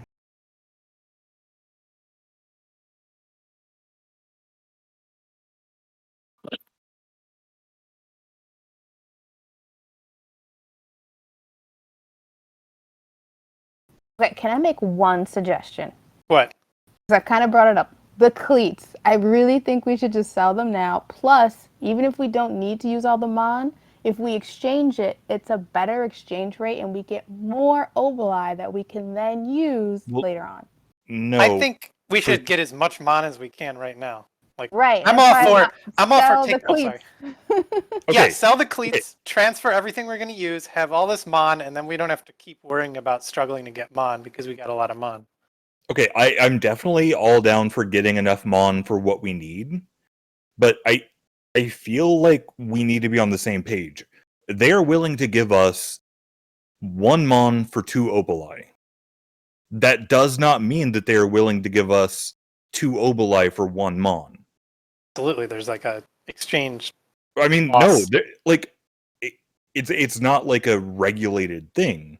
It's they're making a profit. That's how money lenders make money. So the more likely case, and obviously the DM may weigh in, I may be overanalyzing it, but like having exchanged currencies, you never make money doing it. Because they want their cut, right? So we give them two oboli, they give us 1 mon. Then when we go back to cash it into oboli, it may be 2 mon for 1 or for 3 oboli. Or I guess 5 oboli.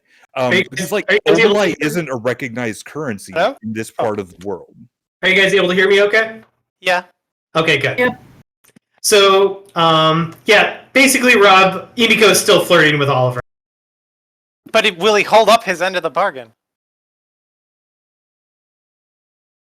He's a professional. I'm sure he can keep his end up. Yes, and yes to what Alex just said. Wait, he's saying, so wait, okay, let me understand here. What do I have to do to keep him longer than 30 minutes? Because I got to be honest with you, I want to put him as an ally, if I can. Well, yeah, Rob, if you want me to describe the various forms of foreplay in front of the other players, I can do so. No, so you're saying, my goodness, I want to please make sure do. I'm not on the hook for any money here. Because I don't have any money. You're really trying to make this character fall in love with you, huh? Yeah, why not?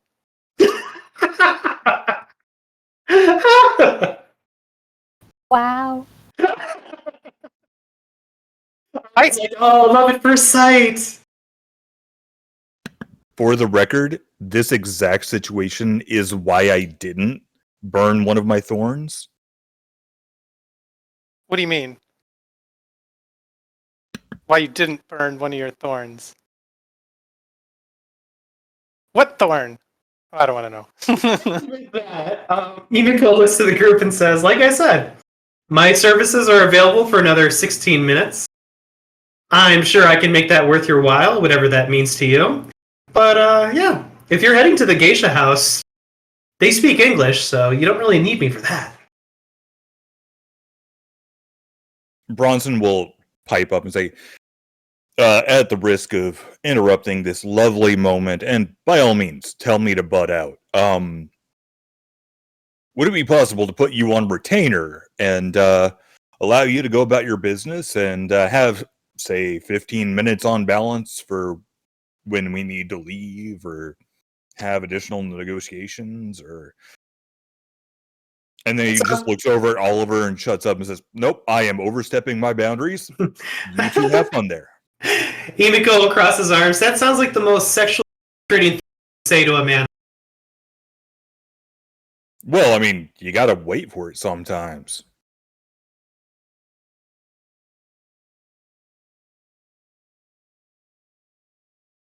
Anybody else?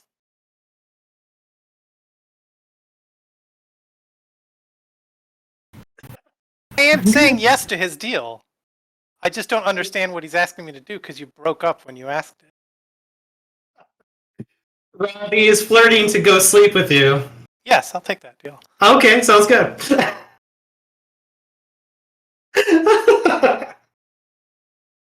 Have fun. I find myself between a rock and a hard place, and I don't like it.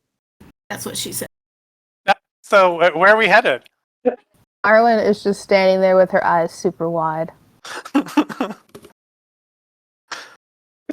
Josie's giggling like a little girl. Let me show you to the haunt. It is great for sleep and many, many other things. Cool. All right. And it would appear that Oliver and Emiko are... Josie, are you going that with? cut out. And Josie is coming along with, apparently. That cut out at another amusing moment. It did, Oh. actually. Because Yeah. what I heard was, it seems like they're going deep. It would appear that Josie will be joining them. Well, I'm over here. Oh, okay. Not actually. I was not by them, but like watching out the door. Mm-hmm. And like, have fun. Bronson will, like, rush to the door as they start to head out and make good sex! Arwen's just gonna go next to Bronson and be like, so do we wait for him? Like, Oh, hell no, we go to the geisha house. oh, okay. Look, let those two have their moment. I don't, like, look, it's not my thing, but I'm glad that they have it. All right. Alright, to the geisha house. Sure, why not? I mean, if you guys want to go to literally the same, like, tether house that they're going to, because that's the only one we know about, and rest up, we can, but, like... Tether house. Does anyone need any rest? I think we're all good, aren't we? Yeah, no, I think Oliver just had some needs he needed to get taken care of, which I am here for. I mean, not here for, but I respect, and it's a beautiful thing. It is. You should have seen them flirting when we were back there at the bar. It was so nice. Okay, but did you slap him? Oh no, I had to slap you. That was I know. And I said I was sorry. By the way, you pack a hell of a slap, woman. Thank you. You're welcome. Josie is now shipping Arwen and Bronson, and it's funny. And yet it's somehow not the worst ship that you are aware of in a D&D campaign that I'm in. Heh. Right. So, as you guys can see on the main screen, I am placing everyone's character where they are respectfully going at this point in time. The Geisha House is located all the way to the south. If you guys wanted to go there, you may do so. Give me one moment. I'm reloading some stuff. Okay. And not just the gun. That's already reloaded. Okay. I just realized I could have multiple windows of Roll20 open at the same time. That won't do wonders for your computer, I'm guessing. Believe me, if that hurts my computer, I need a better computer. Yes.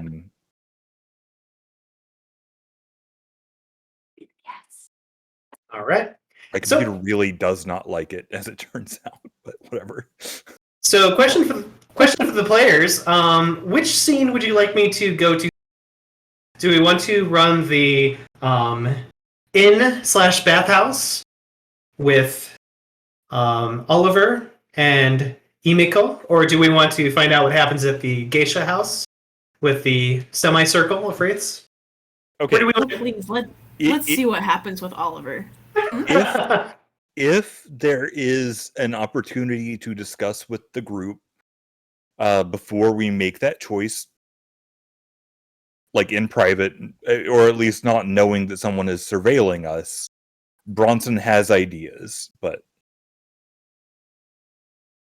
Okay. I think as we were walking to the geisha house, that would have been okay time to talk, right? Well, okay, so when we say geisha house, do we mean the whole Asakusa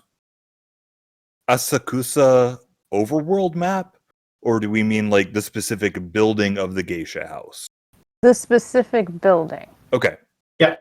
Then never mind. As we are on our way to the geisha house, Bronson will make a note of the entrance to the bathhouse, which happens to be right next to the military hold, kind of comparing it to his mental maps and, okay, this is where we are in relationship, these are our exit points, that sort of thing.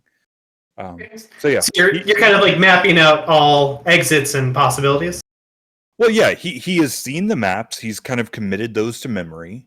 Mm-hmm. And like Bronson's a little uncomfortable with the fact that, like, okay, he's fine with the fact that Oliver is having a boyfriend for the evening. Everybody gets desperate. It's fine. But he's a little uncomfortable that he's going away with somebody that Bronson doesn't trust, separating the group and putting the other two people further away from them in case something did go wrong. Like, it's that, like, background military thinking, whatever. Okay. I gotcha. Also, I had been kind of combining the term geisha house with Asakusa. Asakusa? I don't know why that word is so hard for me. I had been combining that as like the geisha house and Asakasa as the entire area.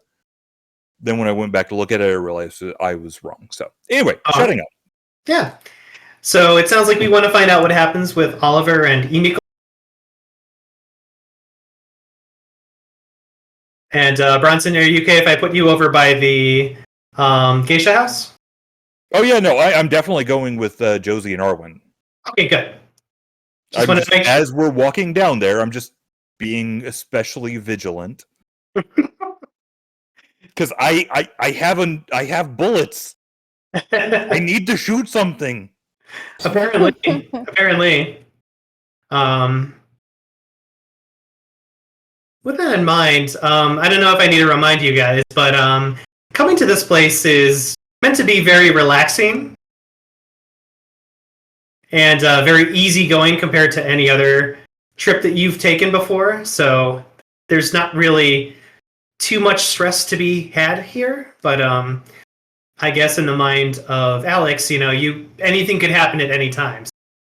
Well, more in the mind of Bronson, but Bronson, yes, sorry. Anything could happen at any time, so why not? So yeah, let me move over to the haunt. Oh, and I clicked on the wrong one. 1 second. I, as a person, am just hilarious. Like, just madly interested to see how this hilarious thing goes down. I see. All right. Just making sure I plant my characters in the right place for this next scene. All right. Moving us over.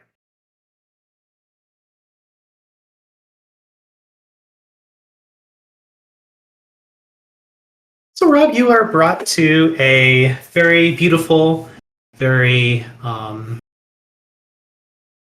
gorgeous looking traditional Japanese inn. You can see the steam rising from the bathhouse installation that is apparent with this location as well. Imiko is more than happy to take you along. And before entering the location, we'll kind of look to you very, very curiously and ask, so tell me a little bit about yourself, Mr. Oliver. Or if you prefer not to talk, I understand that too. I don't know. What's to say? Have you ever been outside of Japan? Do you know much about what goes over on the hierarchy side of things? I don't know what you mean by hierarchy, but I am familiar with the Jade Emperor, yes. Why do you ask? Well, I guess you could say I'm sort of a. Oh wait, that's a good line. I'm sort of a renegade. Oh, a renegade, you Busting out say? the big lines. Does that mean everything I think it means? You're rebellious and you don't follow the rules and you kind of make your own journeys? I follow the rules if I feel they're right. So I Ooh. follow the rules of my heart. Oh my goodness! Your shadow will pipe up, dude. Play it slow. He likes the chase.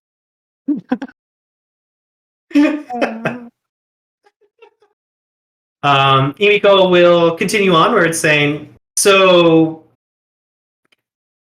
what have you done recently that makes you so rebellious as a renegade? Rebellious? Yeah. You break any laws? Do something that you probably shouldn't have done? We burned down an art studio. That's your opening line? It was You don't say. Man, you are just full of surprises. Is that your kink? Is fire burning things? No, it's just a reality of the job. Oh yeah, okay. I gotcha. And do you do these renegade things on your own, or are there? Is there anyone that I need to compete with in order to get your attention? Well, I mean, obviously, I have renegade friends, but they're more teammates than competition. Not as attractive as you. No, definitely not. Oh, okay. Wow. So like, you know that thing where I normally give you really good advice? Yes. I'm not saying no, but I'm saying this is getting a little weird. Like, not sexy weird, like wake up in a bathtub weird. Like kidneys? Well, I'm dead, so it doesn't matter if my kidneys are gone. Well, yeah, no, you definitely wouldn't have your kidneys at the point you wake up in the bathtub. But hey, I'm just the guy who's here, do my job for me. It's whatever. So what about you? How would you describe yourself? I would describe myself as a sexy beast on the prowl for my prey 24/7. It's all about survival out there. And I am the apex predator. Buddy, how much do you like me? Is that my shadow saying that? That is your shadow saying, buddy, how much do you like me right now? Why do you say that? Well, you said we had a decent relationship. Just asking, where do we fall on that spectrum right now? Because, just wondering. Why do you? Because I feel like you're about to become an Oliver sandwich, and this is not the way I wanted to go. I want to go because I got you killed, not because they did. So I'm thinking maybe I make you a little bit less, just heinously attractive to them, which is not taking much, for the record. I mean, you're cute, but you're only so cute, so. So what do you do when you catch your prey? Oh man, I make sure that they are enveloped in the most heinous traps and snares that I set before them. I like seeing them struggle a little bit before I go for the neck. And he just kind of places his 3 fingers on Oliver's neck very gently and delicately when he says that. So how much you like me? And then they screw. What are you suggesting, Shadow?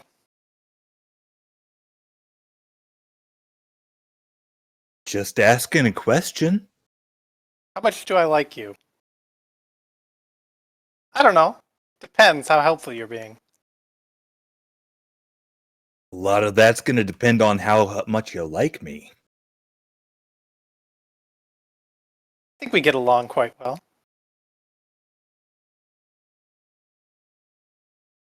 Then let me ask you a question.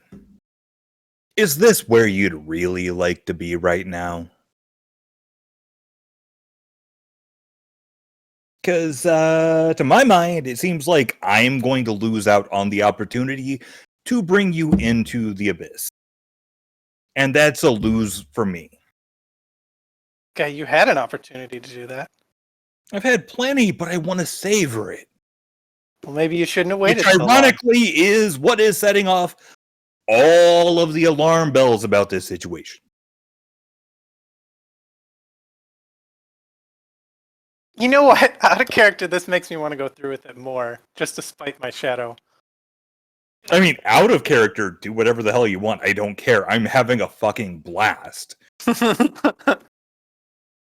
I'll just say noted. So, where are we headed?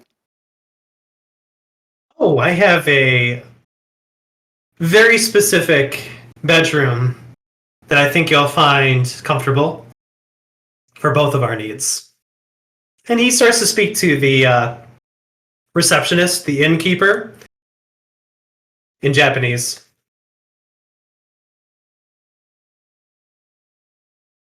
After the exchange is done. Okay, Myles, I have Yes. a legitimate question. Go ahead. I'm gonna send it to you in Discord. Sounds good. Because I don't know how to direct message in Roll20. Roll20. It shouldn't take very long to type it up, but I would suggest that you read it first. Sure. Sounds like a good idea.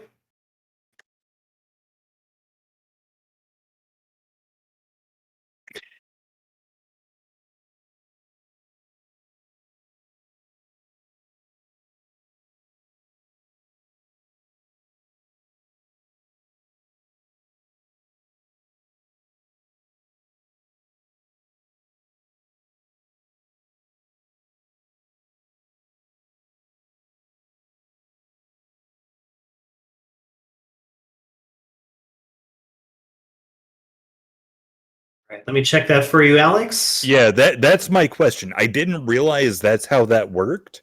I mean, you had told me, I forgot. It's entirely legitimate, but that's why I wanted to ask. So. Oh. Ooh. Yep, that's what I thought. Yeah, that's a no for me, dog. Which means okay. Okay. Sorry. Nope, you're fine. You're absolutely fine. That was my misunderstanding. Mm-hmm. All of a sudden, your shadow like recoils and says, "So, buddy."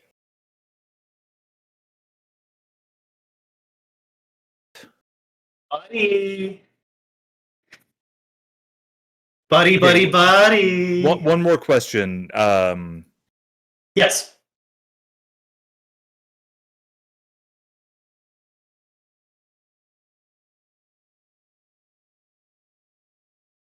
Did you say something, Alex? I missed it. No, I typed it in the thing. This is not dead air. This is building for Nintendo. Yes. Are you shadow cock blocking me? So. Wait. Okay. Fuck. Okay. So I could probably say this out loud. Alex, not thorns require the use of temporary angst. Some of them are just things that you had purchased for your shadow and can just be immediately. Oh, okay. How do I tell the difference between those? Usually in the description when you click on. I'm looking at the shadow guide sheet that's in Roll20. Okay. Yeah, that usually will tell you if you have to spend any angst to use it. Otherwise, you've already purchased it for yourself. Oh, okay. Yeah. So I spend the angst to buy it. Yes. And then I can use it. No, you spent experience points to buy it. The angst is just in case the thorn says deliberately, you need to spend this much angst. Oh, yeah. Okay. So if it doesn't say that, then most likely you've already purchased it and you don't need to use angst to use a thorn. Okay. So then, Oliver, buddy, I lost faith in myself for a moment. I think we can be fine unless you want to bed these fine folk. And by bed, I mean like a long-term thing. I mean, I'm just rolling it with my gut here. I don't know anything more than you do.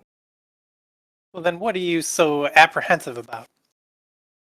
I'm fucking terrified of them. I'm afraid that they're going to send you into the void, and I don't get the pleasure. I have put up with your shit for too long for somebody else to take the pleasure and the joy of sending you down with me.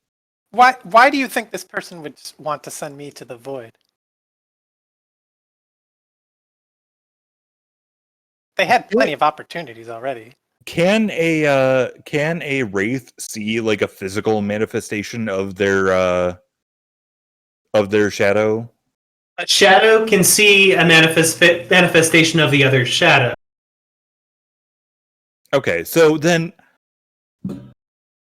look, all I'm saying is I have moderately bad feelings about this. This does not seem like a room you walk out of. But what do I know? I never give you good ideas. So, Oliver, are you someone who likes to take charge, or do you like to be told what to do? Mr. Renegade. That was the most difficult question of the evening.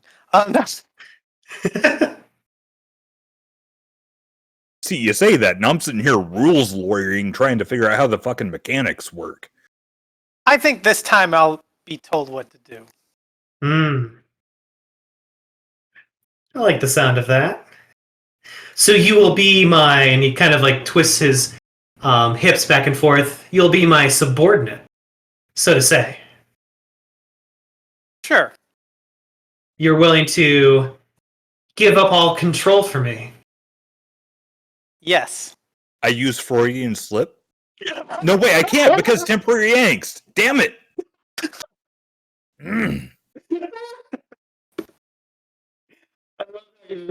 Shadow is squirming at this opportunity. So you're looking for someone to give you a rite of passage. Go the right way. Yes. Absolutely. Really fit in. You're willing to do absolutely anything for your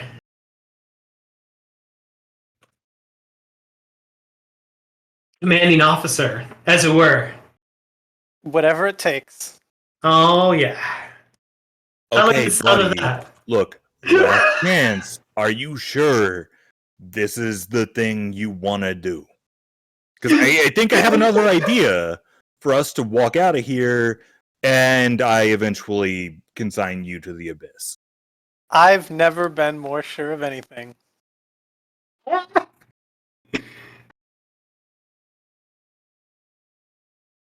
So what's in this room? So far, the room that you've entered, which seems to be pretty far away from everything else, there is a table with what appears to be a word game for anyone to play, like a board game for people to play. There is a space where you can cool a bottle of sake if you wanted some cold sake.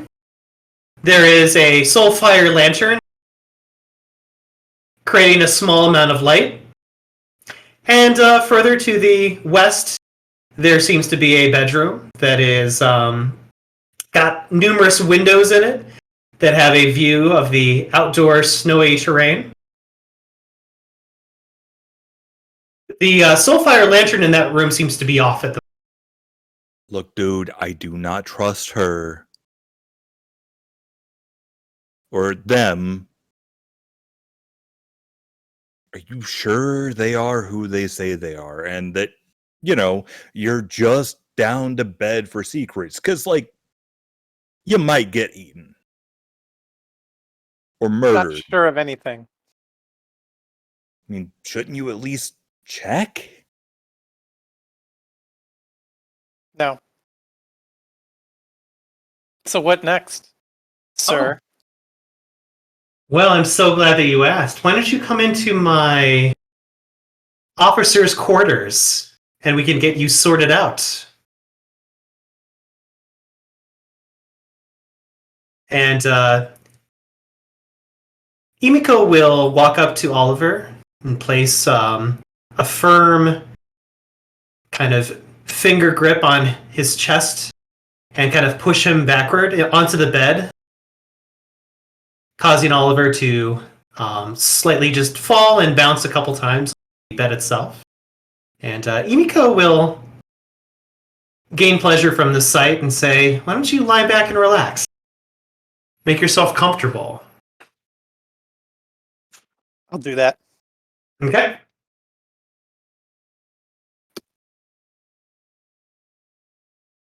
At this point, Emiko will untie what appears to be a well-decorated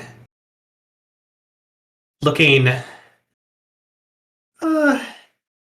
neckerchief around his neck. And he will walk up to Oliver with this neckerchief.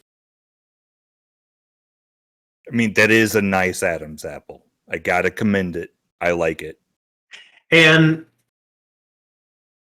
we'll wrap the neckerchief very, very softly and carefully around Oliver's eyes and say, let's get this going, shall we? Let's. Emiko will reach for something underneath the bed that you were lying down on I don't suppose you would want an action just in case this happens. An action? You know, just in case this doesn't go down the way you think it's going to, you know? Like, what if you need a little bit of extra adrenaline? You know, either you fight them off because they're choking you out and gonna stab you through the heart, or you do more sexy things. I have no idea how this is going to go down. All right, I'm here if you need me. Okay. So, Himiko will reach underneath the bed itself and pull out what feels to be, or sounds to be, some chains and cufflinks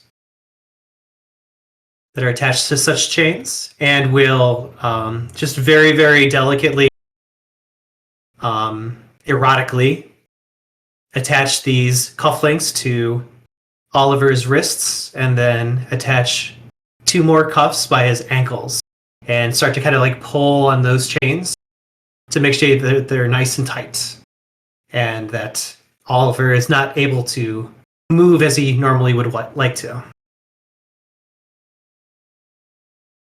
Okay. How are you feeling? Oh, Renegade One. Pretty good. You Thankfully, you don't have fucking any liar. You belongings. can't do shit to save anybody now. You're Couldn't do shit to perfectly save trapped. anyone before. No, you have significantly reduced yourself from the equation. That's wonderful. Thank you.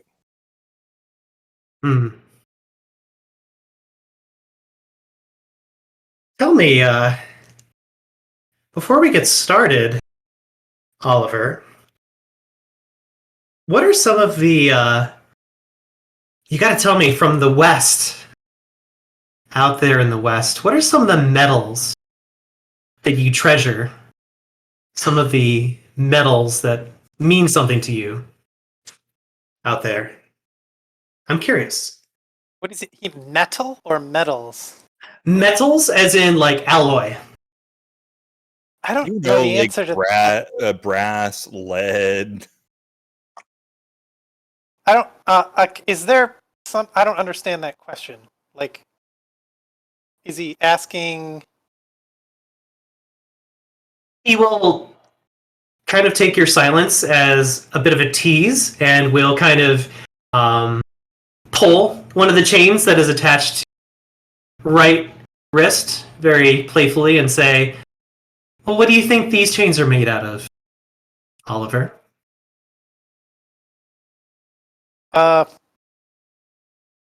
Iron? Iron, you say. Okay. So, what kind of metals do you guys treasure out in the... Do you treasure iron because you're the Iron Kingdom? Or do you treasure anything else? Can I make like an intelligence or a roll for that, or bureaucracy? Can his shadow throw in a word of advice there? Sure. So, I'm thinking Stygia. But no, you got this. My bad. Carry on. Stygian steel? Stygian steel. That's a great answer. That's a really great answer. And you'll feel Emiko's hand kind of move down along Oliver's chest and lower belly, and kind of grip onto the lower waist clothing that he's wearing very, very tightly, and he'll say, that's really interesting that you bring up Stygian steel. I honestly, and I mean honestly, would have thought that you would say copper. Rob, I need you to roll a stamina roll for me.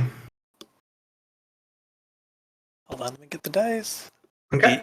Is your dingy dong secretly made of copper? Yes. Yeah. Did I not tell you that? No. Well, I mean, as your shadow, I would have thought I would look down, but I had Do- some respect for your privacy. Do tens explode? What is your stamina at? 4. Yes, they do. Okay, here we go. Difficulty 6? Yes.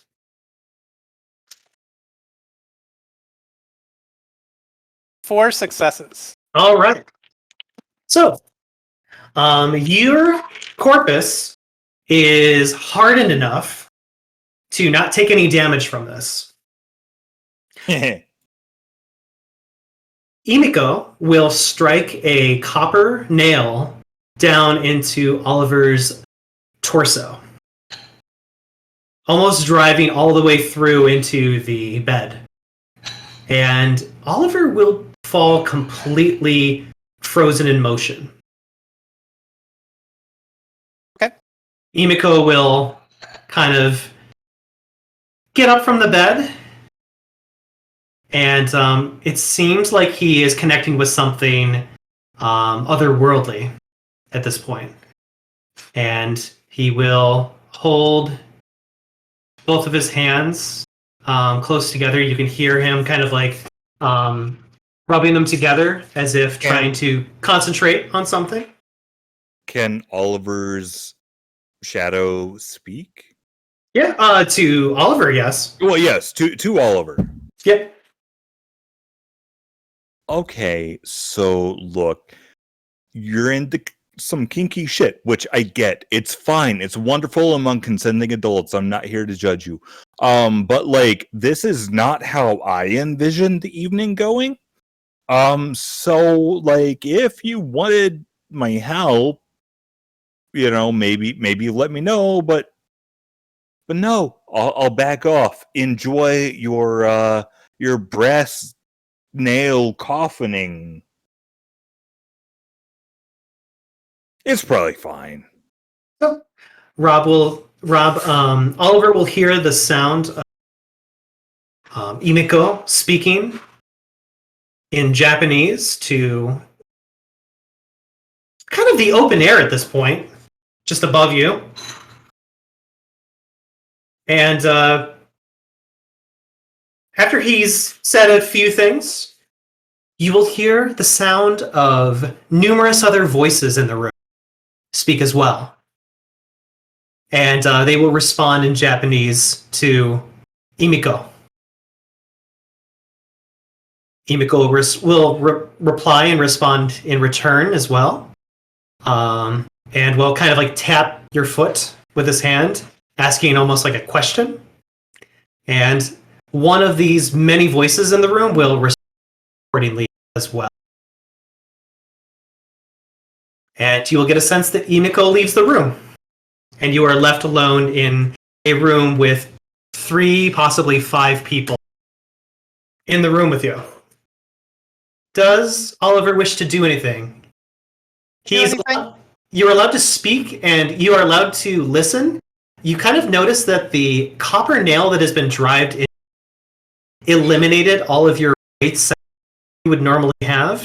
Uh-huh. And the Stygian steel that is cuffed around your wrists and your ankle seem to be preventing you from using any arcanos and any powers that could be used at this current moment. It is entrapping such things. You are basically just lying here. You can speak and you can hear, but your eyes are blindfolded.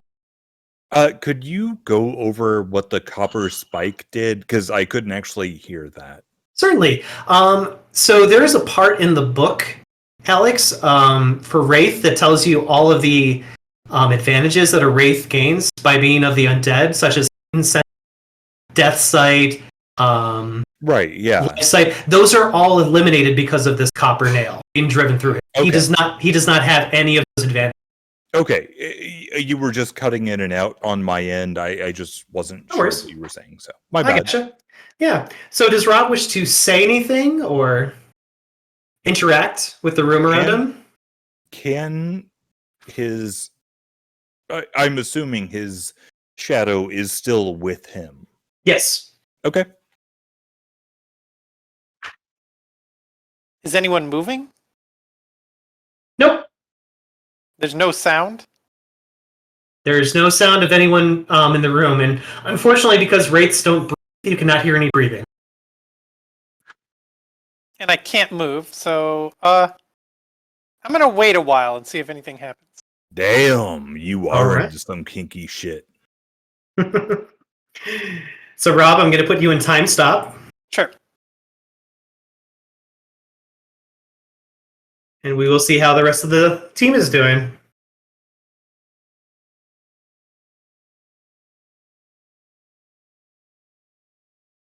Oop.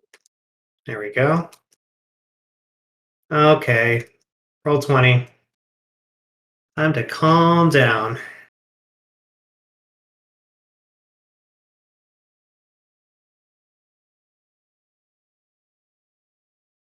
Right.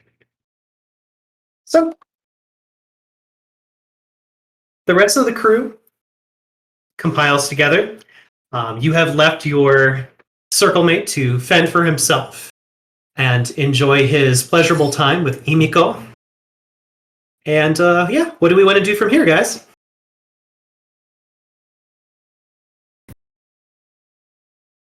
Well, I guess we could just go into the not Wraith, Geisha house. Well, so this is the geisha house, correct? Oh, I don't see Yeah. me. Yeah. So this is the geisha house. You're at the top. We're at the top of the screen. Top right. That is correct. Oh, Yeah, there we so are. There we from are. what I recall, I believe the most prominent ingress is through the front door. There may This- be a window around to the right side that may be somewhat guarded. But the sole target highlighted on the map is around to, like, from our side to the right. So the left side. Potentially around here. From the intelligence we gathered. Look, I almost got my head cut off for this shit. I'm gonna fucking memorize it.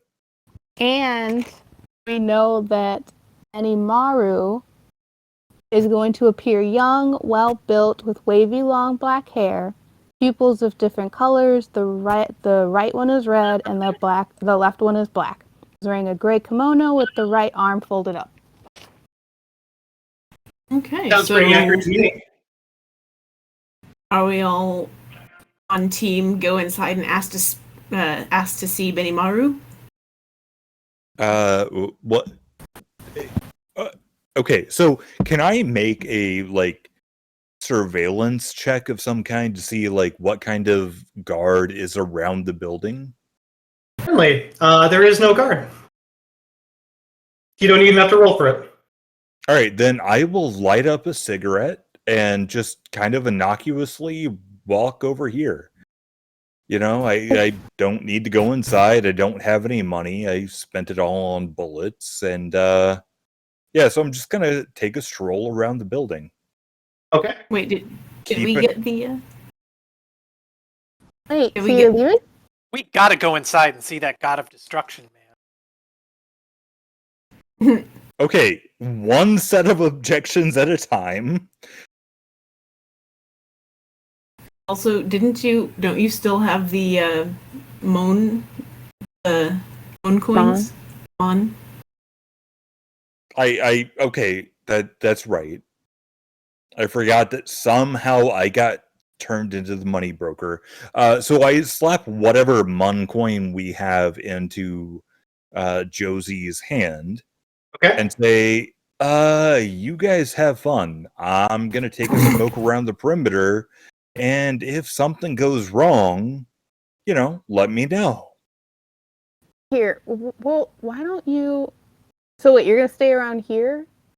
Well, Just no, around I the was building. thinking I might walk around the building because there aren't any guards, and y'all don't seem to be in any danger, and Oliver's off getting laid, so I just Alright. figured I How might about this? happen to have my walk near one of the one of the highlighted points on the map. Yeah, just while I have my smoke.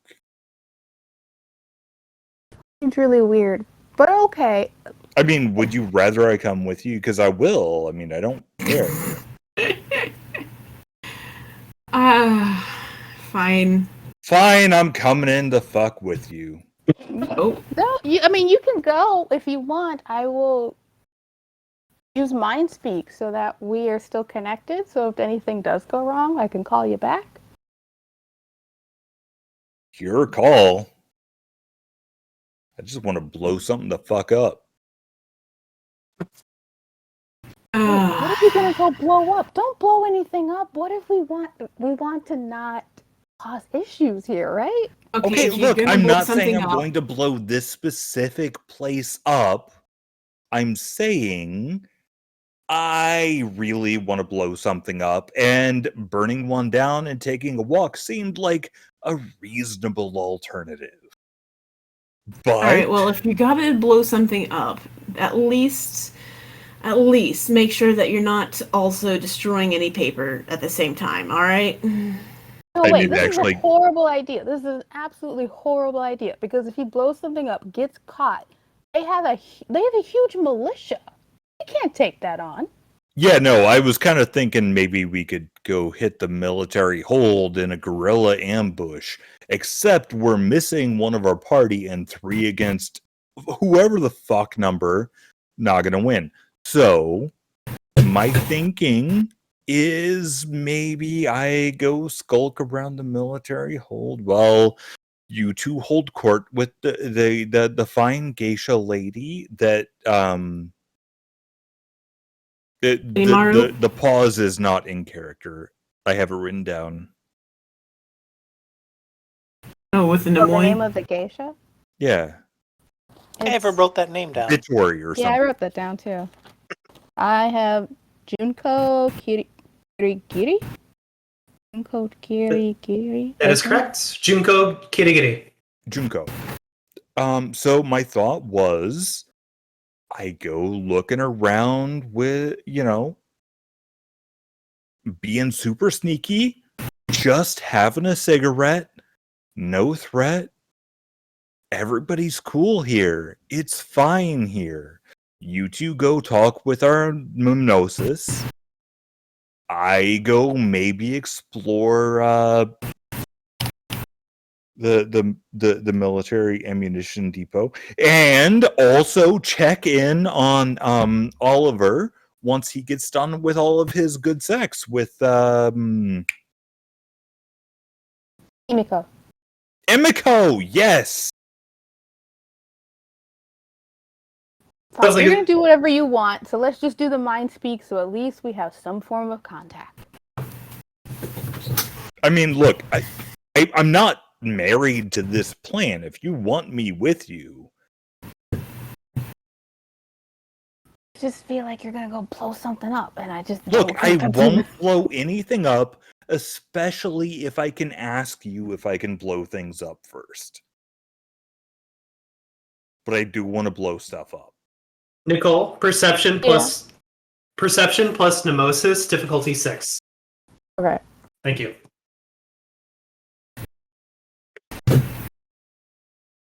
Let me float the 10. Got 3 successes. All right. Do you want to use any of your mind speak with Josie? No, I want to save my pathos, so Okay. it's You can just have- with yeah. Bronson. You'll have 3 sentences that you can share with Bronson and 3 that he can return in favor. Wait, okay, so she did use those with me. Mm-hmm. Okay. Yep. Think All about right, this. Bronson, do Yeah. your thing. Bye! I was like waiting for that. All right. So I will just say, I'm going to like very clearly light up one of my cigarettes and head off into the night in the direction, like the vague direction of the military hold and bathhouse. Okay. Which, convenient.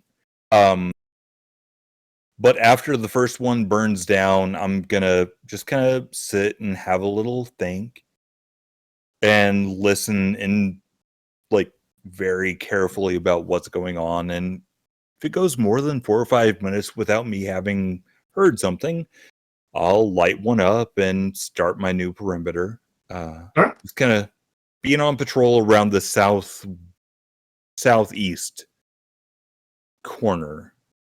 Okay. Sounds good. I am eliminating Bronson from the scene.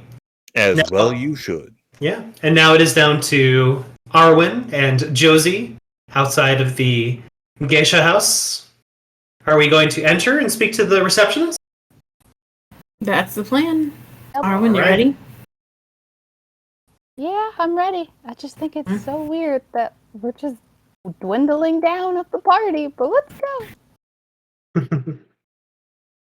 As you enter, the receptionist appears to be a young lady with a smoking apparatus in her hand. She has much decor and various banners and labels and symbols and all kinds. As I said, advertisements behind her, hoping to garner some attention for some of the services that the geisha house provides. Unfortunately, all of it is so it means very little to the two of you.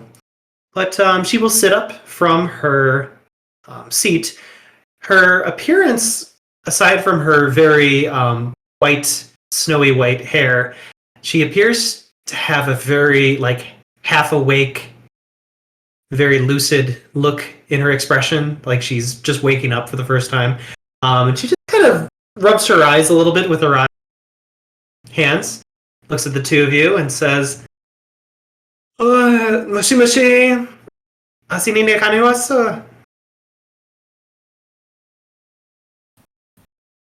Nani sandaru?"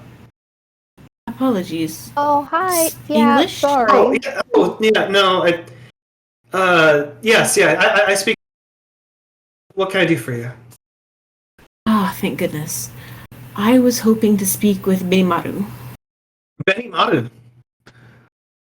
He is currently occupied and is seeing one of the geishas for services, and I'm afraid you will not be able to. You keep cutting out. Cut out. Oh, really? You're afraid? Yeah. You're afraid, a little. what was it? I'm afraid that Benimaru is currently seeing one of the geishas inside of the geisha house. Oh man, I'm breaking up a lot, aren't I? A little, yeah. Mhm. All right, let me try resetting. One moment, guys. I'm just vaguely glad that I'm not the only one.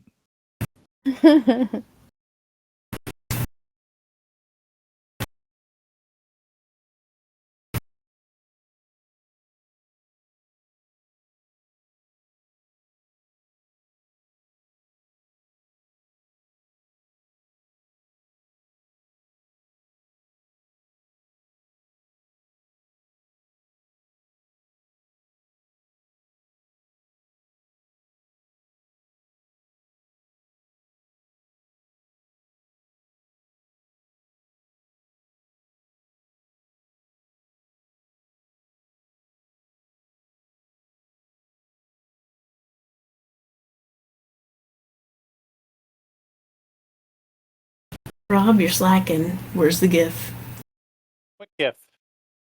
I thought I sent one. I mean, Oh you shit! did, Oh but shit! then Shit! Shit! you Shit! Shit! took Shit! it Shit! back. Shit! So Oh, it's so far up. I can't get to it in time. Thank you. Thank you so much. Jesus, I haven't used this GIF in a while. You gonna make it? Is it gonna come back? Oh, I don't know. Yeah. Yes. Hello? Fuck. Oh, You missed it.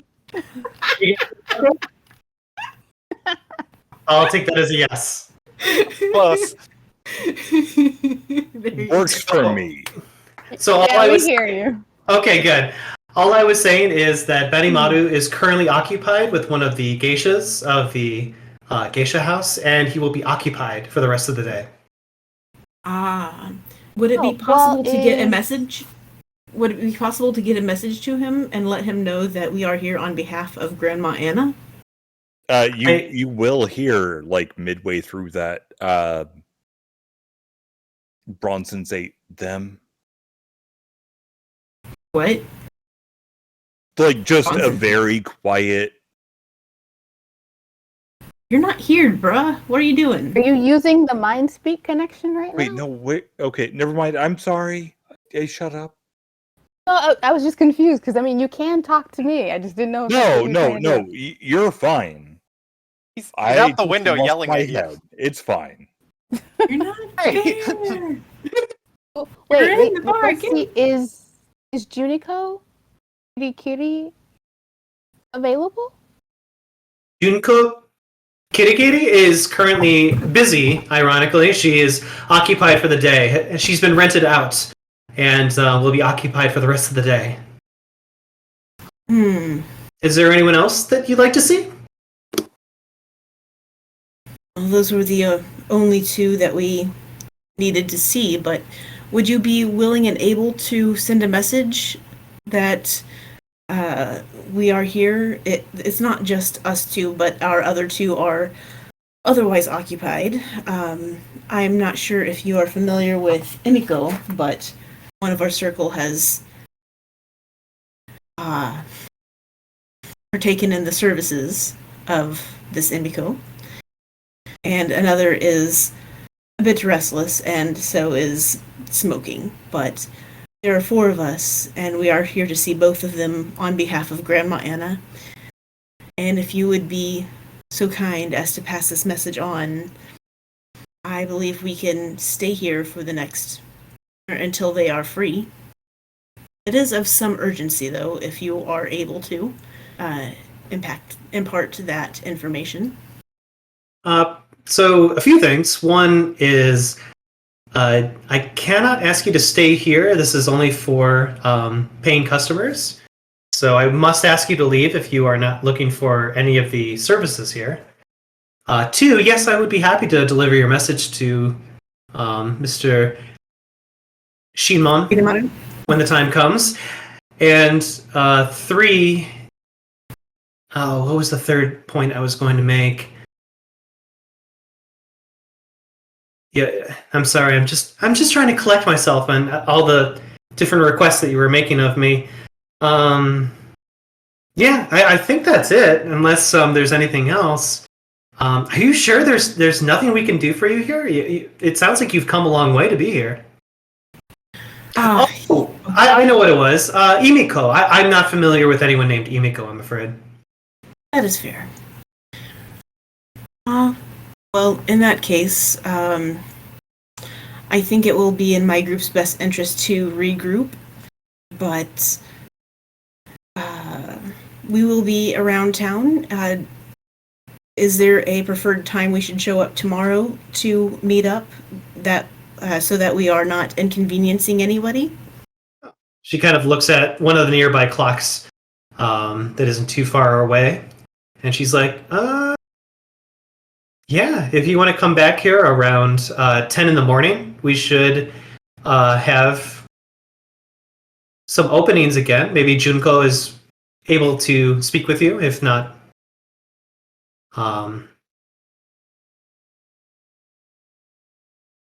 Benimaru.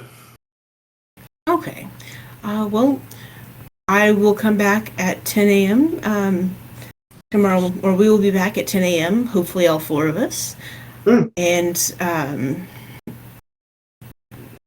perhaps it would be wise for us to ask you to let Benimaru know that Grandma Anna has sent a white lily that should have some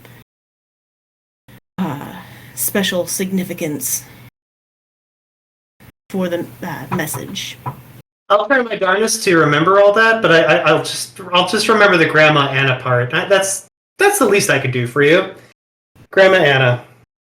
Okay.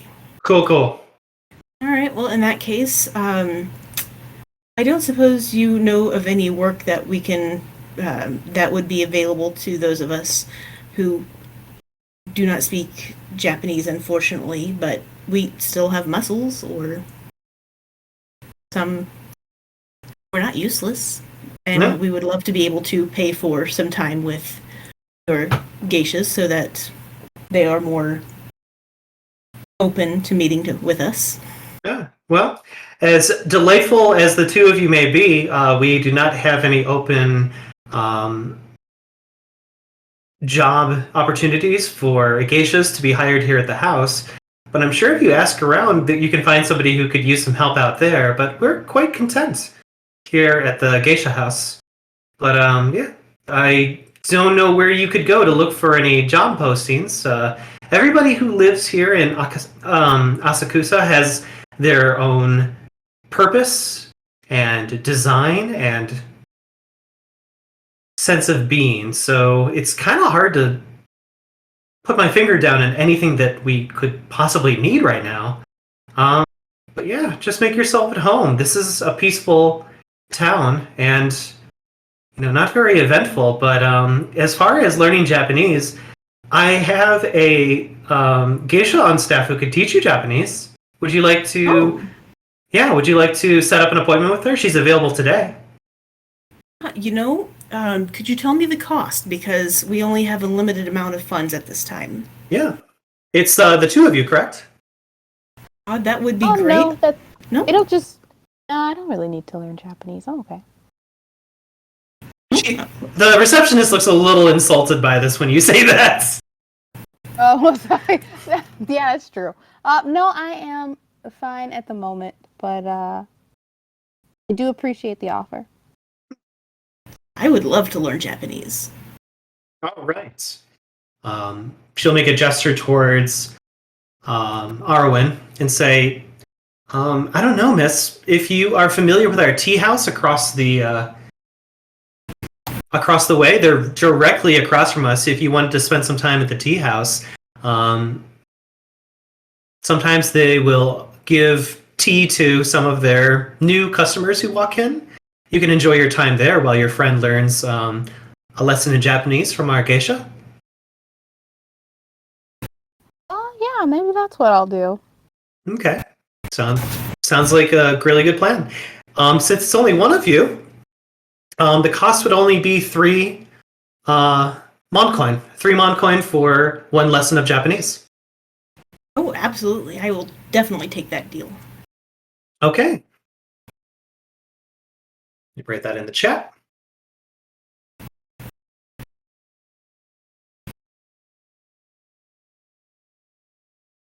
Okay.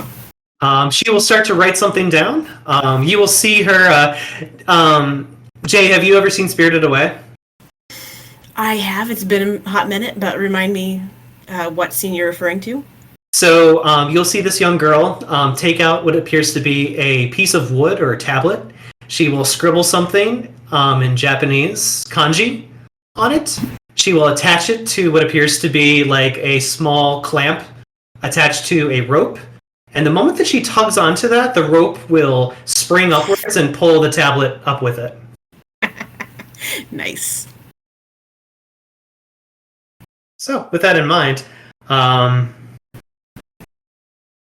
she will basically kind of stand there and be like, our geisha will be with you in just a moment.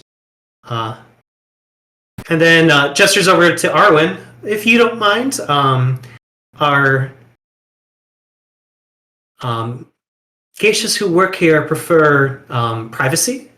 So if you don't mind leaving, Miss... Oh, no, I understand. Have a good day, and I will see you later, Josie? If nothing else, make sure everybody knows to be here at 10 a.m. Perhaps if you get bored, you can track down our wayward fellow, our wayward Oliver. Thanks, Rob. Yeah, I see that too. Yeah, I will do that. And All right. Arwen will give a nod to the lady at the desk and I guess leave. All right. And you're going to make your way over to the tea house, which is just a few steps to the north. I guess I am. It seems out of character. I don't understand how we're all going in separate directions, but sure. All right. So, that being said, we appear to be at the military establishment. Oh, hey, I'm free.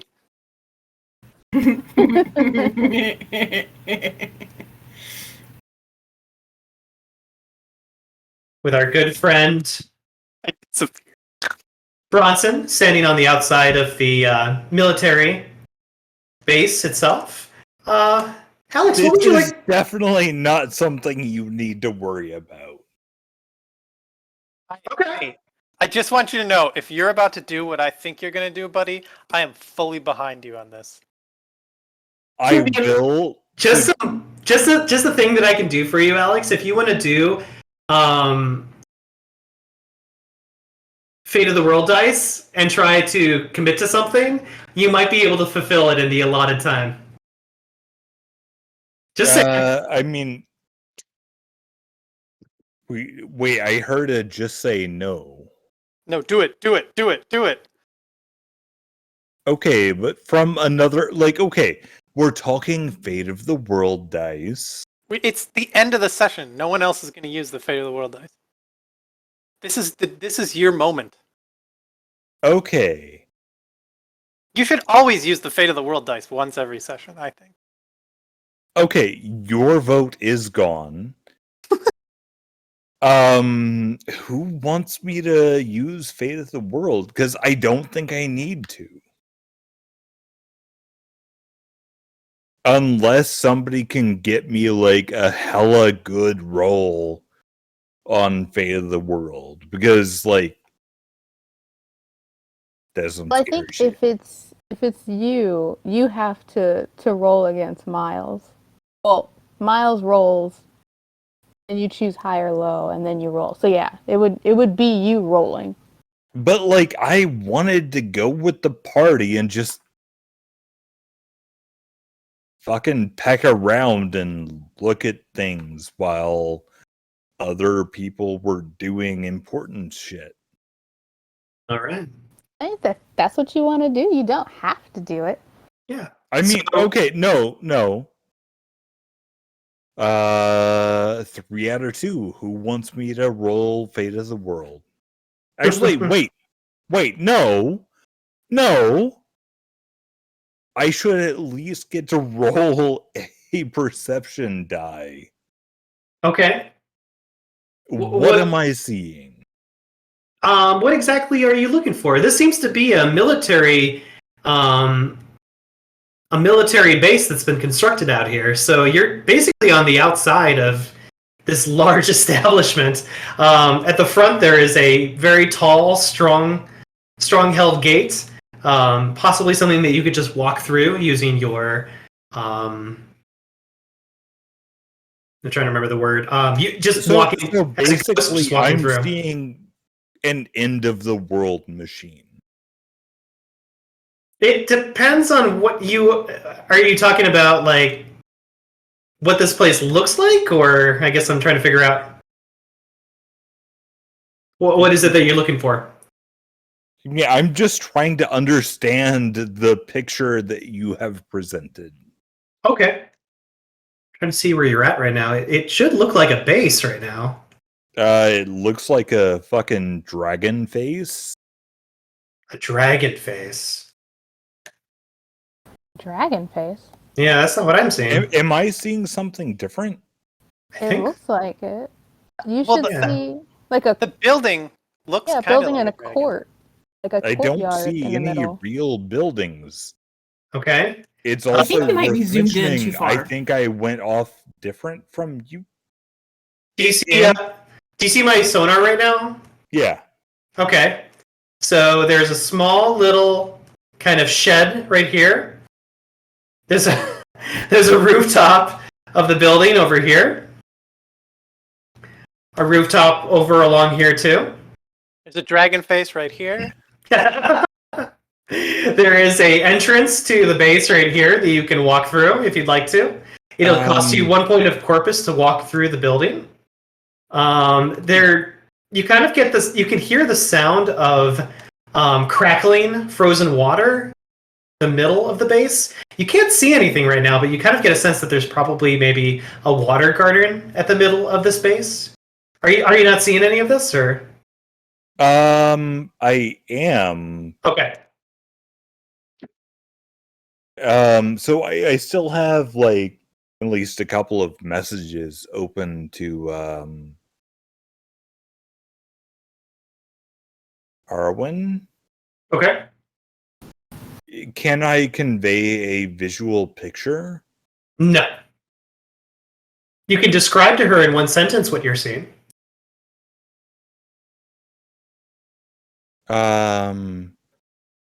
Get the fuck out. Run as far fucking away as you can. You're saying that to me? Yeah, and I mean, okay, sorry, no. I forgot it wasn't to the whole team. Unless I missed something, which Okay. I mean, I might have, but get the fuck out. Run the hell away, prepare to fight. It's coming from below. And then I will do my very best to draw the shape of the enemy that I think is going to be coming up from below. The giant bull thing. Okay. I don't know how to draw in this stupid game. All right. Sorry, carry on. Next turn. All right. Nicole, you will receive a message mentally from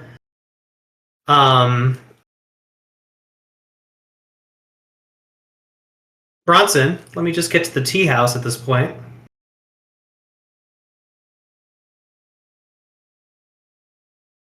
There we go.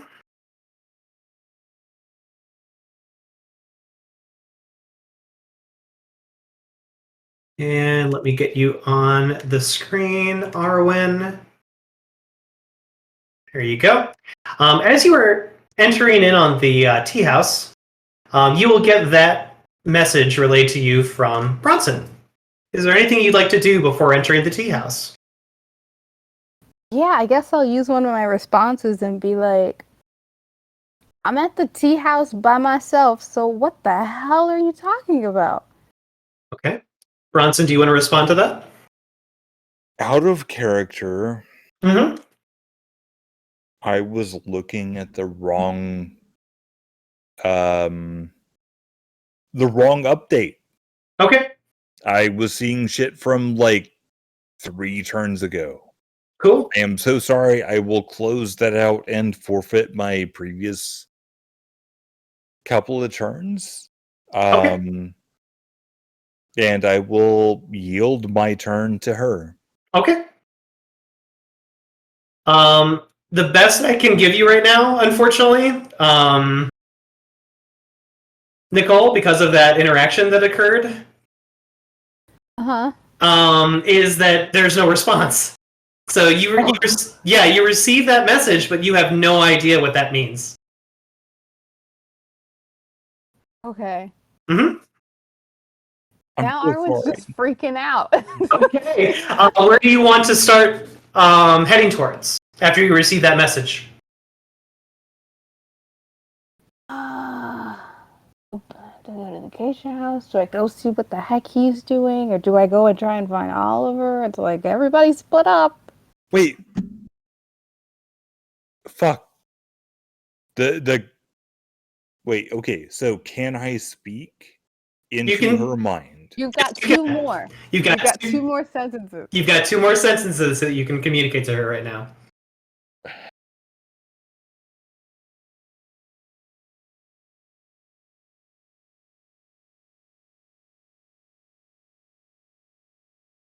You need to complete the last kanji.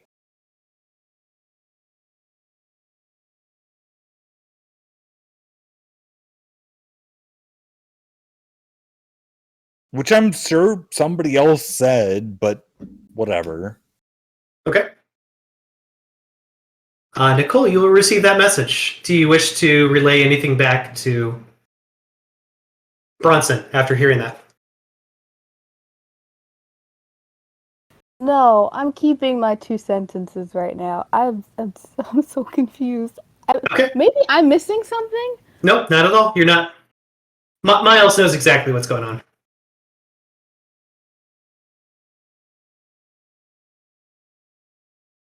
So I'm Arwen's. She's just gonna stand outside the tea house okay. and just contemplate life choices. Okay. Sounds like a good idea. So, with that firmly in mind, we'll all notice that. Yes. Does Oliver have like a say in it? I don't understand the question. Okay, never mind then. Okay. At this current time, the entire circle finds itself fragmented to different parts of Asakusa, the peaceful town that is housing the god of destruction, that it seems to be only feet away from everyone's interaction. It seems like Josie is taking some time to learn a little bit of Japanese and maybe become closer to the culture that is around her, but also find herself possibly closer to sneaking a peek at Benimaru in the house itself. We have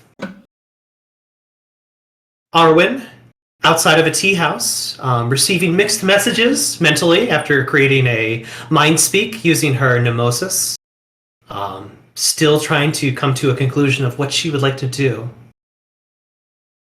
We have Oliver Berg, who was allured and drawn in to what was meant to be a haunt, or a inn, or a bathhouse, only to be literally chained up in Stygian steel. And have a copper nail driven through his corpus, causing him to stay in one place.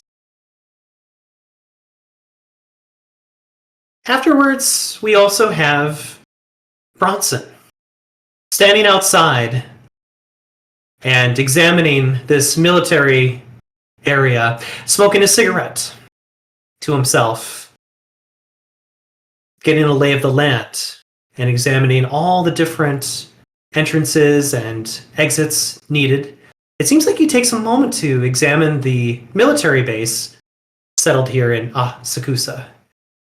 But at the same time, you will see that he has dropped the cigarette that was once resting in his mouth and fingers and has dropped and put itself out on the floor as Bronson's character will lose 2 points of willpower for not fulfilling a task that was given to him hours ago. Lifting himself up out of the snow, he will straighten himself up, kind of pat himself up, and say, "No, there's still more that I can do. This is not the end. There's still much more that I could do if I really put my mind to it." And that will end our game session for tonight here in Asakusa. Are there any player noms for tonight? Yeah, I gotta give it to Rob, sorry. His name's Ron now. Rob, Nam, Nam, Nom. Whatever, Rob. Those fucking dares, man. Okay. Like, I do want to point out that technically I procured more explosives during the game, but we both know that wasn't the intent of the dare, so I'll give it to you. Okay. Are there any other player knobs that I should be aware of?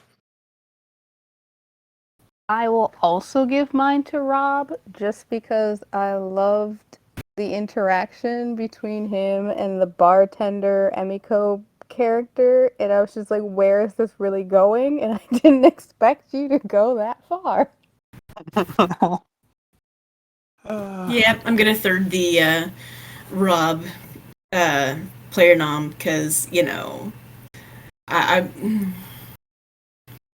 speaking a little rudely. I'm not sure if this was gay chicken, but it was pretty fucking hilarious. Thanks. Okay, I also want to point out, like, Nicole playing through the whole, like, hey, let's talk to this fine young lady who is clearly a lady of the night. That interaction, that was powerful. I mean, she at least deserves 1 point, you know? I appreciate it. You did great. Any other player knobs that I need to be aware of? Definitely a player nom for Nicole, because of, like, she got, like, kind of played in the whole, like, prostitution scene during my scene, and then also influenced it in the next scene. Like, that was hilarious. I'm sorry. All right. Everyone was highly entertained by this stuff. It was entertaining to play her, because I was trying to also play like her low wits. That's why she didn't really notice what was going on with Bronson at first. Yeah. Yeah, I mean, I thought you played that really well, and then, like, the same thing happened, and your character, like, picked up on it and was like, because he thinks he's gonna see boobies. Like, that was hilarious to me. I'm sorry.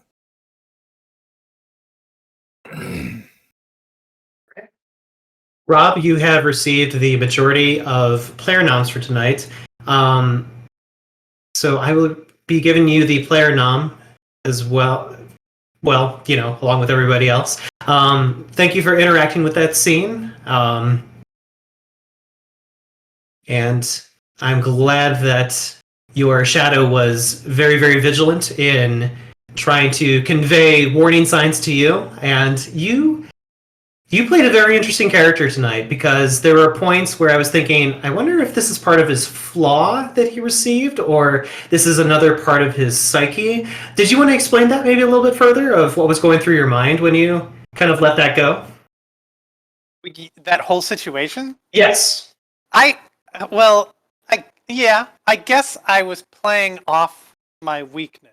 Like, I thought, like, the breaking the breaking point for my character is, like, he's constantly followed by this sort of self-doubt, which is his weakness right now, from the destruction harrowing. Yep. And in the same time, in that destruction harrowing, he was sort of forced to give up his family, like, whether literally or metaphysically. So I wanted to treat this scene as just, like, sort of like throwing caution to the wind and just, like, accepting, fate and that he has no power over. Like it's like a moment of freedom where he throws away, all sort of caution, and he just doesn't think about his decision and doesn't second guess. And I was thinking, depending on how it works out, he could come through that in a more, in some semblance, gaining back a little of what he lost when he went through the Destruction Herring. So it was kind of like I'm constantly doubting myself. I'm in this bad place. How much worse can it get? I'm just going to throw caution to the wind and do this completely, what's the word? Not spontaneous. No, not. Well, yeah, basically kind of spontaneous, sort of not necessarily wise thing to do. Okay. That was kind of where I was going with that. I gotcha. Were you expecting, out of game, were you expecting the copper nail to come down on you like that, or was that kind of a surprise? I